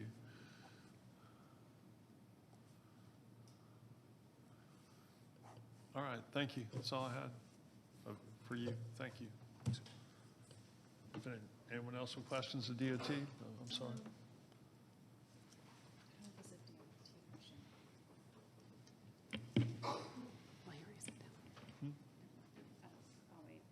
Okay. All right. And then, since staff recommended approval, can staff just advise what the criteria were to evaluate, given the fact that the number of units per acre is so many higher than typically you would see in RSL? Can you just comment on that? Sure. The staff did recommend approval with many conditions regarding how the project's going to look in the future. But staff did look at the area surrounding this property. It's a mixture of commercial and residential. And residential is on the low side and medium side of the density ranges. So we felt like this project would be very similar in size to what was approved previously with the 100 assisted living units that was approved by the board previously. So we felt that it would work as a transition zoning from high intensity uses to lower intensity uses. You know, directly on the south side of Hickory Grove Road, as Mr. Morris stated, they are building a climate controlled storage facility that's pretty big with a lot of lights on it. So we felt like this would be a good transitional use to help block the view to the residential houses. You know, we also looked at the comp plan. The comprehensive plan has this designated as a community activity center, which is a pretty intense category for being at the end of a node. So we felt this project would be better than any type of commercial project that could be built as far as density and intensity.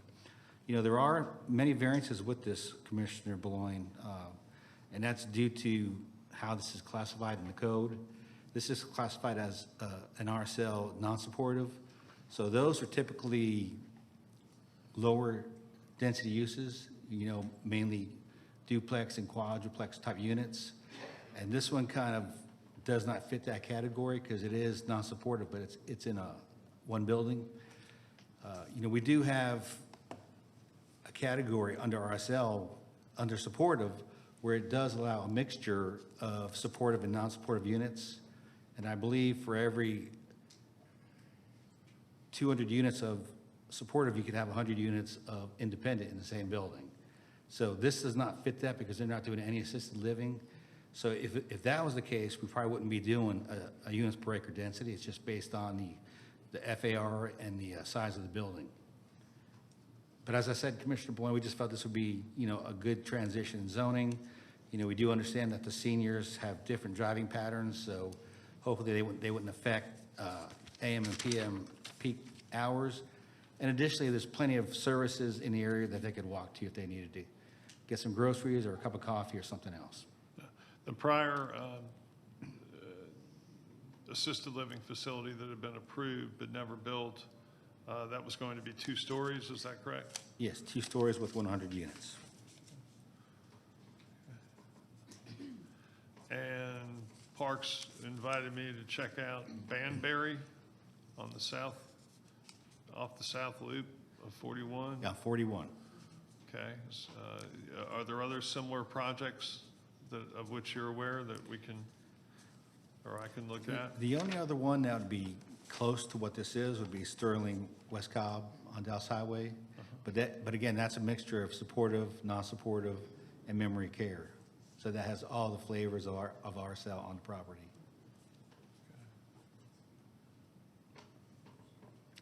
And I did check that one, Commissioner Boyne, and the Sterling West Cobb's around 11 units per acre. How many? 11. 11 units per acre? Okay. Thank you.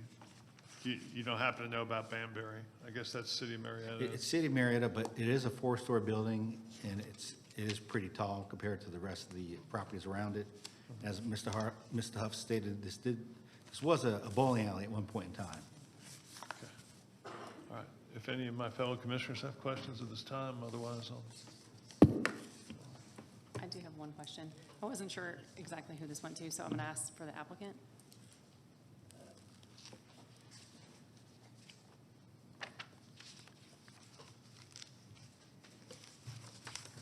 Hi.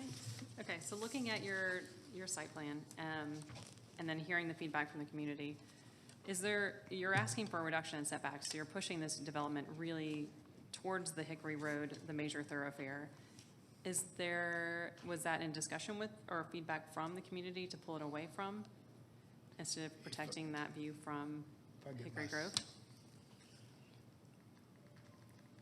I don't think I've got the site plan on this. The site plan, you talking about the entrance to the north? Well, it looks like on the site plan, you have your building positioned right alongside Hickory Grove. So you're asking for a reduction in setbacks so that the building itself proper is hugging that bottom curve. Yep. And then we're doing the entrance on the secondary road, Hickory Grove Place. Yeah. And I'm hearing a lot that the community is enjoying that residential fit, feel, and flavor of the undeveloped parcel. Part of that, I guess my question is, did you consider flopping that and bringing the residential closer to the residential and maintaining that treescape to provide some of the things that the community was asking for? Yeah, I mean, the answer is I don't know how much we considered that. The change to the site plan with that access was actually a DOT, part of some DOT comments. Yeah. We also, and it kind of works both ways. I mean, if we moved it to the north, one of the things that does is that property slopes from high to low. So if we move the building up, then that building now gets higher. Okay. It's my understanding that their proposed FFE is roughly 10 feet below the grade of the north road. So sliding it down allows that grade. So actually, we have a little bit different elevation change. Okay. And so, yeah, we do have to have our parking behind it, but, you know, it's a catch-22. If we move the building, then they've got a bigger building there Yep. up to it. I will say that with stormwater requirements, with the 2 roadways, if I'm just 100% realistic, keeping a natural buffer is not in any future for this development of this property. I mean, because it just doesn't work. You have to redo the grades to handle the stormwater, Yeah. to handle the access and everything.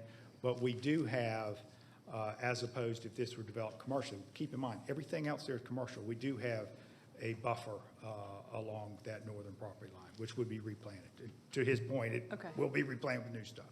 Okay, and then just to follow up on that, I heard the opposition ask about the total overall height of the building being 35 feet. Are you asking to go above that, or are you just saying we're within our 35? And he's right. The code is written, at times it talks about stories and at other times it mentions height. There's always a little bit of height triggers 2 questions. How do you measure height? Seems Right. obvious. Actually, our height is measured to the top of the roof structure. Okay. Which actually, it's my understanding ours is 35. So you're except we then have- 35 finished but then we floor have- to roof But we peak. then have parapets, so those go above 35. So that's the reason why we say 3 stories.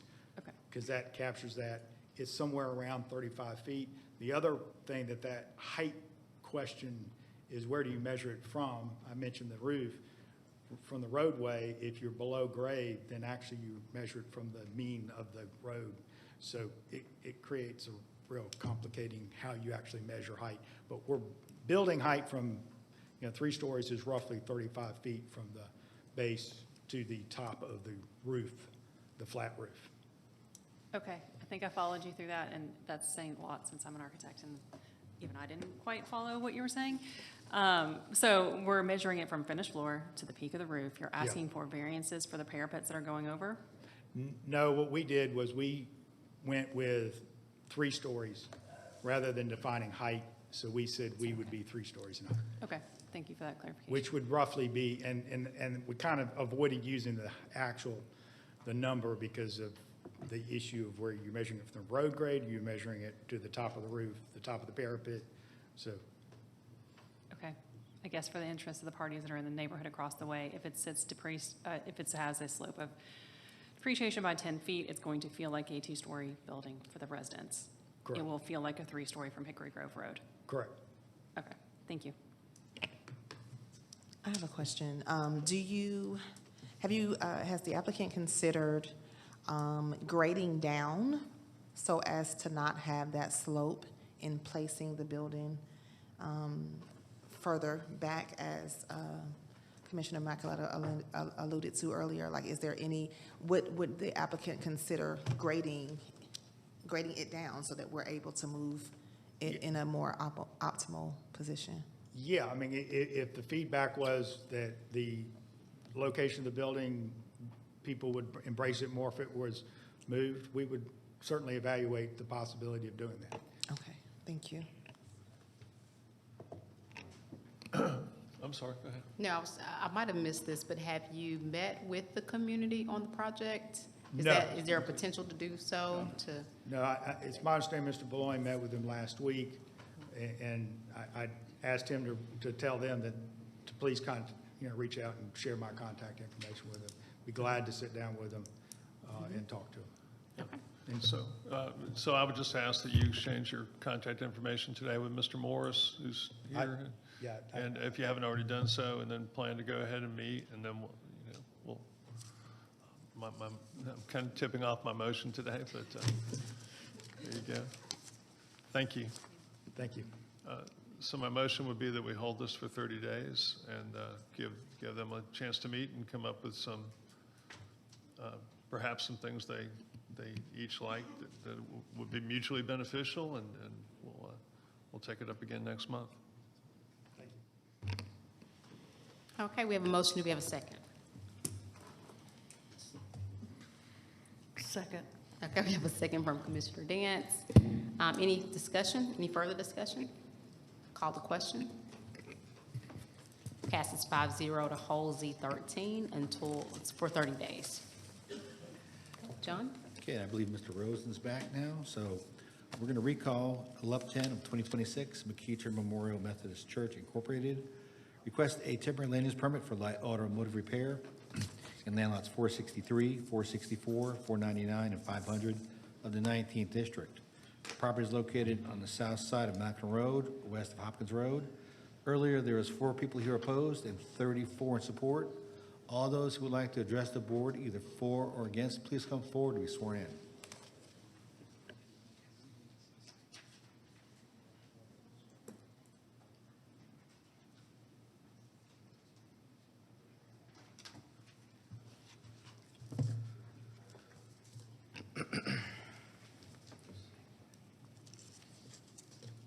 Okay, good afternoon, sir. Could you please state your name for the record, and then you can begin with your comments. Yes, ma'am. Good afternoon, Madam Chair, Planning Commission.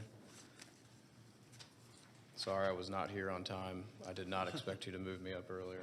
That's okay. Sorry to We were. half the room full that I made wait because of that. But Parks had another meeting, so Worked out for Yeah, him. no Worked out for problem. him. We're still earlier than we had planned before, so. Yes, ma'am. My name is Adam Rosen with Rosen, and Riley. We are here this afternoon with a little bit of a different application than we get to normally present to you, and in a good way.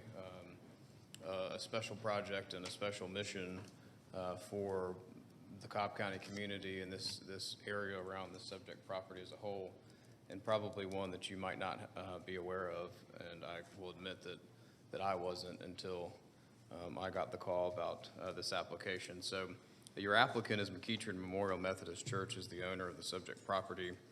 The church operates as Macklin Community Church. You'll hear from Pastor Lee Stevenson today from Macklin Community Church, and David McCoy, who runs the car care ministry, the Matthew 2540 car care ministry. That is the driving force for why we have this application today. That's not because this building is proposed just for the car care ministry, but because that component of it is what requires a land use permit. This started with the intent for the church and the car care ministry to find a new home and what could be a permanent home for it, with their partnership with the Macklin Community Church here on their property. Made sense.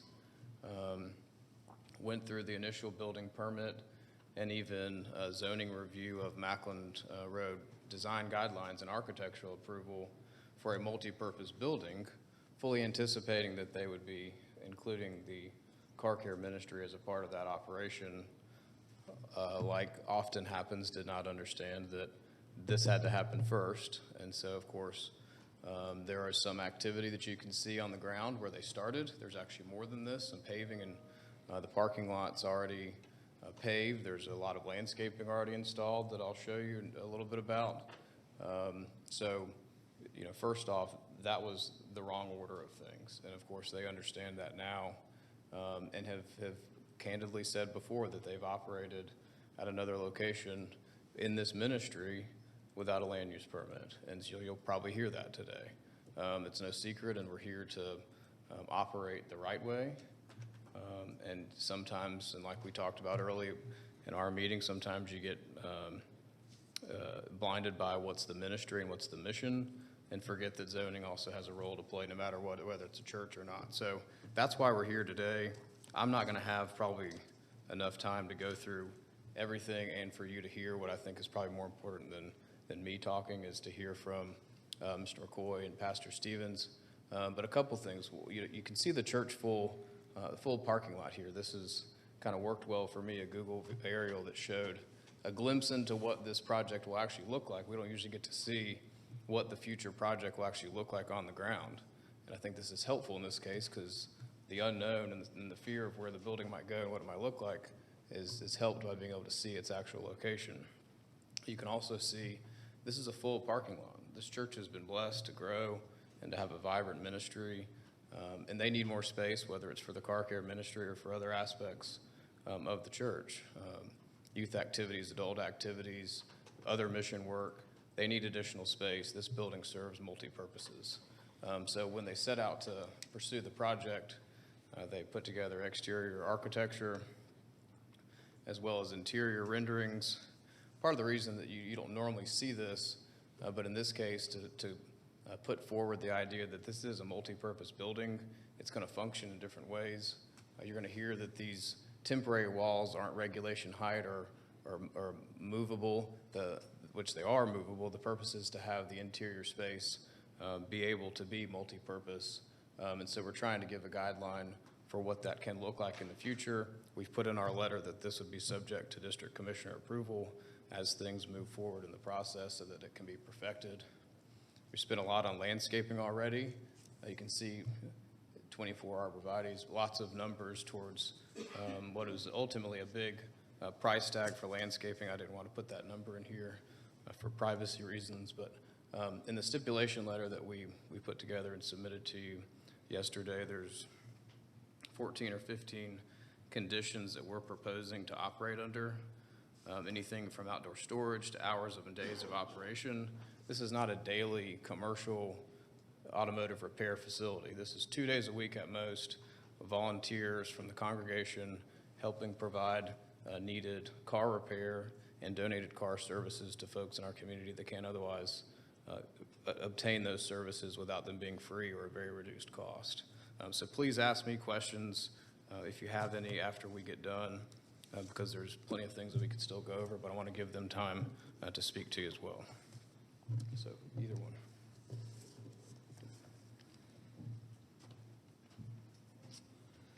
Pastor Lee Stevenson, with a V, not a PH. Thank you. Matthew 25:40, car care is rooted in Jesus' clear call for us to see a need and address that need as an expression of our Christian faith.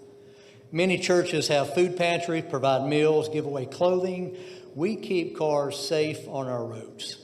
The proposal represents a practical, well-considered, long, successful history way to meet a critical need in our community without negatively impacting our nearby residents. As the largest recipient of Cobb County Foundation Match Magic, we know that safe and reliable transportation equals transformation. We keep hardworking people safe on our roadways, gainfully employed, tax-paying, productive, full part of our community. Typically, scheduled clients are single moms, widows, low-income working individuals who often choose between food on the table over brakes on the car. This is a rare opportunity to have to remove a significant economic barrier. We rely on nonprofits and school partners to refer clients. Our unpaid servants provide light auto repair, oil changes, battery replacement, starter and alternator replacements, tire replacement, brake pads, and rotors. Oftentimes, a home mechanic does these same things in their own driveway.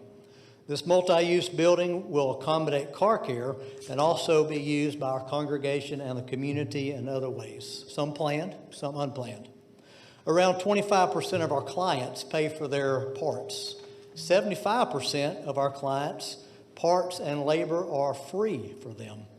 Donated cars are made roadworthy and given away to working or retired individuals. One example, a Toyota minivan was given to a startup owner of a cleaning business and has allowed her business to expand and hire employees. Safe vehicles on the road keep you and me safe on the roads. Some of our community partners, Table on Delk, Circles Cobb, Cobb Community Foundation, Varner and Dowell Elementary, TAP Middle School, Habitat for Humanity, and Must Ministries. So thank you for joining us in believing that no one in Cobb County should have to choose between vehicle safety and supper.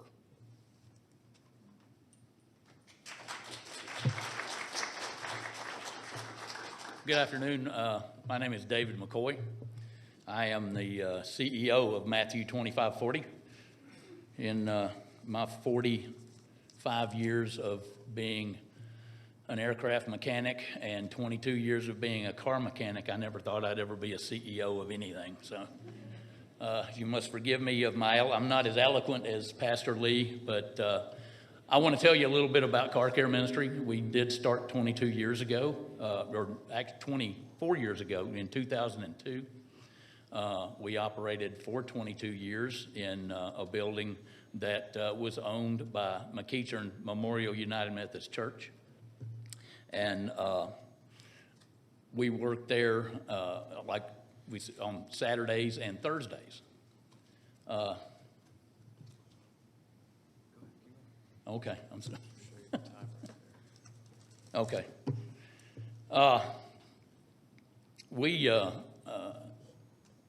Like I said, I'm 43 years as an aircraft mechanic.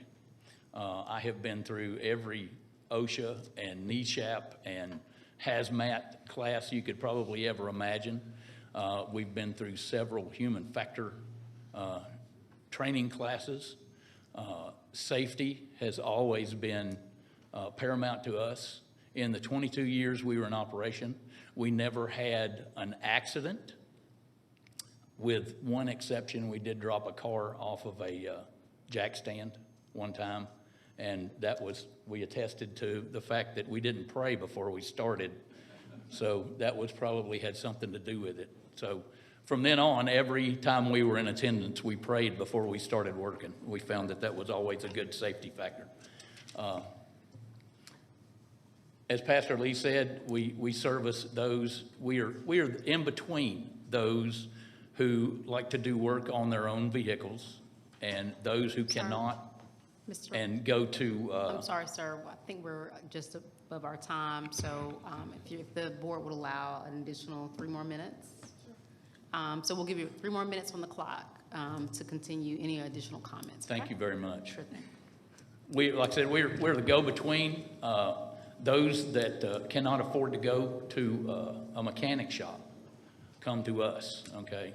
They, like was said, our servants provide the mechanical aptitude and the mechanics in the service, and we ask them to pay for their parts, and oftentimes they cannot, so we provide the parts as well.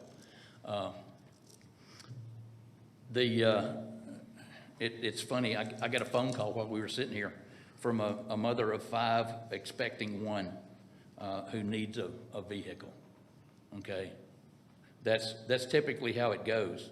But I do want to bring up, there's a study, an ongoing study right now, and I'd like to read that. Cobb Community Foundation is currently leading a initiative called Vital Signs, designed to better understand the needs of Cobb County and the barriers residents face in accessing service that improves quality of life. Early findings based on surveys conducted by Kennesaw State University, Burris Institute, and informed by input from more than 35 nonprofit and government leaders point the clear and consistent theme: lack of reliable transportation is one of the most significant barriers to opportunity. That's what Car Care Ministry does. Car Care Ministry provides for that transportation.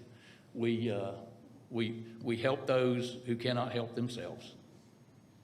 We provide safe and reliable donor vehicles when available, but we also repair those vehicles that these moms are getting their children back and forth to school, to doctor's appointments, to sports activities, and most importantly, to work. There was another part about the Atlanta area is ranked 50 out of 50 right now for those who are trying to bring themselves up out of poverty. And again, with work with Circles Cobb, we have given cars and worked on cars at Circles Cobb. They have a success rate of 75% moving people out of generational poverty. So we are helping. We are helping the community, and I just hope and pray that this initiative will go forward, so we continue to do so. Thank you. Thank you very much.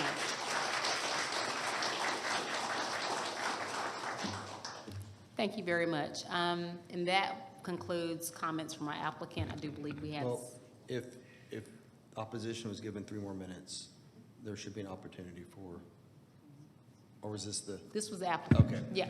Yeah. And that is correct, right? Just to make sure. Okay. So the applicant, that concludes your comments, but we do have opposition, so I want to make sure that we have time for them to come up to the front. Those in opposition that are here, if you'd like to speak at this time, you can make your way to the microphone. And to Brian's point, you will have an additional 3 minutes, so a total of 13 minutes for all of those that are in opposition that like to speak.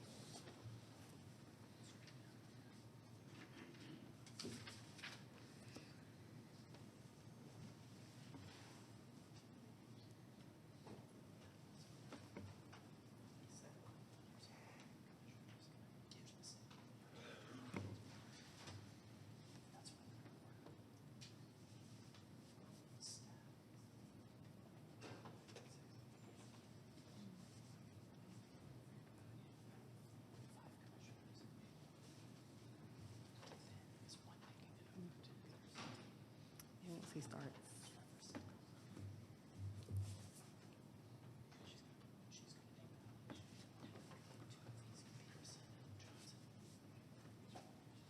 Okay, sir, good afternoon. If you could, please state your name for the record, and then you're welcome to begin your comments, okay? Hello, good afternoon, everyone. Thank you for allowing me to speak today. My name is George Whitman, and I stand here representing the unified families of the R20 residential corridor immediately adjacent to the site. We would like to formally support county staff's recommendation for a denial. We are not here to debate the merits of the ministry, but rather to address the physical and technical hazards of LUP 10. This proposal masquerades as a church expansion, but the record reveals a documented pattern of concealed purpose, life safety hazards, and toxic impact that threaten the core of our master plan. What you see up here on the board is our wall. This is a petition of citizens from across the county and the neighbors adjacent to the site who demand that our master plan be protected. We stand unified because LUP 10 represents a dangerous departure from precedent and the safety standards of our community. Please look at Exhibit A. Should be fairly right after the table of contents page in your packets. It was never designed to be an office or a multi-use space. As far back as August 2024, the applicant was already publicly promoting this specific location as the future home of a dedicated industrial auto repair facility, a full year before they sought the permits. Yet, the applicant chose not to advise the county of this high hazard intent during the design phase. By using a multi-use label to secure a land disturbance permit, they bypassed the rigorous scrutiny this commission requires for industrial automotive work. This wasn't an oversight, this was a strategy. The technical reality of this building is a non-starter for public assembly. Exhibit B in your packets confirms the applicant's own plan, stating this building is not to have a sprinkler system. Now, look at the rendering in Exhibit D. To separate a high-hazard industrial fire load from a church assembly space, the applicant proposes using portable metal barricades. IBC 508.4 is clear. It does not recognize theatrical gates as fire separation. It requires a permanent 2-hour fire-rated wall.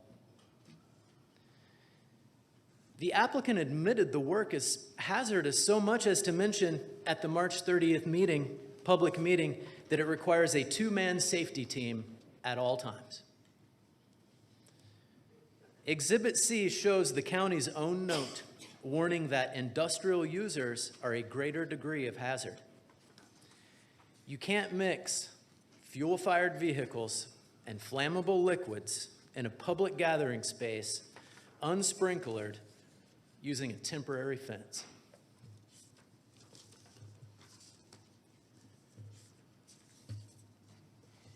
Groundwater and septic. This is a direct threat to the health of our neighborhood, including the applicant.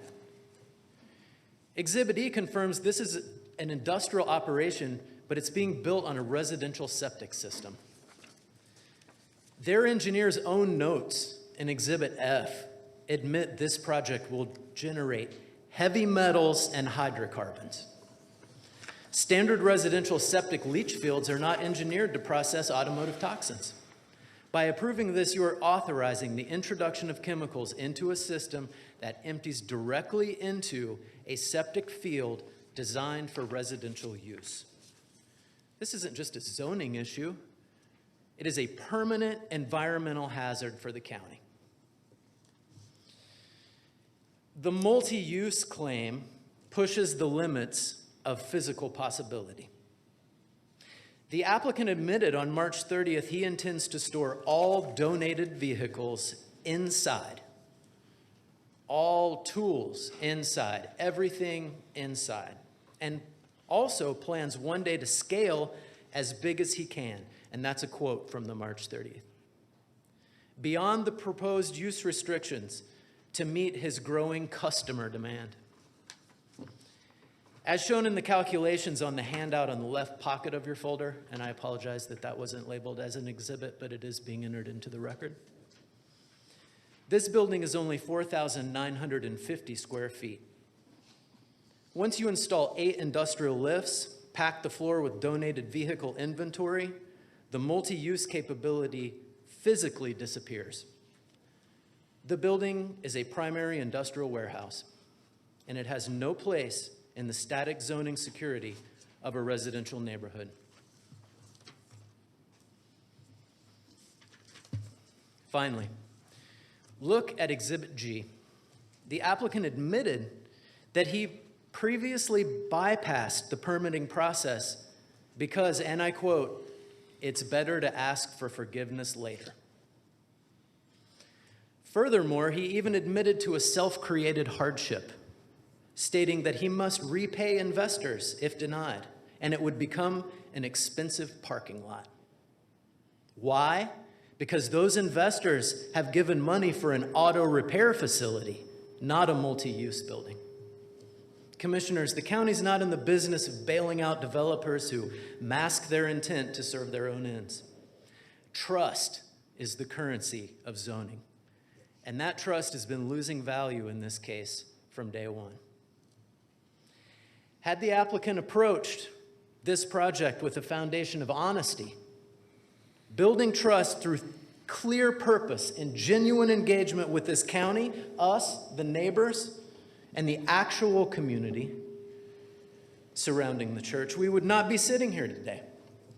But the applicant chose to go it alone, in disregard of planning rules and in the safety of their own neighbors.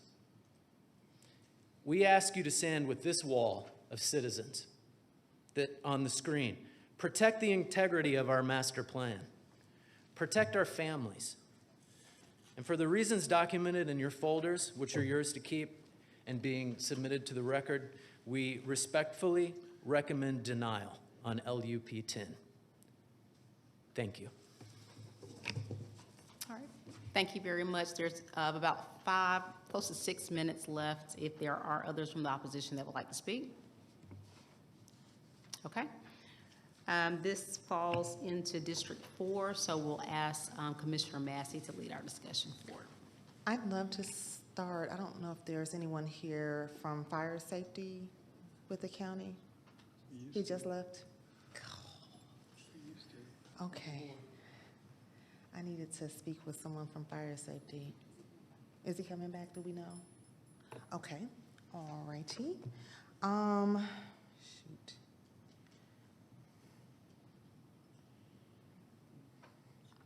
Can I have the applicant up, please?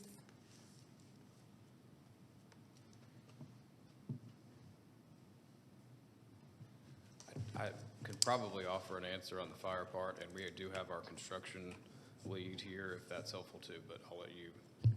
So my question was specific to the building in light of the opposition's opposition and his talks about the safety of the building, the fire protection. Can you speak to what is being proposed as far as either building materials and or systems placed to ensure protection?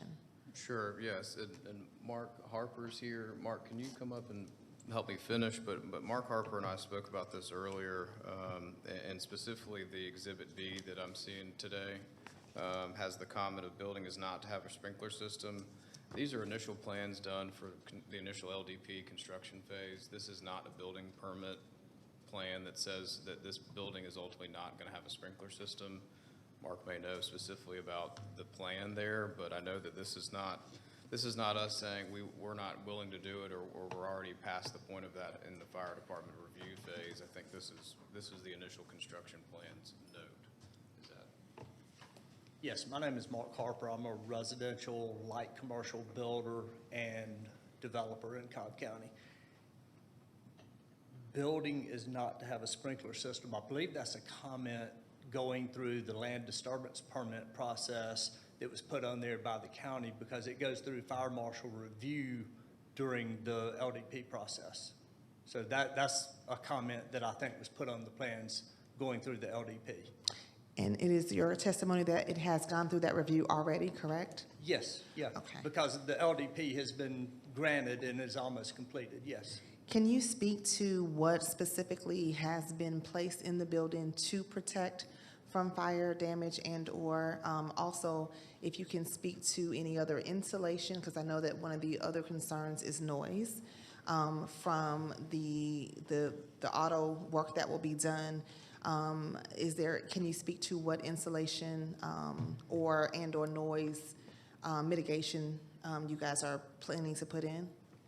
I'm not aware of any insulation, any soundproofing that would go in. I know that there's no firewalls required in a building like this. I've built a lot of townhomes where 2-hour fire separation is required, but in a facility like this, I think there's a fire separation between the main part of the building and the office area.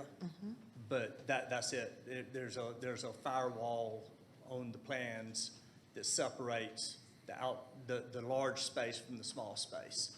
But I don't believe there's any sound barriers on there. But going through the building permit process, if they wanted to add that, they could certainly require that at that time. Okay, thank you. Mr. Rosen, can you speak to the sound installation possibly?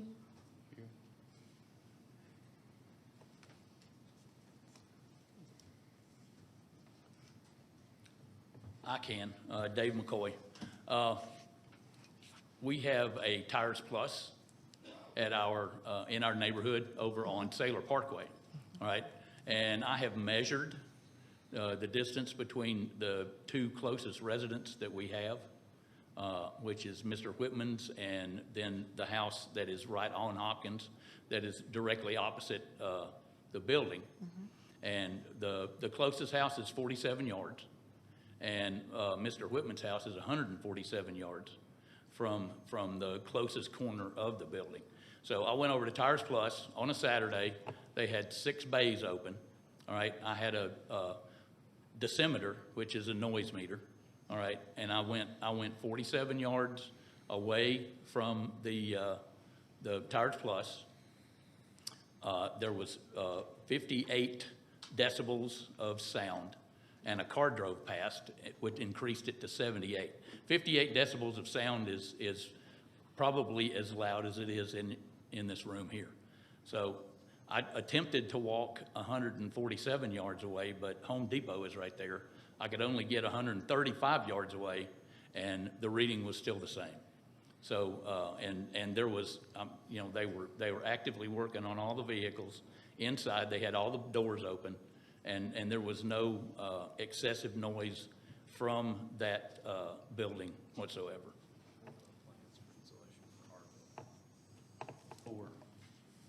The initial plan from the builder, which we have not even contacted yet because we haven't got the structural authorization yet, calls for insulation on the ceiling. And I believe it calls for insulation on the walls themselves. Since this is going to be a multi-purpose space, what is the plan for heating and cooling? Do we have a plan for heating and cooling the facility? There is there's heating and air conditioning in the area. If you look. In the lobby area, the lobby areas? Look at the drawing concept. Are you guys gonna use a mini The split? the lobby, the restroom, the office, and the tool room area are gonna be heated and cooled. Is that insulated via a AC unit or a mini split? You know, I don't know. I don't know that we've sat down but it will be heated and cooled. And the auto bays will not be, correct? No. Okay, on your rendering. Much to the discretion of my mechanics, it will not. I'm sure they'll love that in the summer times. But in light of the renderings here, I'm showing that there are partition walls the partition walls are not going floor to ceiling, correct? They are not. Okay, so They are, with, I think they're the tallest ones that I could find on a search. They're 7'4".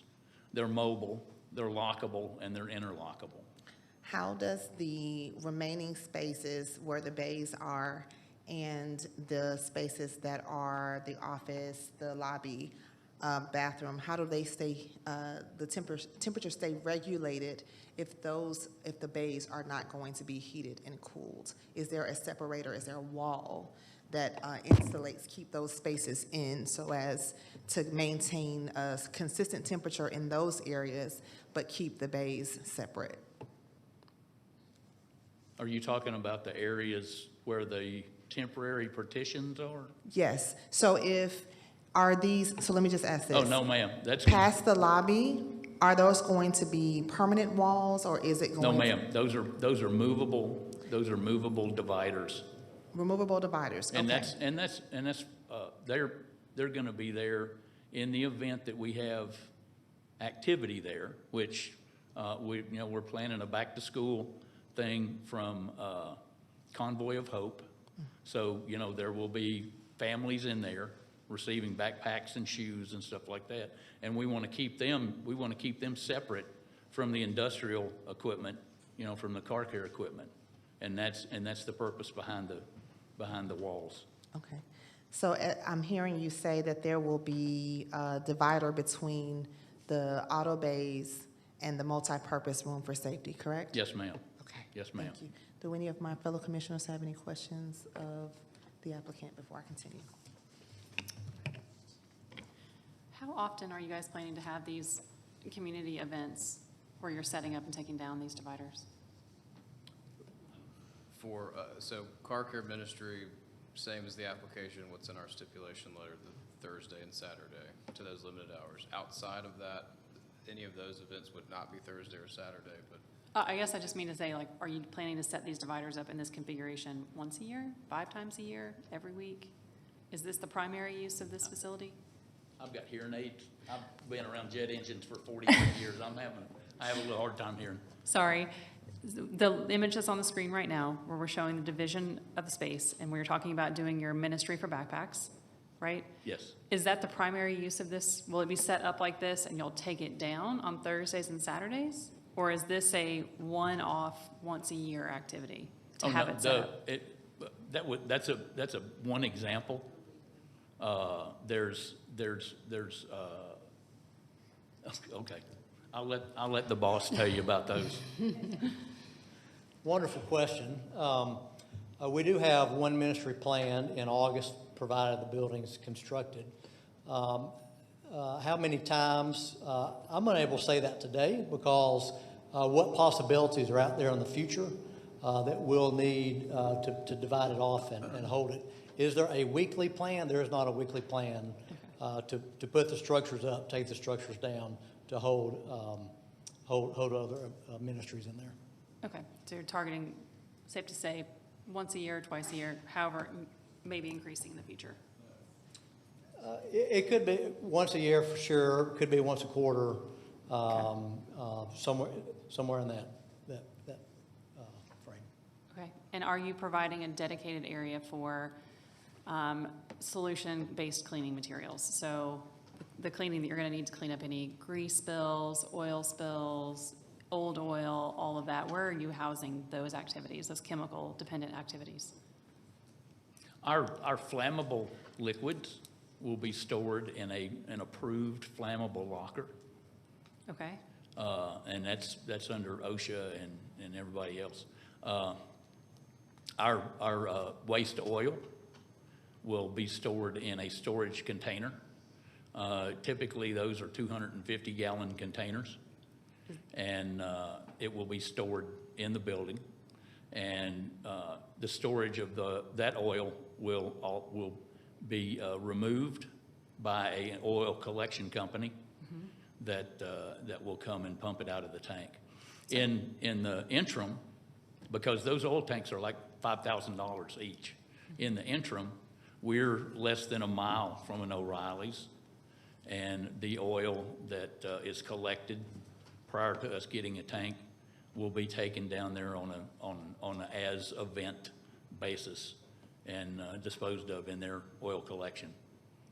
Now, oil spills, we will use Speedy Dry and soak up that oil. There was a question about oil contamination in the water and the septic system. We have no drains or anything inside the building that flush to the septic system. All the septic will be from our toilets and sinks. So there's no drains in this facility to hose There's it no down? drains in the floor. Okay. There's, and there's no, we've never had an intent of washing out the bays out into the parking lot. That's just something that we're not gonna do. I had a question around just the intensity of the, or maybe more, it's more so the scope of the project or the scope of the ministry. I know we talked about the hours of operation, maybe 2 days a week, but as far as, it was mentioned earlier, as far as scaling, like how many cars do you see being on property at one particular time? I believe we talked about them not being outside of the building, but tell me a little bit about what you see the day-to-day operations being as far as the number of cars on the property, where would they be housed, and then how you anticipate that could scale in the future, or what do you want it to scale into in the future? Okay, historically, we worked on Saturdays. We would work, historically, we had 2 other churches working in the same facility. So we would work the 4th Saturday of the month, and we would work the 2nd Thursday evening of the month. On Saturdays, we would have anywhere from 5 to 8 cars come in, and we would work on them. On the Thursdays, we would have 3 or 4 cars because it was a shorter day. We'd start at 5 o'clock, and we would have 2 or 3 cars come in. As far as our donor cars, the question was, where are we going to store the donor cars? Well, during operations, during our normal car care ministry day, we would move those cars out of the building, and we would utilize the building to do the maintenance on the cars, on the customers that come to us. And then at the end of the day, when everybody cleared out, we would return those vehicles to the building, so they wouldn't be stored outside. So you anticipate, though, by when you're not in operation, all vehicles will be in the building? Yes, ma'am. No vehicles will be outside of the Yes, ma'am. building? And the number of, the highest number of vehicles being serviced at one time, potentially, did I hear 10 or? Well, we did, I'll tell you, the last 3 years that we were in operation, okay, we serviced over 500 vehicles, nearly 500 vehicles, and we gave away about 70 vehicles. But if you look at that over a 36-month period, okay, that's about 12 cars a month. So that was about our limit. That's, when you're dealing with servants, that aren't getting paid. Yeah. You can only ask them to do so much. Yeah. Okay. And we would do 12 to 15 cars a month. Some months we would do less. Occasionally we would do more. It just really depended on demand. So Were there any, since you've been already in operation, were there any challenges that you've noticed through this time that you feel like the residents could anticipate? Are there some things you say, hey, we've got to get this right because we see this challenge that's already taking place in the daily operations that we have for this ministry? Our existing, the building that we were in before was right next door, to a place much like the one that y'all were discussing before us. It was a multi-story 55-plus area.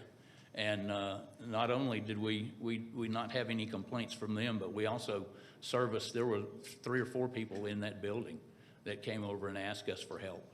And we provided that. That's, nobody has said this yet, okay? This ministry, my part of this ministry is to be a good neighbor to everybody in the community, okay? The only requirement to come to car care ministry is that you have a need, all right? I don't check your financial, I don't check your credit score, I don't check your finances, I don't look at your bank account, okay? All you have to have is have a need, and you come to me and I meet that need, all right? So whoever has a need can come to us, okay? We want to be a good neighbor. And I, you know, I drink from the same water source that everybody else does in Cobb County. You know, I don't want to contaminate our drinking water. I don't want our retention pond to become an oil slick. You know, and again, in aviation, you know, you have fuel spills and oil spills and everything else, and your major concern is to block up the drains. Okay, you don't want, at Atlanta Airport, you don't want the Flint River to get full of jet fuel, okay? And that's your first priority, is to control the fluids. Thank you.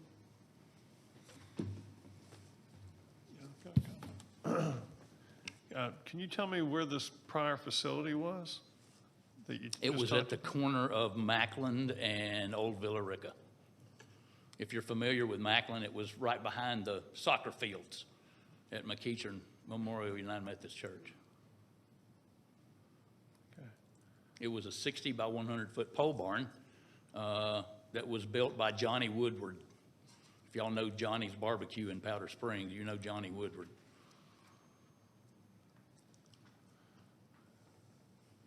And what was the reason for not being able to use that facility anymore? Oh, I'll let the preacher answer that. Our- That wouldn't be very nice at it if I answered it. Our former denomination went through a global split, and as a part of folks leaving that denomination, forming a new church, forming a new global denomination, the ministry, the church is still there, chose to lock the door on this ministry and no longer let it be there. Would love to have coffee or share a steak with you and talk more about that, but. Okay, well, I appreciate your explanation. To date, okay. And you're telling us you're going to use the building for multi-purpose for all kinds of different meetings where kids get backpacks, and use it to work on cars? Yeah, our facility usage philosophy at our church is multi-use. We have one staff office that is locked. It's the lady who does our finances. My office doubles as the prayer room. Today, in our chapel, is a voting precinct. I've given blood in that same room. I've led worship services as well as memorial services. So we view all of our property as multi-use. Determining what ministry would be best in that building versus some of our other spaces will be on a as need basis. If it's real hot, we probably won't be in there, Sarah, with no air conditioning. And so we'll rely on that.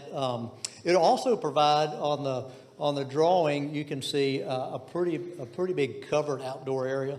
That would be the only outdoor covered area on our campus, as well as we'll call those now the air-conditioned office areas. Give us a place for small groups to meet. Believe it or not, we're one of the rare churches that has small groups on Sunday morning left around anymore. And we're at a Sunday morning small group space, so that will give us another space. And we are always, our mission team is always eyes on the ground, ears listening to the needs of what are the needs in our community and what do we have that we can help with that. So if there was we've hosted school musicals in our worship center. If there was a meeting place that needed to take place off campus for one of our partners, there's a perfect spot right there that is away from the rest of our campus that can be more set off or easier to explain to get to sometimes. Yeah. So we're really looking at what ministry needs to take place and where in our facility would be the best location. This will give us another location. So do you have a long-range plan, or what thinking went into the particular siting of this proposed building at this location? Like a long-range plan of building. We are currently renovating our worship center. It was a gymnasium before we moved into this facility. We decided that we, as a congregation, didn't want to have two worship services. We wanted everybody in the same worship center. So we are currently worshiping in that. When that is complete, it'll sit about 500. If we're having 500 and then parking issues on Sunday morning, it's time to plant another church. So as far as, is there a long-range plan of building a bigger sanctuary? There's not one on our table. Previous church that owned that property had a plan. I think in our heart and our DNA is more of not building our castle bigger, but building the kingdom bigger. Well, trying to get more to my point, did you consider keeping this closer to the existing church building rather than having it? Yeah, good question. away? So if you could, Adam, if you could bring up our plat. Go to another bigger aerial shot. You see where the larger parking lot is on the left, that space that looks like it's just open land, that's where our sewer system is located. We weren't real sure about going closer to the road, and we definitely didn't need to disrupt our septic system. So it was that location in that corner was the best spot on our property. Upper left would be too small, and it borders closely to county land, the West Cobb Aquatic Center property. All right, thank you. Can you clarify for us how many acres this church sits on? I think it's 15, just right? over 15 total, 15, yes. okay, thank you. Does anybody else have any questions for the opposition, for the applicants? Does anyone have any questions for the opposition or staff? I'd like to understand something from the applicant. I'd like to understand, this is a light automotive repair shop, basically, right? So, yes, the reason for the land use permit is for the light automotive repair activities, correct? Okay, and so if I look at the code and light automotive repair requirements, they look inconsistent with the kind of plan that you have. Have you taken those requirements and satisfied them in that plan? I'm not aware of where we don't meet it. So light automotive requires indoors with bay doors that close, which we have. All work to Are be they all indoor. fully enclosed? I can't tell that from the schematic. These are the bay doors showing the bay door that's in the back of the building actually will switch with one of the ones towards the front, partly to keep a door further away from the back of our property, which would be where it faces towards the south of us, towards Mr. Whitman's property. But yeah, so it's fully enclosed. I mean, Well, no, I understand that the facility is fully enclosed, but it sounds like, and I can just be misinterpreting, but it sounds like you're going to take this bay area and convert it to other uses at different times. And do you have dedicated bay spaces for light automotive repair, or are you just moving these bays in and out and using the facility the same? Because I think it's different if you have a dedicated light automotive repair facility than if you have this multi-purpose room. Especially when we're talking about, you talk about 500 people, I'm concerned about safety, I'm concerned that we don't have a fire official here to have this conversation. But what are the safety features for making sure your parishioners remain on earth to do whatever they're supposed to do, and take care of their safety? That's my main concern. Those are the bells that are going off in my head, and I would like to understand how you were fulfilling that mission. And that would be a mission that is your mission and our mission both, is to provide for the safety of individuals. Sure. So, and that's largely what we've been talking about in the course of this project. And one of the things that we've looked at is showing you this, showing where the lifts are located, and coming up with the concept that we can actually use portions of the building when the ministry is not in operation. You know, when it is, there will not be activity in that work area, but the front area of the building will still be able to be utilized for meeting space and other things. So keeping that separation when there is car care ministry activity, I'm not. Well, I want to address it to your mechanic then. I mean, in your job line that you did before, did you have dedicated space for performing mechanical activities? Or was it a space that you moved in and out of other places? I'm just not understanding how you can provide for the safety of individuals when you're storing things in this place that is for car repair and all that kind of stuff. How are you making sure that your people are safe? And that you don't burn down a building and cause other issues. Well, first, so. Could I asked the mechanic, can he answer that, please? Sure. Okay, first of all, the fire safety aspect of it is that under no circumstances during multi-use of the facility will there be any maintenance activity or anything that would cause a fire situation or a hazardous situation. Okay, so Okay. just let me interrupt you 1 second. I'm not trying to be disrespectful, Okay, but I'm no, just no. trying to hone in on something. So what is going to be stored in that facility that relates to car repairs? Basically the same thing that you have in your garage if anybody at your house does automotive care.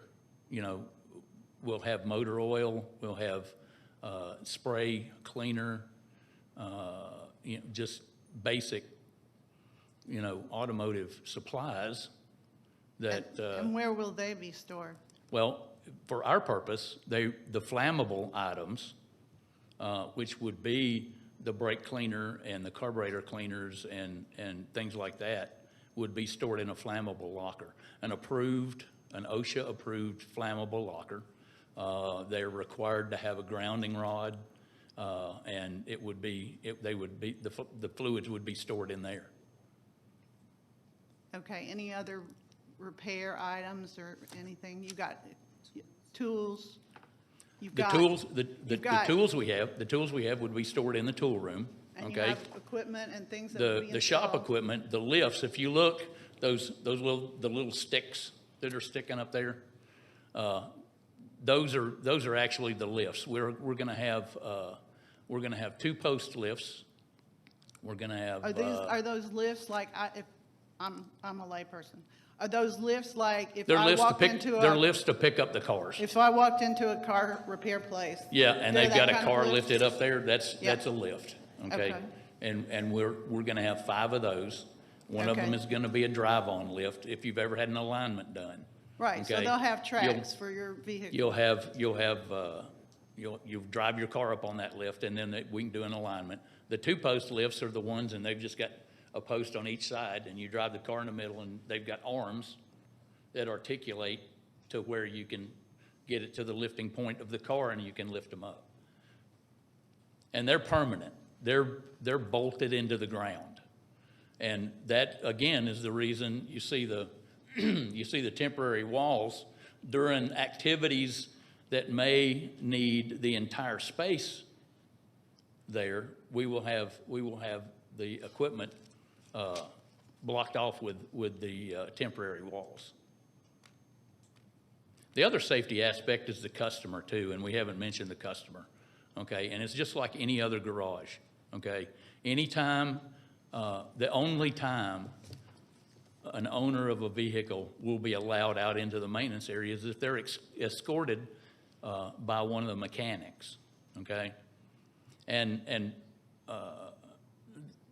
the aspect of the 2-man concept in a maintenance facility is back again to the human factor, okay? Yeah. you never want to do anything where there is a potential, and there's always a potential for accidents. I mean, how many people get up on a step stool in the house and they're by themselves and they fall off and they hurt themselves? Okay, that's our thought pattern. Okay, I never want anybody in the maintenance facility doing any maintenance by themselves. Okay, and it doesn't matter. Mechanics are prone to accidents because it's just the nature of their beast. I have not worked on cars in a little while, but historically, my arms were just scarred up and bruised and cut and everything else. And my poor head, is just constantly got knots on it and cuts on it, okay? It's a hazardous environment, okay? There's metal objects, there's equipment, there's tools being used. And that's why I want to have 2 people inside the facility anytime there's anything going on. Any kind of mechanical work going on. And that's just for safety. That's for safety of the other person. And then again, the customer, we don't want the customers wandering around bumping their heads and getting hurt and maybe perhaps causing an accident because a mechanic is trying to get them out of the way. So the customers will be escorted to and from their car, and they will have to remain in the lounge area unless contacted. So is this facility already constructed? Is it what? Is it already constructed or not? Oh, no. Okay. No, ma'am. No, ma'am. We got the land disturbance permit. Okay, I wasn't understanding. And we have done that, but we have, Okay. and we have the drawings. Okay. We have the engineered drawings for the facility, but we have not, Broken ground. we were in the process of putting this in when we found out about all this. So, Can I ask a question? It seems like we're trying square peg, round hole, I think that's the expression, for the multi-use part of that. Is there any potential to just expand this by one bay so that you have a truly dedicated and safe multi-use function in that spot? I think we're all struggling with how are you going to have kids in a space with things that you can climb. I have kids. I have a hard time keeping them off stuff sometimes, right? In best intentions, you're going to try to protect it, but somebody's going to get excited and be like, watch me. I think that's where everybody is struggling. So has that been a consideration?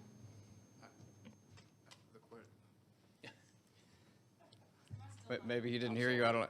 I think the question is, can we commit to making some portion or more of this space as just dedicated car care only? Let's not try to mix the two.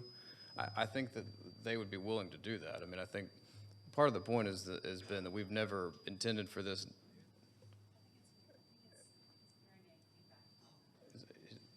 Intended for it to only be one. This one's squeaking and this one's working, so I'm sorry. This is not the way we orchestrated the presentation.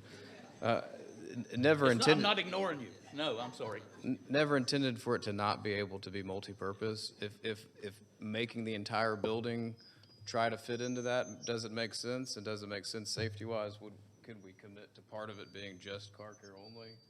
I think that would, sure, yes, I think that would make sense. And that's, let me say, the stipulation letter came together late yesterday, and it came together late partly because we had a meeting that we held for the community that we sent out. Land use permit requires adjoining neighbor letters, right? We sent out 1,000-foot letters like we normally would in a zoning. We had about 5 pages of people sign in, and after that meeting and a couple of meetings internally, getting to having this come out to you yesterday. Part of what we used to put this together were things that we had heard up to this point, despite reaching out to our neighbors and directly asking to discuss. We had not had that responded to us. So if some things in here don't address some of those things, well, we tried to get to that point with those. But part of our purpose of being able to put forward something that shows the multi-purpose is so you could see the vision.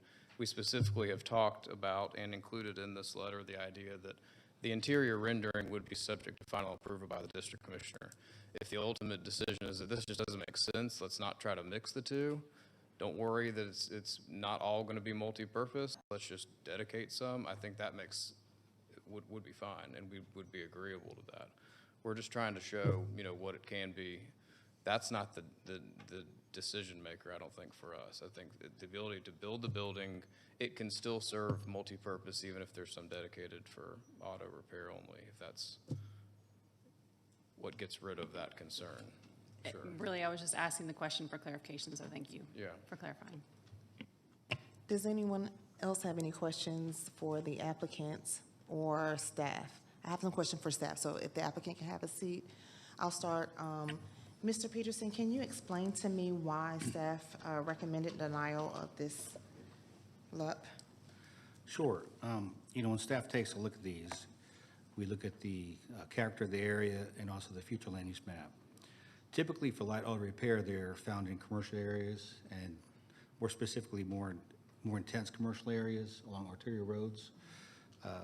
And they usually have other commercial uses around them. It's been my experience that light auto repair is one of the more difficult uses to get approved. The board does not even approve these in areas where there's other commercial uses. And that's just because of the history of auto repair places. They're noisy, sometimes they have outdoor storage, there's cars sitting around, and it just creates a visual issue for the neighbors.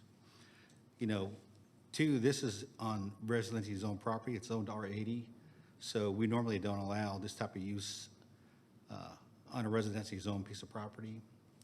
And I guess number three is that the future land use map does not support this type of activity. And the future land use category will be? It's public institution. Public institution, okay. Fred, you had questions? Sorry, I found my button. They said they used to use a pole barn not far away? I'm not sure how far away it is, Commissioner Blaine. You probably need to ask the applicant that. Okay. But we were unaware of the old one, and I don't think there's any business licenses on record for that. Okay. Where is the nearest land near here that would be appropriate for this type of use generally? Probably closer to Lost Mountain Road, I would think.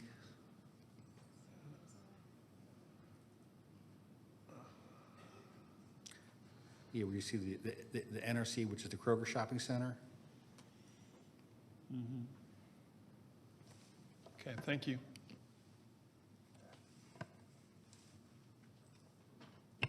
Anyone else? All right, well, let me start with a few comments and then I'll go into a motion. First, I just want to thank everyone for being so engaged in your community, loving your church, loving your ministry. Even those that are in opposition, thank you for loving your neighborhood and showing up and speaking. I know that it is difficult when we are on opposing sides, but I know that, and I'll speak for my fellow commissioners and say that we all appreciate you guys for being so engaged. With that being said, I do also appreciate the ministry. I can't unhear that the business license hadn't been filed and you guys were kind of operating under the radar. So I do personally, and I think I can also say for my colleagues, we don't want to set a precedent of forgiving when people know to do better. And or we don't want this to be a forgiveness board where we just approve things that have been going on because they're grandfathered. So just to say that. With that being said, though, I do find comfort in the fact that this is a church facility. There is the aquatic center next door. There's a church across the street. It's a road that can support the traffic, so we don't have any traffic issues as it relates to that. So my motion would be to approve LUP 10. With some stipulations. This approval will be for 24 months. The recommendation for approval will be for 24 months with the stipulations that are enclosed in Attorney Rosen's stipulation letter, with the addition of BLC approval as far as the plan of the actual facility, so the final plan approval for BLC, as well as I'd like the applicant to work with fire and safety to come up with a comprehensive fire and safety plan for the separation of the bays and common areas or multi-use areas, as well as look into a better solution for the collapsible wall, whether it could be floor to ceiling, but we'll leave that to Board of Commissioner for final approval. I'd also, so all of the other stipulations I think were addressed in the stipulation letter, but that would be my motion.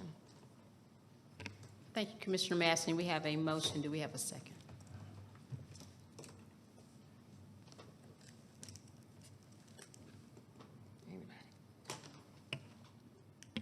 I can second for discussion because it seems like we're having Okay. a pause.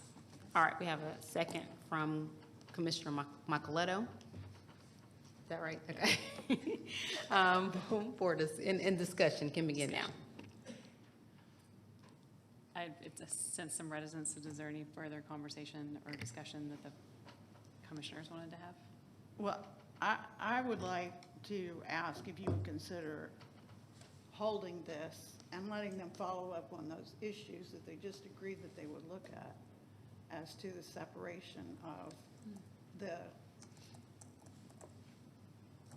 Auto bays from the mixed auto use? bay and compliance with code and the other use of the facility. I don't have an issue with them operating it, but I have an issue with us making sure that they've things are in explored place prior those to. things, right? I'm very amenable to that, so I will amend my motion to place LUP 10 on hold for the applicant to review those fire safety matters, as well as maybe updating the renderings to include the comments and/or options that we addressed earlier.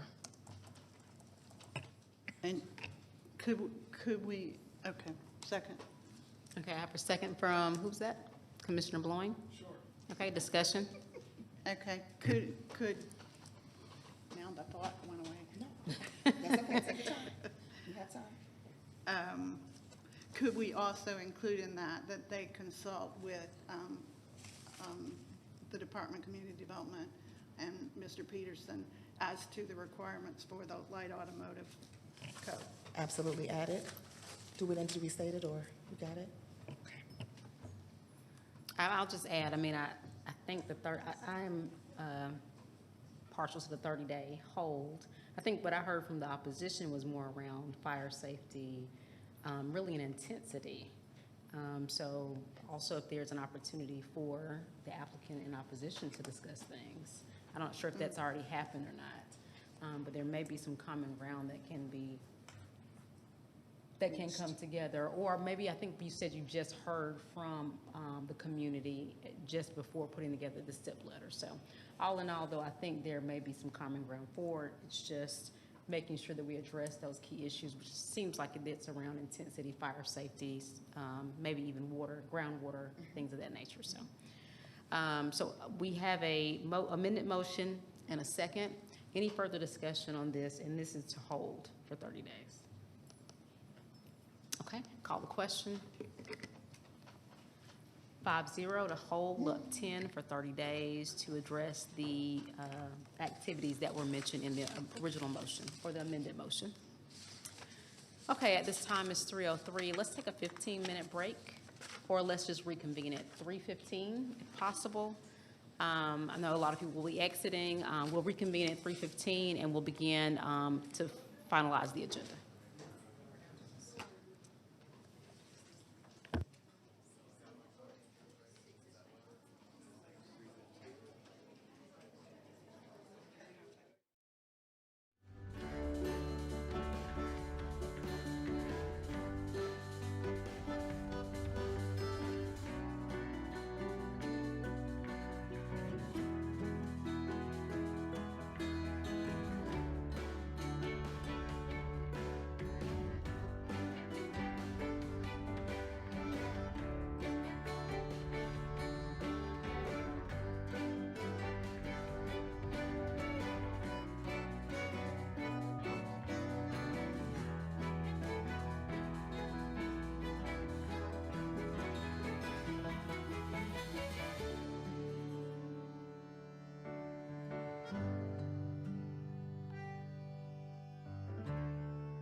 Welcome back, everyone.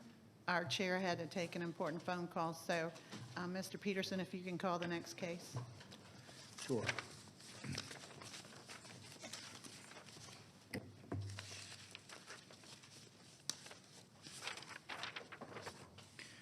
Okay, next case is LEP 6 of 2026. Tasha Tolbert and Alicia Steele request a temporary land use permit to increase the capacity of a group home from 4 residents to 8 residents in land lot 590 of the 16th district.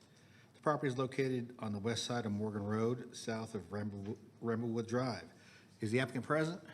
Yes. Let the record show the applicant is here. Is there anyone here opposed to LEP 6? Let the record show there's no one opposed.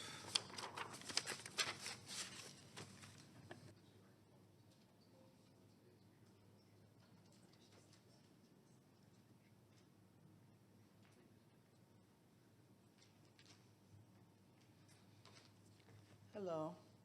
Good afternoon and welcome. If you can let us know your name and. My name is Tasha Tolbert. Okay, and then you're free to talk for 10 minutes as to what you want us to know. All right. Hello, my name is Tasha Tolbert, and I am the co-owner of Prestigious Senior Living Community, LLC. I'm also a registered nurse. I have been in the healthcare field for 27 years. My specialty in nursing is long-term care, rehabilitation services, and hospice services. Myself and my business partner, who is also a registered nurse, have recognized that there's a gap, or what you would call a deficit, in between having your loved ones at home with you and having them in a living facility. Most families are in what we call a sandwich generation. You have our generation who are trying to balance life, trying to take care of your loved ones, and trying to take care of your children. This is causing burnout, overwhelming people, and health concerns in the caretakers and their loved ones. This personal care home will provide a solution to having caregivers' loved ones in a home-like setting with worry-free from their loved ones being safe, making sure they're eating and taking their medications. We are already approved for a 4-person, for four residents to be in the home. We're asking to increase it to 8, the occupancy of 8. Reasoning being is because the area in the space provided will provide couples, also other loved ones to be conjoined in rooms together. In this personal care home, it is in a quiet neighborhood. It's going to be for the elderly population, 65 and older. In this area, we will be providing also giving the opportunity to have a outside doctor come in once a month to see the patients in the home. We also will be providing light rehab services from licensed PT and OT to come into the home. So it is providing an alternative services to either having your loved ones in your home or versus having them in a huge living facility. Anything else? Anything else? No, that's pretty straightforward. Okay, great. Is there any opposition here? No. Okay, then you can just stay there and we'll talk to you. How about that? No problem. This is in District 3, so that's the commission district that I serve. So I'm going to ask you some questions first, and then everybody else will chime in. But you probably know how that is because you've sat here all day. So I understood historically. How did you come to get the 4 people approved, and are you currently operational? No, we're not currently operational. We had to finish putting into the sprinkler system, so we had to do some revamps to the sprinkler system, and so we're actually waiting for them to come out and do the approval for the final approval for the sprinkler system. The approval already came from zoning already where we're at. They've already approved for 4, so we were just increasing it to 8. Okay, do you have folks that are going to be residents? Yeah, we have just 2 right now. Okay, you have 2 right now. Mhm. And how many rooms do you have? We have 3, and then we can, we're about to convert another room, the living room area, into another room. So it will be 4 rooms. So 2 to a room. Okay, and you mentioned the opportunity to have relatives share space. Do you? Like husband and wife. Right. So do you have any, is that the situation you have now or not? No, not right now, but we have been asked that. So that's why we're talking about increasing the space, because our marketer had said that we had some questions about people wanting to have a mom and dad in the same space. Uh-huh. And your plan, as I understood it, you have 2 employees? That's yourself and your partner, is that right? Yeah, well, there will be 2 employees at a time in the residence when it's operating. So your function is what? So yes, I will be also employed there as in terms of overseeing the operation, making sure that the medications, because I am a registered nurse, making sure that the medications are correct, and communication with the doctors, and making sure that their orders for their medications are correct. Okay, are you going to be at the home? Not on a permanent basis, no. No, are you going to be there certain times during the week? Yes, certain times during the week, yes, I will be there. Okay. But there will be an employee there 24 hours a day. Okay, and the 2 employees, right? I guess they're going to alternate shifts? Yeah, alternate shifts. Okay, and do they have credentials? Yes, they will be certified nursing assistants. Okay. And so you're starting with 2. You're fixing to get a certificate of occupancy, is that right? I'm sorry? Are you fixing to have a certificate of occupancy? Yes. Okay, and you're approved for 4 right now? That's correct. Okay, and how long before you can get the 2 more residents, do you think? 2 more than the 2 we already have? Well, yeah, because I mean, you're approved for 4, Yes. right? Well, once we get the certificate of occupancy, we are waiting for, like I said, we're waiting for the fire marshal to give us our final approval on the sprinkler system. And then we will be able to move forward with that. Okay, do you have a timeline for that? I just got off the phone with them today, so I'm hoping that they finish up today, and then we just have to wait for the inspector. We have to schedule the inspection. And so, sorry, a little dry. Schedule the inspection, and then they will come back out and approve. So then we have 30 days from that approval 30 days from the approval to when you open? to get the certificate of occupancy. Oh, okay, okay. All right, and so you have plans for that in place? Yes, Okay. ma'am. I might come back to you, but I'm going to let anybody else who has questions No problem. address you. Does anyone else have questions? You talked about converting the living room space into another room for 2, is that correct? Well, yeah, we have like I wish I had plans up here. But we have 2 upstairs, we have 2 living rooms. So there's a dining room and then 2 living room spaces. And so it so we were just going to Converting, turn one so of them. almost if you had like a sitting room, living room across from each other, one could have the French, so you're going to close that one off and make That's that. right. Understood. Okay. Anyone else? If you can just stay there, but I'm going to talk to him right now. No problem. Mr. Peterson, what was staff's recommendation and what considerations do you recommend for us? Yeah, the staff recommendation was to deny it, and that's basically based on that she wants to double the amount that she's allowed to have currently under the code. She's allowed to have 4 right now by right, and she got her building permit last year to do this, and according to my notes, she's either close to or has the CO for the 4 right now. So we would like to see it operate for a period of time before they come in and get more, just to make sure it operates, without any complaints. Right. So is there a way you think to allow her to operate at 4, hold this for a certain period of time? Well, she can do 4 right now. Huh? She can already do 4. Oh, I know. I'm saying, could we allow her to continue doing what she's doing and leave this case hold this case for like 60 days and then get her to come back and make a report. Sure. Because if we deny this, she couldn't reapply. For 12 months. For 12 months. So I think you're trying to get Right. it within that 12-month window. Does that make sense to people? For the purposes of discussion, though, I don't know that 3 months would be enough time for her, just because she hasn't received her final inspection or her certificate of occupancy, and it sounds like she's probably between 45 to 60 days from having all of her documentation, which would not give us enough time to assess operations.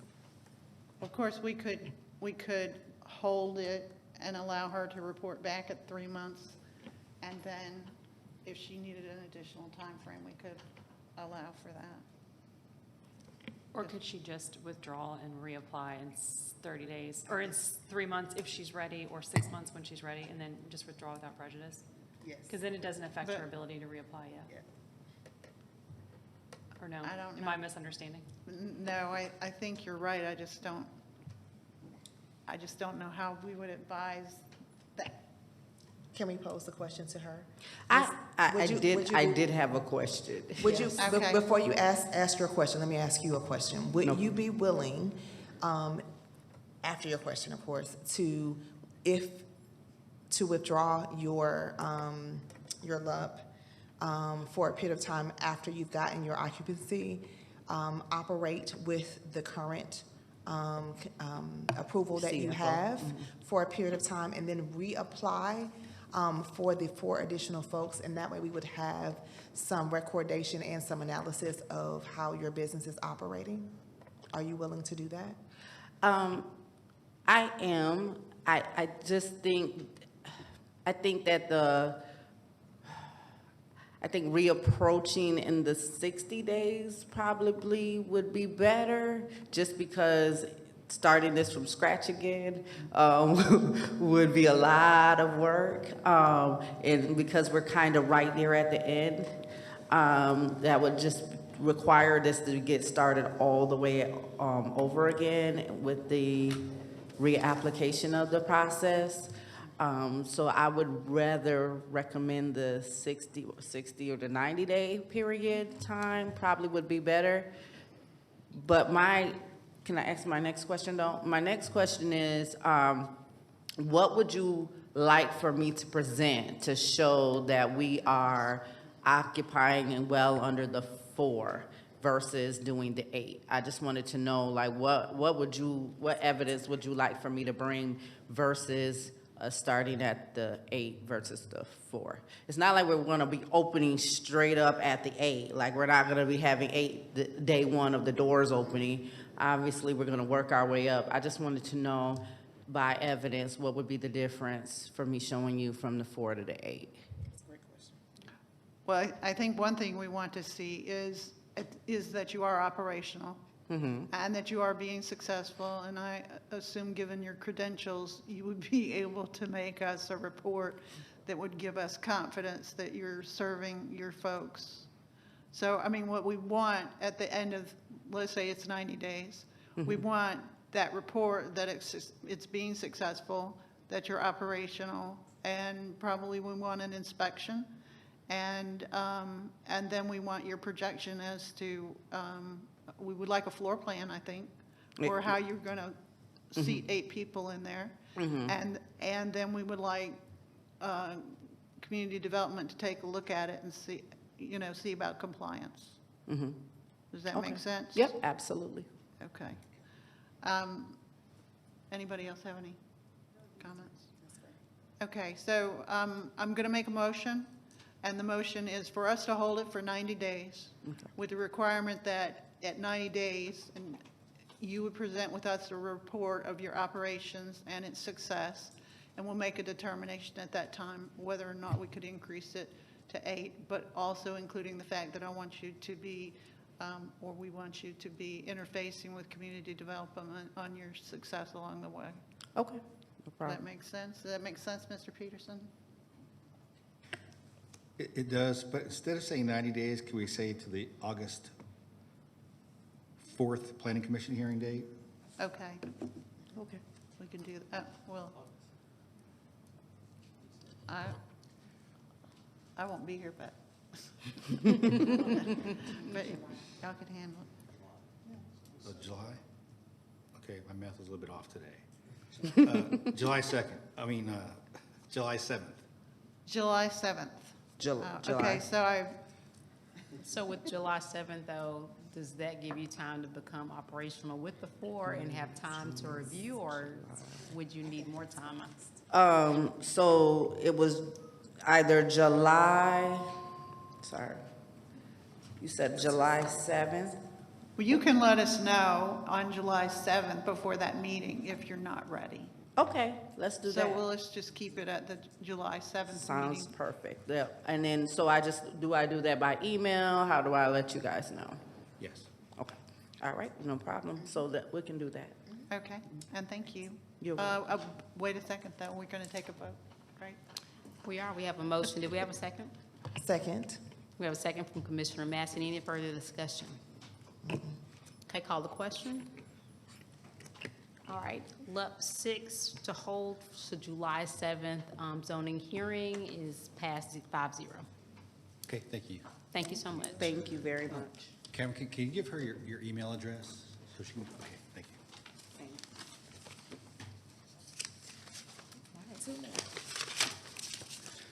Okay, next item on the agenda is LUP 7 of 2026. Jessica R. Weaver requests a temporary land use permit to allow a wellness studio in land lot 75 of the 20th district. The property is located on the west side of Dallas Ackworth Highway, north of Silver Lace Lane. Is the applicant present? Oh, let the record show the applicant is here. Is there anyone here opposed to LUP 7? Let the record show there's no one opposed. Would the applicant please come forward to be sworn in?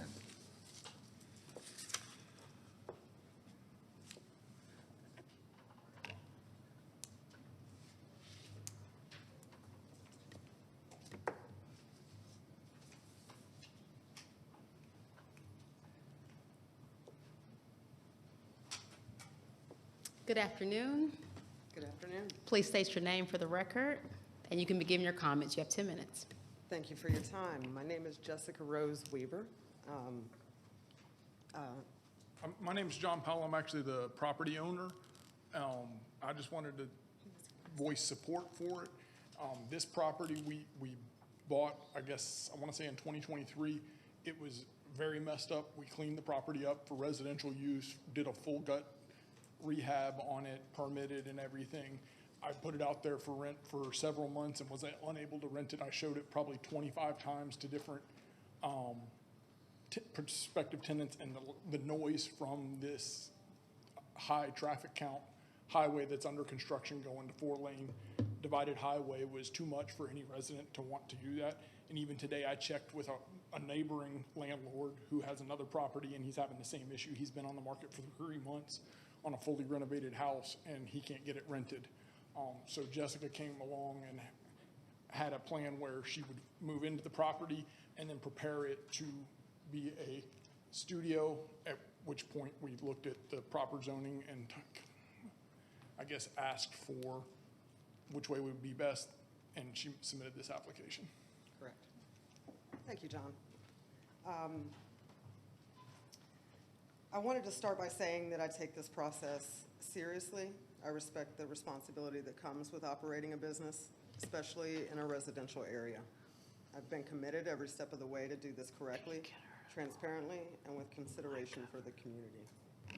This is something that I've created. Excuse me, can you speak into the mic just a little bit? We want to make sure you can be heard, okay? Yes. All right, thank you. Thank you. Wow. This is something I have created with intention, and it represents stability, growth, and a long-term vision, not just for myself, but for creating a space that helps people improve their well-being, vitality, and quality of life. And to elaborate a bit, wellness refers to mild, non-invasive supportive services that help with recovery, relaxation, rejuvenation, circulation, overall balance, and vitality. The services are and will be centered around supporting the body's natural ability to function and regulate. It's about helping people feel, and perform better in their day-to-day lives. My company is able to do this mainly by providing hyperbaric oxygen therapy. I personally invested in a 40-inch monoplace hardshell hyperbaric chamber and premium oxygen concentration to provide myself with the benefits. And upon further learning and evaluation, I grew very passionate about the wellness and what oxygen can do for anyone, especially when in conjunction with other related services. So that said, I plan on implementing the equipment that I have purchased into this particular business and opportunity. But as you all know, right now, I'm limited to just 25% of the property for being used for business purposes, and I must obtain your guidance and permission to expand or move forward. The equipment and services are designed to support people, increase performance, and basically help individuals function at a higher level in their daily lives. And I've personally seen how this type of care can help people regain energy, feel better, and have less pain, returning to their families and responsibilities in a stronger way. These services are not a replacement for medical care. They're simply complementary and focused on general well-being, always without diagnosing or treating medical conditions. So my goal is to provide something that not only benefits individuals, but contributes positively to the overall health of the community. This type of work is impactful. It has become my true passion. The evidence of its effectiveness speaks for itself. These are quiet, appointment-only, one-on-one services. There is no high traffic, no noise contribution, no disruption to the surrounding neighborhood. Safety is a priority, and I understand there can be concerns around oxygen use, but the equipment is designed with multiple built-in safety systems and is operated in a regulated and controlled way. There are no oxygen tanks. The oxygen is created by concentrators. The oxygen purity and content is measured continuously inside and outside of the chamber. And while oxygen can increase flammability, the system is operated under strict safety protocols that eliminate ignition sources, control the environment, and ensure continuous one-on-one monitoring. I follow and maintain all of my equipment properly. I've completed 3 certifications in hyperbaric operation and safety to become that operator. I follow all manufacturer guidelines, strict operational protocols, including proper client screening, continuous monitoring during and after sessions, and Just Do Better sustains adherence to fire prevention, cleanliness, and equipment standards, proper maintenance, and service intervals. And I say that because I lost my dad in a fire 2 years ago. So it's very important for me to maintain safety centered around fire. So I take this very seriously and have considered installing a fire suppression system if determined necessary when permitted to move forward. I did have a couple of slides where I wanted to show you all how John mentioned. Like this.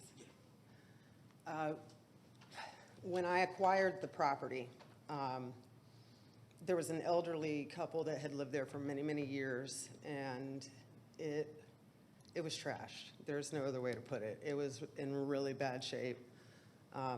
John had done a great job inside the house. The outside has been my job, and I have invested about 7 months of daily, long, grueling days to get it cleaned up and looking as you'll see in these slides.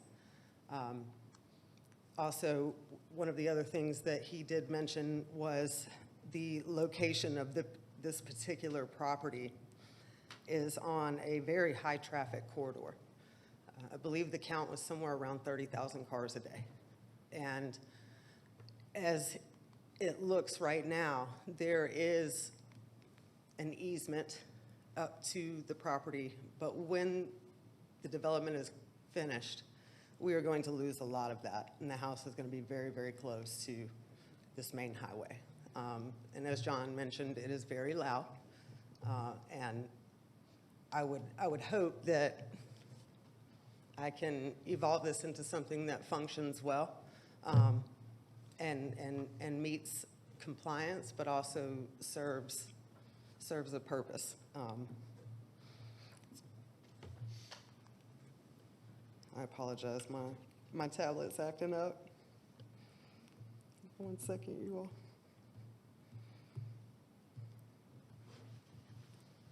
Okay. Make sure. As part of a long-term plan, I do aspire to bring this property into full compliance with state board requirements. If you all were to permit me to be able to move forward, I would want to grow into collaboration with other professionals that offer some sort of wellness-centered service. Not committed to, but something along the lines of nutritionist, esthetician, specialized hair care providers, something along those guidelines that state board would then require within the property. It would need some build-out work to do so, but that would be the long-term goal and plan. The development plan that has been created is centered around becoming ADA compliant, state board compliant, and making continuous improvements to the aesthetics and parking. We plan on removing the existing carport structure, expanding with more concrete and slate, and it would open up the space for more functionality and considerations developing. And we consider developing a circular driveway to allow for a smoother entry and exit. This will be a divided highway. You will not be able to make a left-hand turn out of the driveway once it's completed. Any expansion would only occur after meeting all requirements and would remain limited in scope. I want to emphasize that this is not a large-scale commercial operation. This would be a small appointment-based wellness business with controlled volume. Clients are scheduled in a way that prevents congestion, and it maintains a proper conduct for residential environment. Although it is a half a mile from the intersection of Highway 92 and Highway 41. I have taken the time to speak with neighbors. I'm committed to maintaining a cooperative and respectful relationship with the community. I understand that trust matters, and I'm here to earn that. And I'm asking for your approval to move forward with this special land use permit so that I can continue moving forward in a way that's responsible and beneficial to both the property and the surrounding area. And thank you again for your time and consideration. And this is the chamber up there.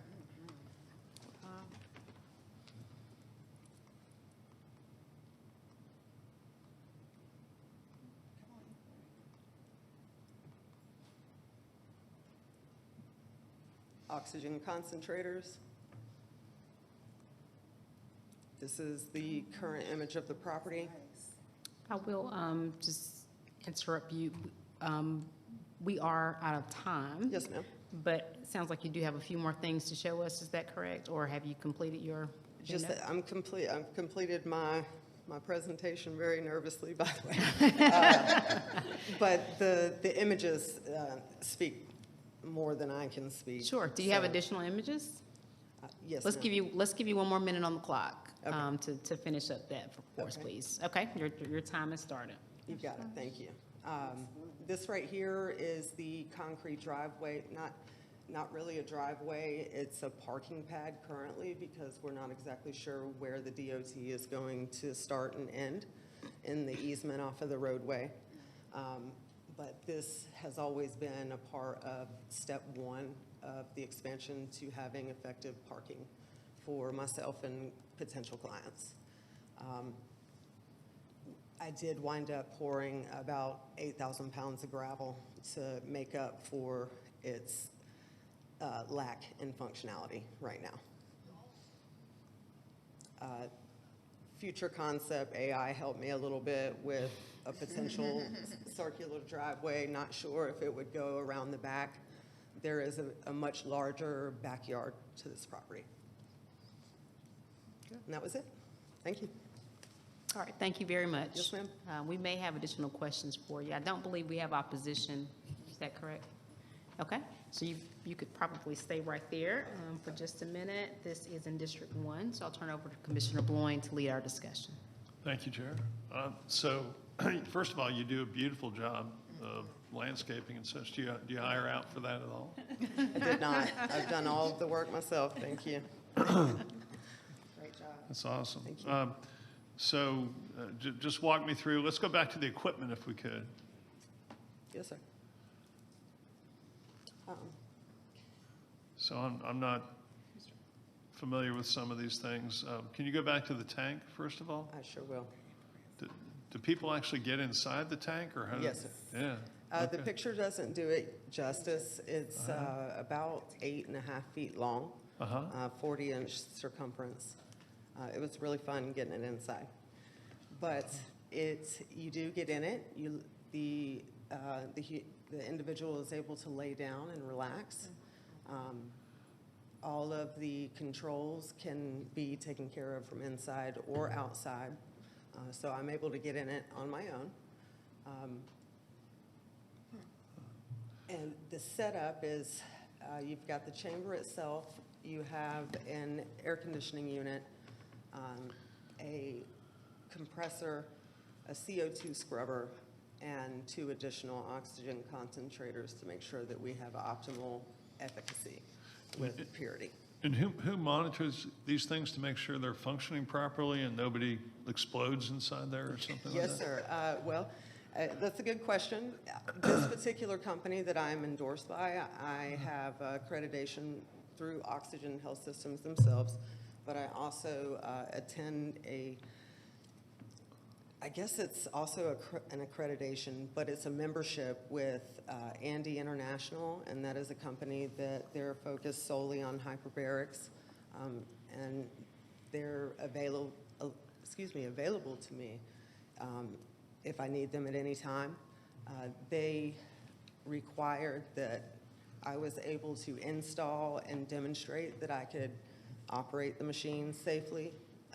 They sent somebody out to accredit me. So I had to certify live in person, and that expires every 2 years. Okay, but you keep that up to date? Yes, sir. All right, so who are these people that do that? Andy International. Andy, A-N-D-Y? A-N-D-I. International. Okay, and there's no state certification process or anything at this time? No state of Georgia process yet? As far as I know, no, sir. It's a very unprecedented thing that I have here. I feel like I may be pioneering a little bit of this.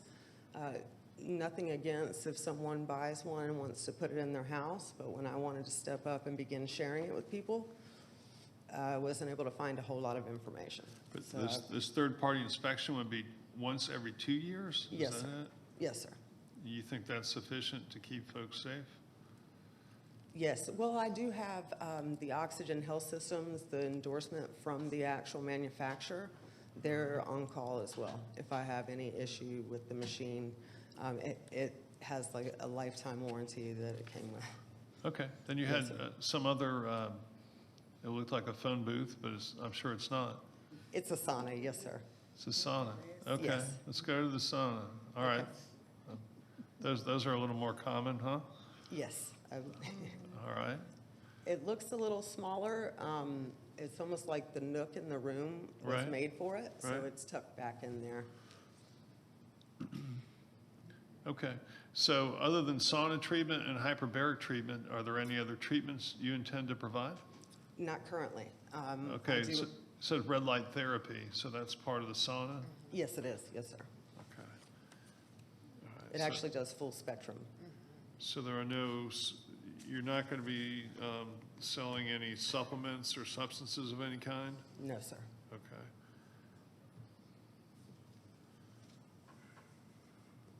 Selling any books or literature? No, sir. I do have some there for when they get in the chamber, so they have something to look at because they can't go in with their cell phone. Okay, I got it. But no sales. Reading material, got it. Yes. Okay. All right, anyone else with any questions?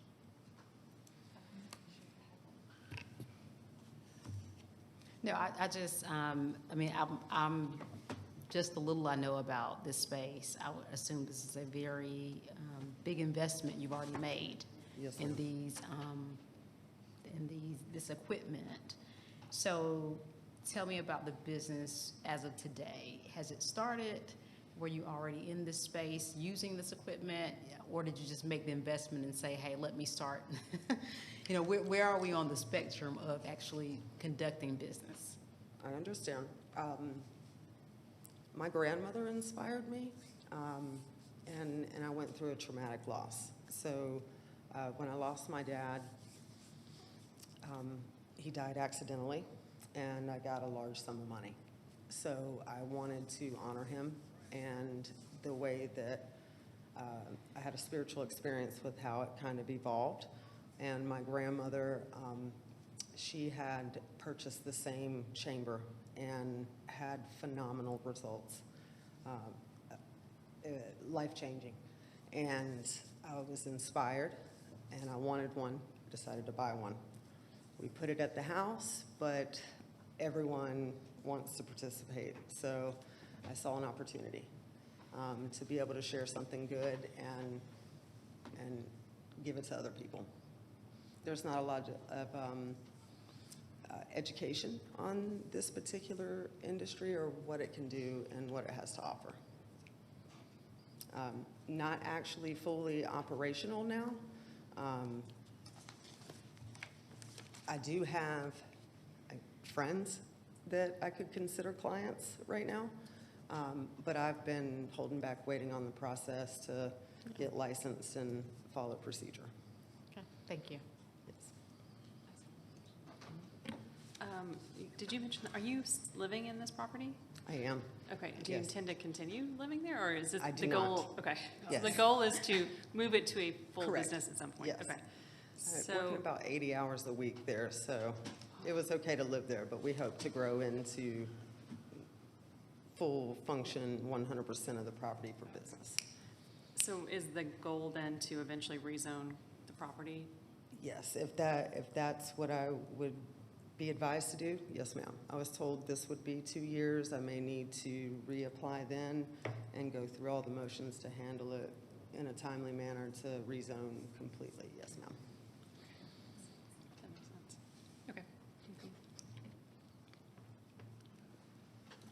Okay. I'm more familiar with this space than maybe my colleagues are, as I love a good infrared sauna.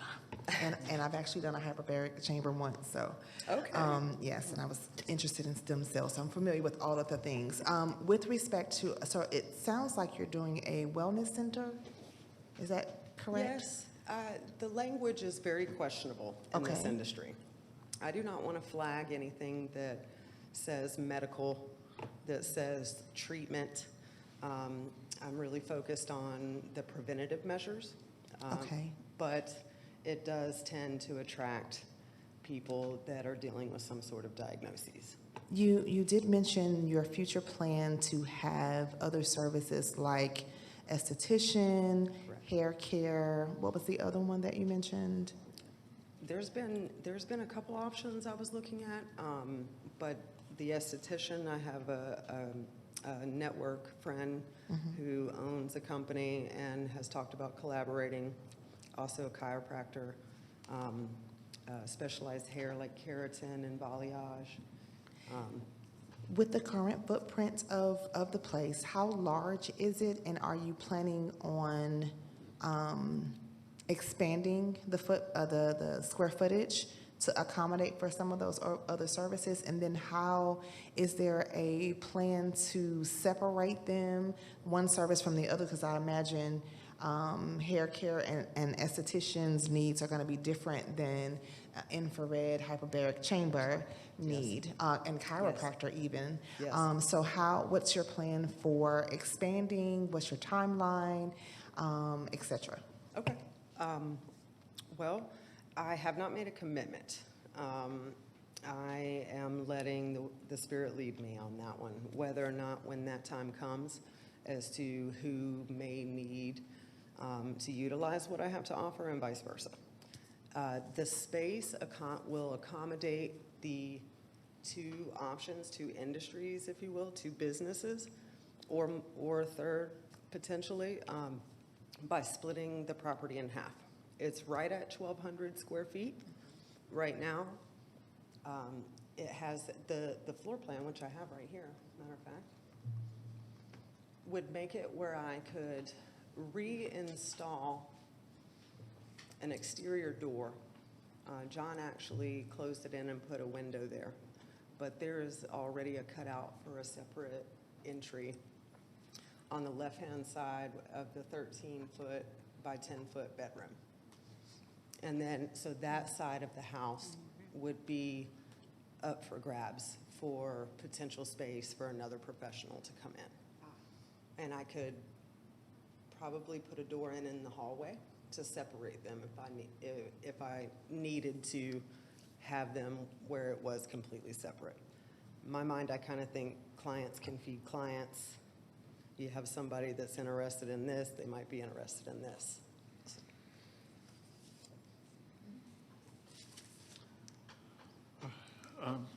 If business did really well, I probably would expand.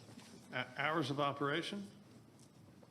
It's by appointment only, so I will accommodate whatever my client needs within reason.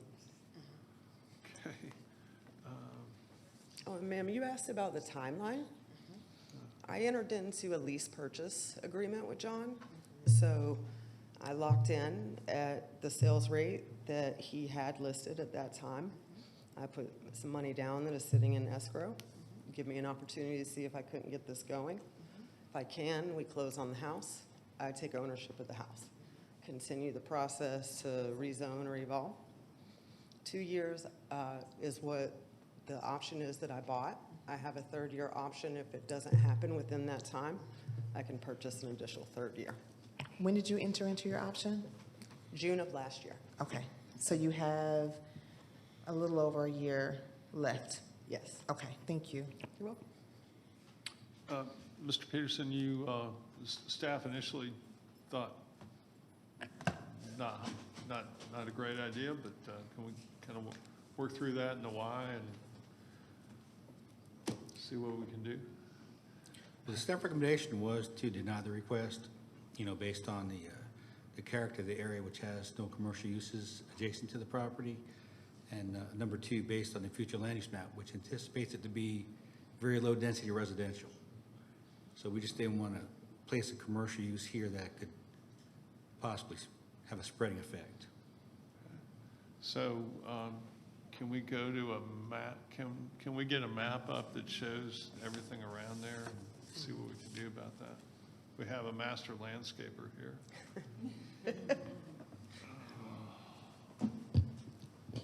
Can I speak to this again? Am I allowed to? Certainly. This is actually getting redone. I don't know if they're not GDOT, they're Cobb dot. I don't know if they can pull the plan for GDOT, but it's a very large footprint that's going in there. It's going to be a 2-lane divided highway with 10 foot on one side and I believe 5 or 6 feet of sidewalk on the other side. Across the street, there's already sound barriers in. This is not a residential, should not be a residential area going forward. I know the county hasn't gotten to the point that they've looked at that area, but it is absolutely, I can't think of a residential area that should be moved to the commercial more. It's not in a neighborhood, no HOA, right on a 4-lane state highway. So how long have you owned this property, sir? Since 2023. Oh, fairly short period of time. Did you ever live there? No, sir. What's been in there since 2023? Nothing. Okay. I couldn't get it rented. I couldn't get it sold residentially. Okay. Go ahead. You mentioned that you spoke to another resident who has a for-rent property. Is it the one marked R30 or is it the one marked April 2026? Because it's covered up. Do you know which one it is? I believe it's the R30. It's the one, if you're standing at the road, it'd be directly to my right. I think it's John Barnes. Okay. I think it is actually currently listed for rent, and he's been on the market for 3 months from what he told me today. And that was fully renovated. The pictures look nice. It would otherwise rent anywhere else. $1,800 for a house in West Cobb is pretty cheap. All right, now let's go back to the pictures of your landscaping and house and fences and things of that nature. Are you getting ideas?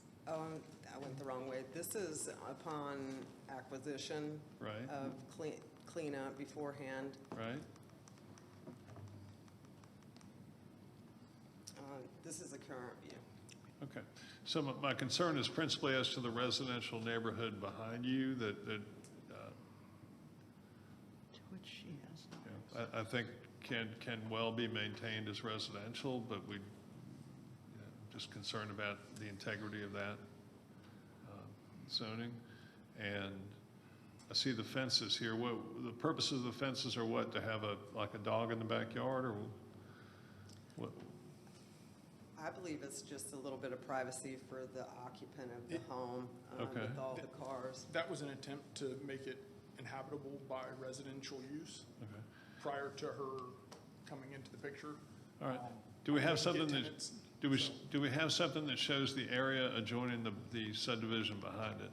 Yes, it's all wooded. You Okay. can't actually see the houses back there. This is a shot of it here. That's looking That's the right left side. towards Cobb Parkway. This one? Yep. Oh, This can one you go can back to just the barely- prior? Can you go back to the prior? Yes. All right. So is that the house behind you that we're seeing there? No, sir. That one there is the one if you're at the property, 2 lots to the right. Left. Left if you're looking at it, yes. All right. Do you have anything that gives us a view towards the subdivision behind you? This one might catch it. I do, but probably. Let's just do that. Let's just look at the GIS. So you can see there's quite a distance between the actual houses and the back of this property. I mean, our property depth, I believe, is 119 feet deep, All right. so it's more than 119 feet from that residence at the closest point.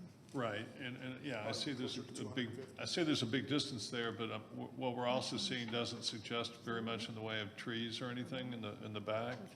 No, on the back of our property, I don't believe any trees. However, their whole In back of their between. property is wooded. Right. So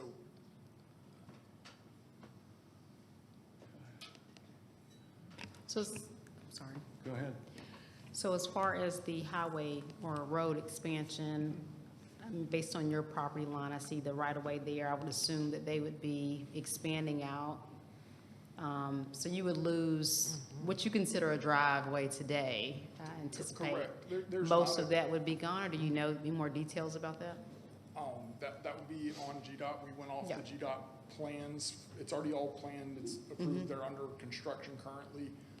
They will, as I understand it, replace the driveway portion that is in the right-of-way. We have built up to basically the right-of-way, and obviously we'll make any kind of connection necessary if there's a gap between where the existing driveway is and whatever GDOT does. Okay. Can we see 3927 Dallas Ackworth Highway, please, on the map, where it is in relation to this property? That is 3917 Dallas Ackworth Highway. Yes, the one directly north. 3920, okay, so it's the one right above it. Okay. That's sitting right on the road, isn't it? Oops, sorry.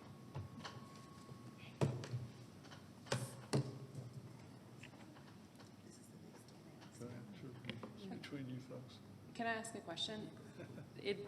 Is your new zone the yellow? What's happening with this? There's like a little orphan section between 3899 and your property at 3917. There's like, That's my retained piece of property. Okay, It was so you're originally reducing- 2 parcels.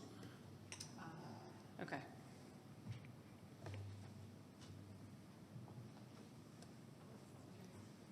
What's the use of the other part of the parcel? Are vacant. you, It's it's vacant vacant, are land. you going to develop it? How much, It is available for sale currently, how large is the acreage? .16. Okay, thank you. It was a previously existing parcel. Okay.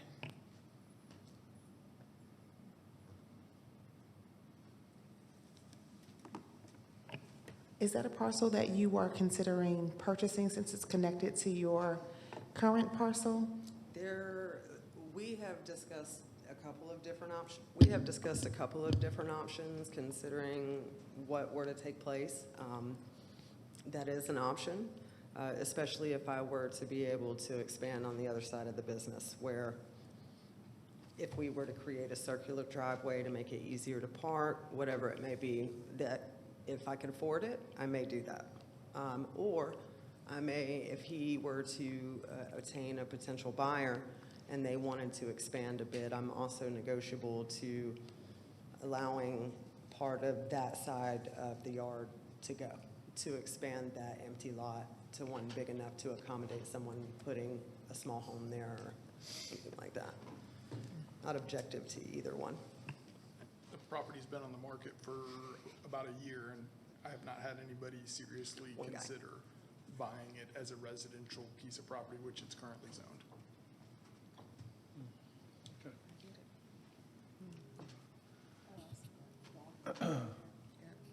So, give me an idea how fast the cars are typically going on Dallas Ackworth Highway? 45. Yeah, Right. Speed limit is posted at 45. yes, I've heard. Okay, It's a bit scary. yes, all right.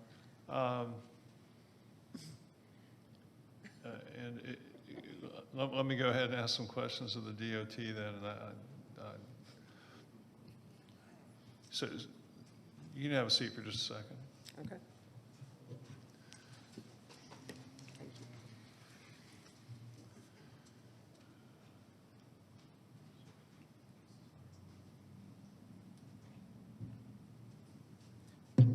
Wilson Collins, Cobb DOT. Thank you. So, so yeah, they said posted 45 in there, right, in here, but they're going to make this basically a somewhat more limited access roadway in essence, right? Based on the testimony, I have not seen the GDOT plans. I believe they said it was proposed to be a right-in, right-out only, based on their testimony. Again, I haven't seen those GDOT plans, Commissioner. Right, right. Do you have any thoughts as to, I mean, the nice thing about a residence is there's a limited amount of traffic. So what my concern is creating a lot more traffic coming and going from Dallas Ackworth Highway. If this were to go full-blown commercial is my concern. You have any thoughts on anything we can do to make this as safe as possible if we allow limited commercial activity there? As recommended currently, we're requesting, or recommending a 20-foot wide driveway to allow for two-way traffic. That is the largest width a residential driveway can be. So that's what we're requesting to try and mitigate some of the traffic coming in and out. Okay. Anything else? That sounds like a good idea. Anything else? Along with those recommendations was to have GDOT permit for the work within the right-of-way and to ensure that the driveway is paved, which is not currently, but I understand that GDOT's, according to the testimony, that GDOT will be paving that. So everything you're suggesting is already in your staff comments? Is that correct? Yes, Commissioner. Okay, thank you. I don't have anything further. DOT, thank you. All right.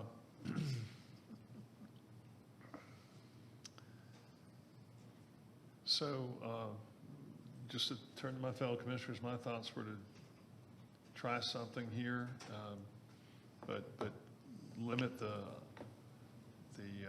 number of customers per day to a relatively low number, and to require all the staff comments, including the widening of the driveway. Just looking for any thoughts, either way, any which way. I mean, we could ask, I mean, are these treatments an hour? If so, that kind of gives you an idea of how many. Can you speak? Oh, sorry. I like your idea of limiting guests. I suspect these are a set time appointment kind of activity, so it'd probably be pretty easy to come up with a number. It's fine. I mean, I think a lot of due diligence has gone into this. I appreciate the work and everything you put into it thus far and how you've explained it. I think it's been very thorough, and so I certainly consider that and how we move forward. And I agree with you, Commissioner Boyne, and saying we take a chance on this opportunity, and then just following up to see, you know, how well it's doing.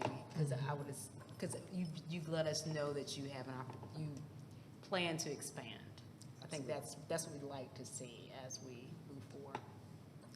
Commissioner Master, you had a question? No, I don't have a question, but comment. I echo those same sentiments. I do feel like instead of maybe a 24-month, a 12-month, so that we can reassess performance, and maybe after some changes to the topography in front of her home, we can actually gauge what that impact really is. And limiting the hours, I'm sorry. The anniversary date. Oh, absolutely. So taking her to to the date maybe that her option, but right before her option ends, so we have an idea and can measure. That'll work. How many per day did you say would be the maximum number of folks you'd have out there? Maximum, I mean, I'd be pulling 14-hour day if I were to have more than 6. So that would be super slammed all day, every day, which I wouldn't complain, but wouldn't be ideal. I would say somewhere between 3 and 5 maximum. Per day? Yes. That's what you're saying? Okay. So, go ahead. Do we have an idea of when the GDOT work will be done? Will you guys have that? Oh, there was laughs. I was going to say, I just I appreciate the Cobb DOT, but I think, you know, Okay. I don't think you can Never mind. pinpoint a date of that work. That's just my thoughts. I heard a commissioner one time, a former commissioner who will remain nameless, say it's always going to be finished in about 2 weeks. I'd also like to have for consideration, Commissioner Boulogne, before, if the recommendation is to approve, before, what's your last name, Ms. Weaver? Yes. Ms. Weaver expands her business, that she brings in a comprehensive plan that shows the specifics, the floor plan, what she plans to add, and then we can also discuss further how that will impact, because I'm sure with those businesses, they will have a different operating model and or additional clients to consider. That's a concern I have, but I was really not going to fully address that here or really address it at all. I was just going to address her having some use of the property rather than trying to guess what might come next. But, and just, you know, since we're talking about 1 year, try it and see what happens. But, John, where's the nearest commercial node to here currently? I believe it's north at Cobb Parkway where the racetrack is.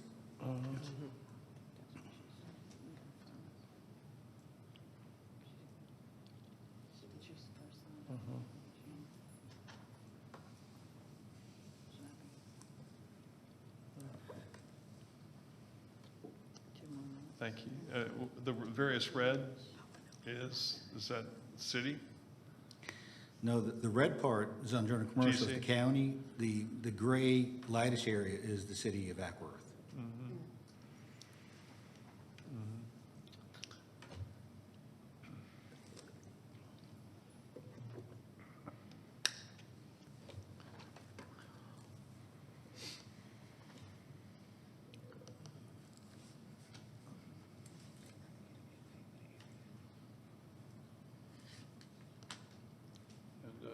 In the past, we have allowed some limited commercial use in residential areas, business use in residential areas, but we've been fairly highly restrictive of the number of visitors per day and things of that nature.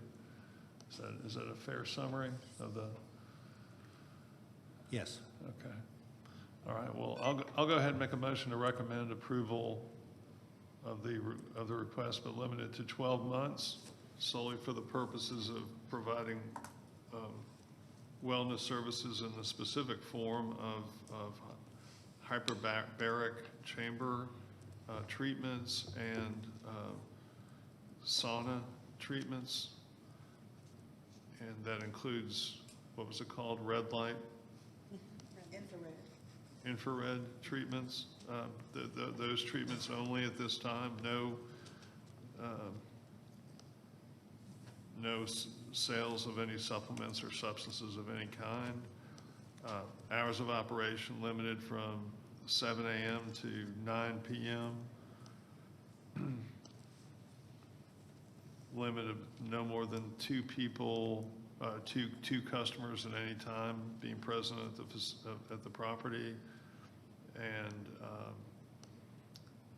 total number of customers not to exceed 8 per day, which is more than what was requested, but just to keep a cap on things. Okay, we have a motion. Do we have a second? I will happily second. We have a second from Commissioner Michaeletto. Any further discussion? Call the question. Okay, and LUP 7 is approved, 5-0, or recommended for approval, 5-0. Thank you very much. Thank you all so very much. So we will continue. I think we have one last case on our agenda for today. Yes. The last item on today's agenda is LUP 8 of 2026. Milena Gutierrez and Santos L. Gutierrez request a temporary land use permit for light automotive repair in land lot 632 of the 17th district. The property is located on the north side of Spring Street, west of Spring Road. Is the applicant present? She's here. Is there anyone here opposed to LUP 8? The director says no one opposed.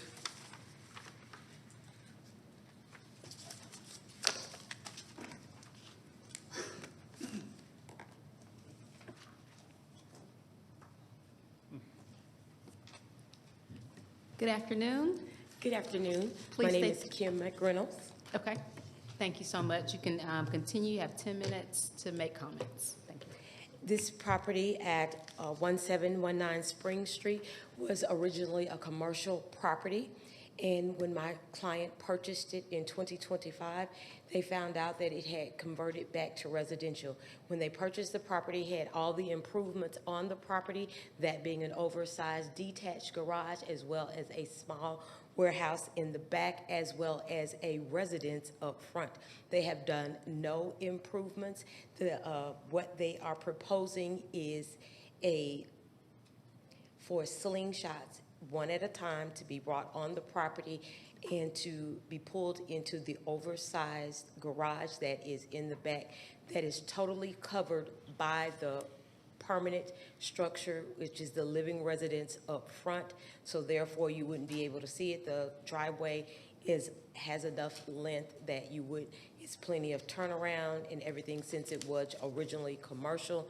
So they are pulling their vehicle up to the back, and they're just getting accessorized. There is nothing, no heavy machinery, there is no fires, there is no extras. It's just lights, flaps, radios going into the cars, and that's all that's happening. It is a limited staff, that being no more than, I think I was told to put it at the maximum of 4. That would probably, but it's usually just 1 or 2 people, that being himself, his wife, his kids, or maybe one person might come, and or the person who owns the vehicle, of course, would be on the land. But once again, it's behind the permanent structure. It's in an oversized detached 2-bay detached garage.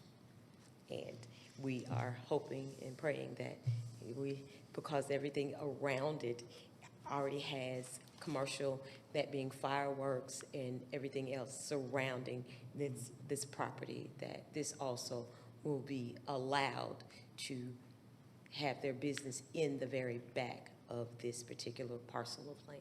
Thank you. Thank you very much. There is no opposition. You can probably stay right there. Yes, ma'am. This is in District 2. I'll turn over to Commissioner Michaeletto to lead our discussion. Yes, ma'am. Have you been here all day? If so, thank you for being so patiently and waiting. Yes, I As we echo got that. to you. Thank you. It's been a long day. Okay, so a couple of quick questions. Sure. When you said whenever they're working on the slingshots, they're gonna have one at a time, so all of the work will occur inside the garage? That is correct. Okay, and is there any owner-occupied vehicles that are normally in there? Like, are they gonna have to be removing their vehicles to put this in there, or is that just dedicated to this business? It is just dedicated to that business. There is enough room, and I wasn't prepared because I didn't have any slides or anything. It's okay. But there is enough room on the side, there's enough room in the back, there's enough room between the permanent residence and the detached garage to park their personal vehicles in those areas. When we went to the property, we actually had an oversized pickup truck, and it was able to pull in, back up, turn around, and come out with no disturbance of the personal cars. Oh, okay. And you said that your clients purchased this in '25? Correct, around June or July of 2025. And did they purchase it from a single family or from a business? When they purchased it, they thought that it was a commercial property. After purchasing and everything closing, they found out that it was converted back to a residential. So at what point it was residential, my clients do not know. Okay. And do they have a business, license to operate this business? Or They is- do have a license to operate the business. Okay. I'm trying to think if there's any other questions. I don't have any at this time. Did everybody see the picture that had zoning? I believe there's no one for zoning, I think, here, but they did send some pictures around. Okay. I just wanted to see if John could help walk us through staff recommendation. Yeah, the staff recommendation was to deny this, Madam Chair and Board, and it's primarily just because of the repair part of the business. We do find that is disruptive for nearby residential uses, and that's the main reason. Okay. Can you speak to the commercial, residential, if there's been a change, and I apologize if I didn't see this in the notes, but there's been a change in the zoning of this property and when? Yeah, at one time it was zoned commercially. I think it was just zoned general commercial. And at some time in the past, the homeowner rezoned it back to residential so they can get either a loan on it or something else they had to get. Oh, I did see those. I did see that in the notes, yes. Got it. So it was commercial, in a commercial area, and fit the area. in Fit that- the area. In that zoning, but was rezoned residential for personal reasons of the Correct. owners at that time. Got it. That makes sense. Well, that brings up a good question. Is your client going to live in the main house? Yes, they do plan to live in the main house, which has a far enough space between the detached, oversized garage that they have plenty of room. Okay. So that's why you're going for just the temporary, the LUP, as opposed to a full rezoning, because they will still live there? Correct. Okay. They still want to live in the home. Okay. Thank you for clarifying. Any questions? All right, I guess we're to anybody else have questions, comments? None? I make a motion that we approve this use for the temporary LUP to allow the property to go back to the use it had been previously. Okay. I'm trying to second. Okay. For how many months? Oh, I apologize. For 24 months, I Okay. believe that's what they requested? I'm trying to second, but I'm like, isn't linking. Okay, we have a second from Commissioner Massey. Any discussion? Did the board John? want to put that one on consent for the BOC? Yeah, I think that'll be fine, yes. Thank you. Commissioner Michaeletta, are you fine with that? Or being on consent? for the Yes, BOC? I would recommend consent Okay. for BOC. All right, call the question. Okay, so LUP 8 is approved, recommended for approval, 5-0. Thank you. Thank you very much. There is one other Everybody have a matter good I need to take up front. at this time. And- Sure, is and it that- with this particular case? No. Okay, On thank the- you, ma'am. You on- can go ahead and go. Thank you so much. On the prior case, I should have made that motion subject to all staff recommendations. So what, can I just make that by amendment now, or do I need to withdraw and start over, or what do we need to do? Hold it for 1 second. Forgot to say subject to staff recommendations.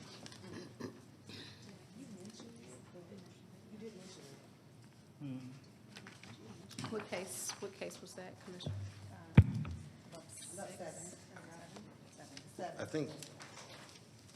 I think the appropriate motion would be a motion to reconsider, since it's made by the person who made the motion and it was approved, and it's on the same day. So that'd be the motion to reconsider.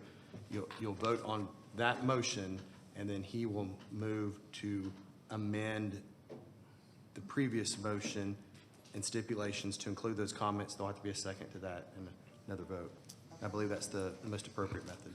All right, so motion for reconsideration made. Second. Okay, we have a second for Commissioner Massey, from Commissioner Massey. Any further discussion on this? Call the question. Okay. All right, so that would be LUP 5-0 for LUP 7's updated motion for approval, and the additional comments made by Commissioner Bloin. All right, thank you. So the motion would be for the approval of LEP 7 for that limited period of 12 months, subject to all the same stipulations already stated and conditions already stated. But just in case I didn't state it previously, the reason why I wanted to make sure this was on the record is to amend to provide specifically that it's subject to all staff comments as well, including DOT comments. Okay. Thank you, sir. We do have one other order of, oh, I second. okay. A second from Commissioner Micheletto. And that was for LUP 7? The amended motion for LUP 7. Any further discussion? Call the question. Thank you. 5-0 passes. Any additional discussion on that or any other cases? Okay, we have the minutes from our zoning hearing as well as our work session. I make a motion to approve all applicable minutes. We have a motion. Do we have a second? Second. Second from Commissioner Dance. Any further discussion? Call the question. So approval of our minutes passes 5-0. Thank you. It's been a long day, but a very good day. Thank you. Have a wonderful, wonderful rest of the day. Thanks.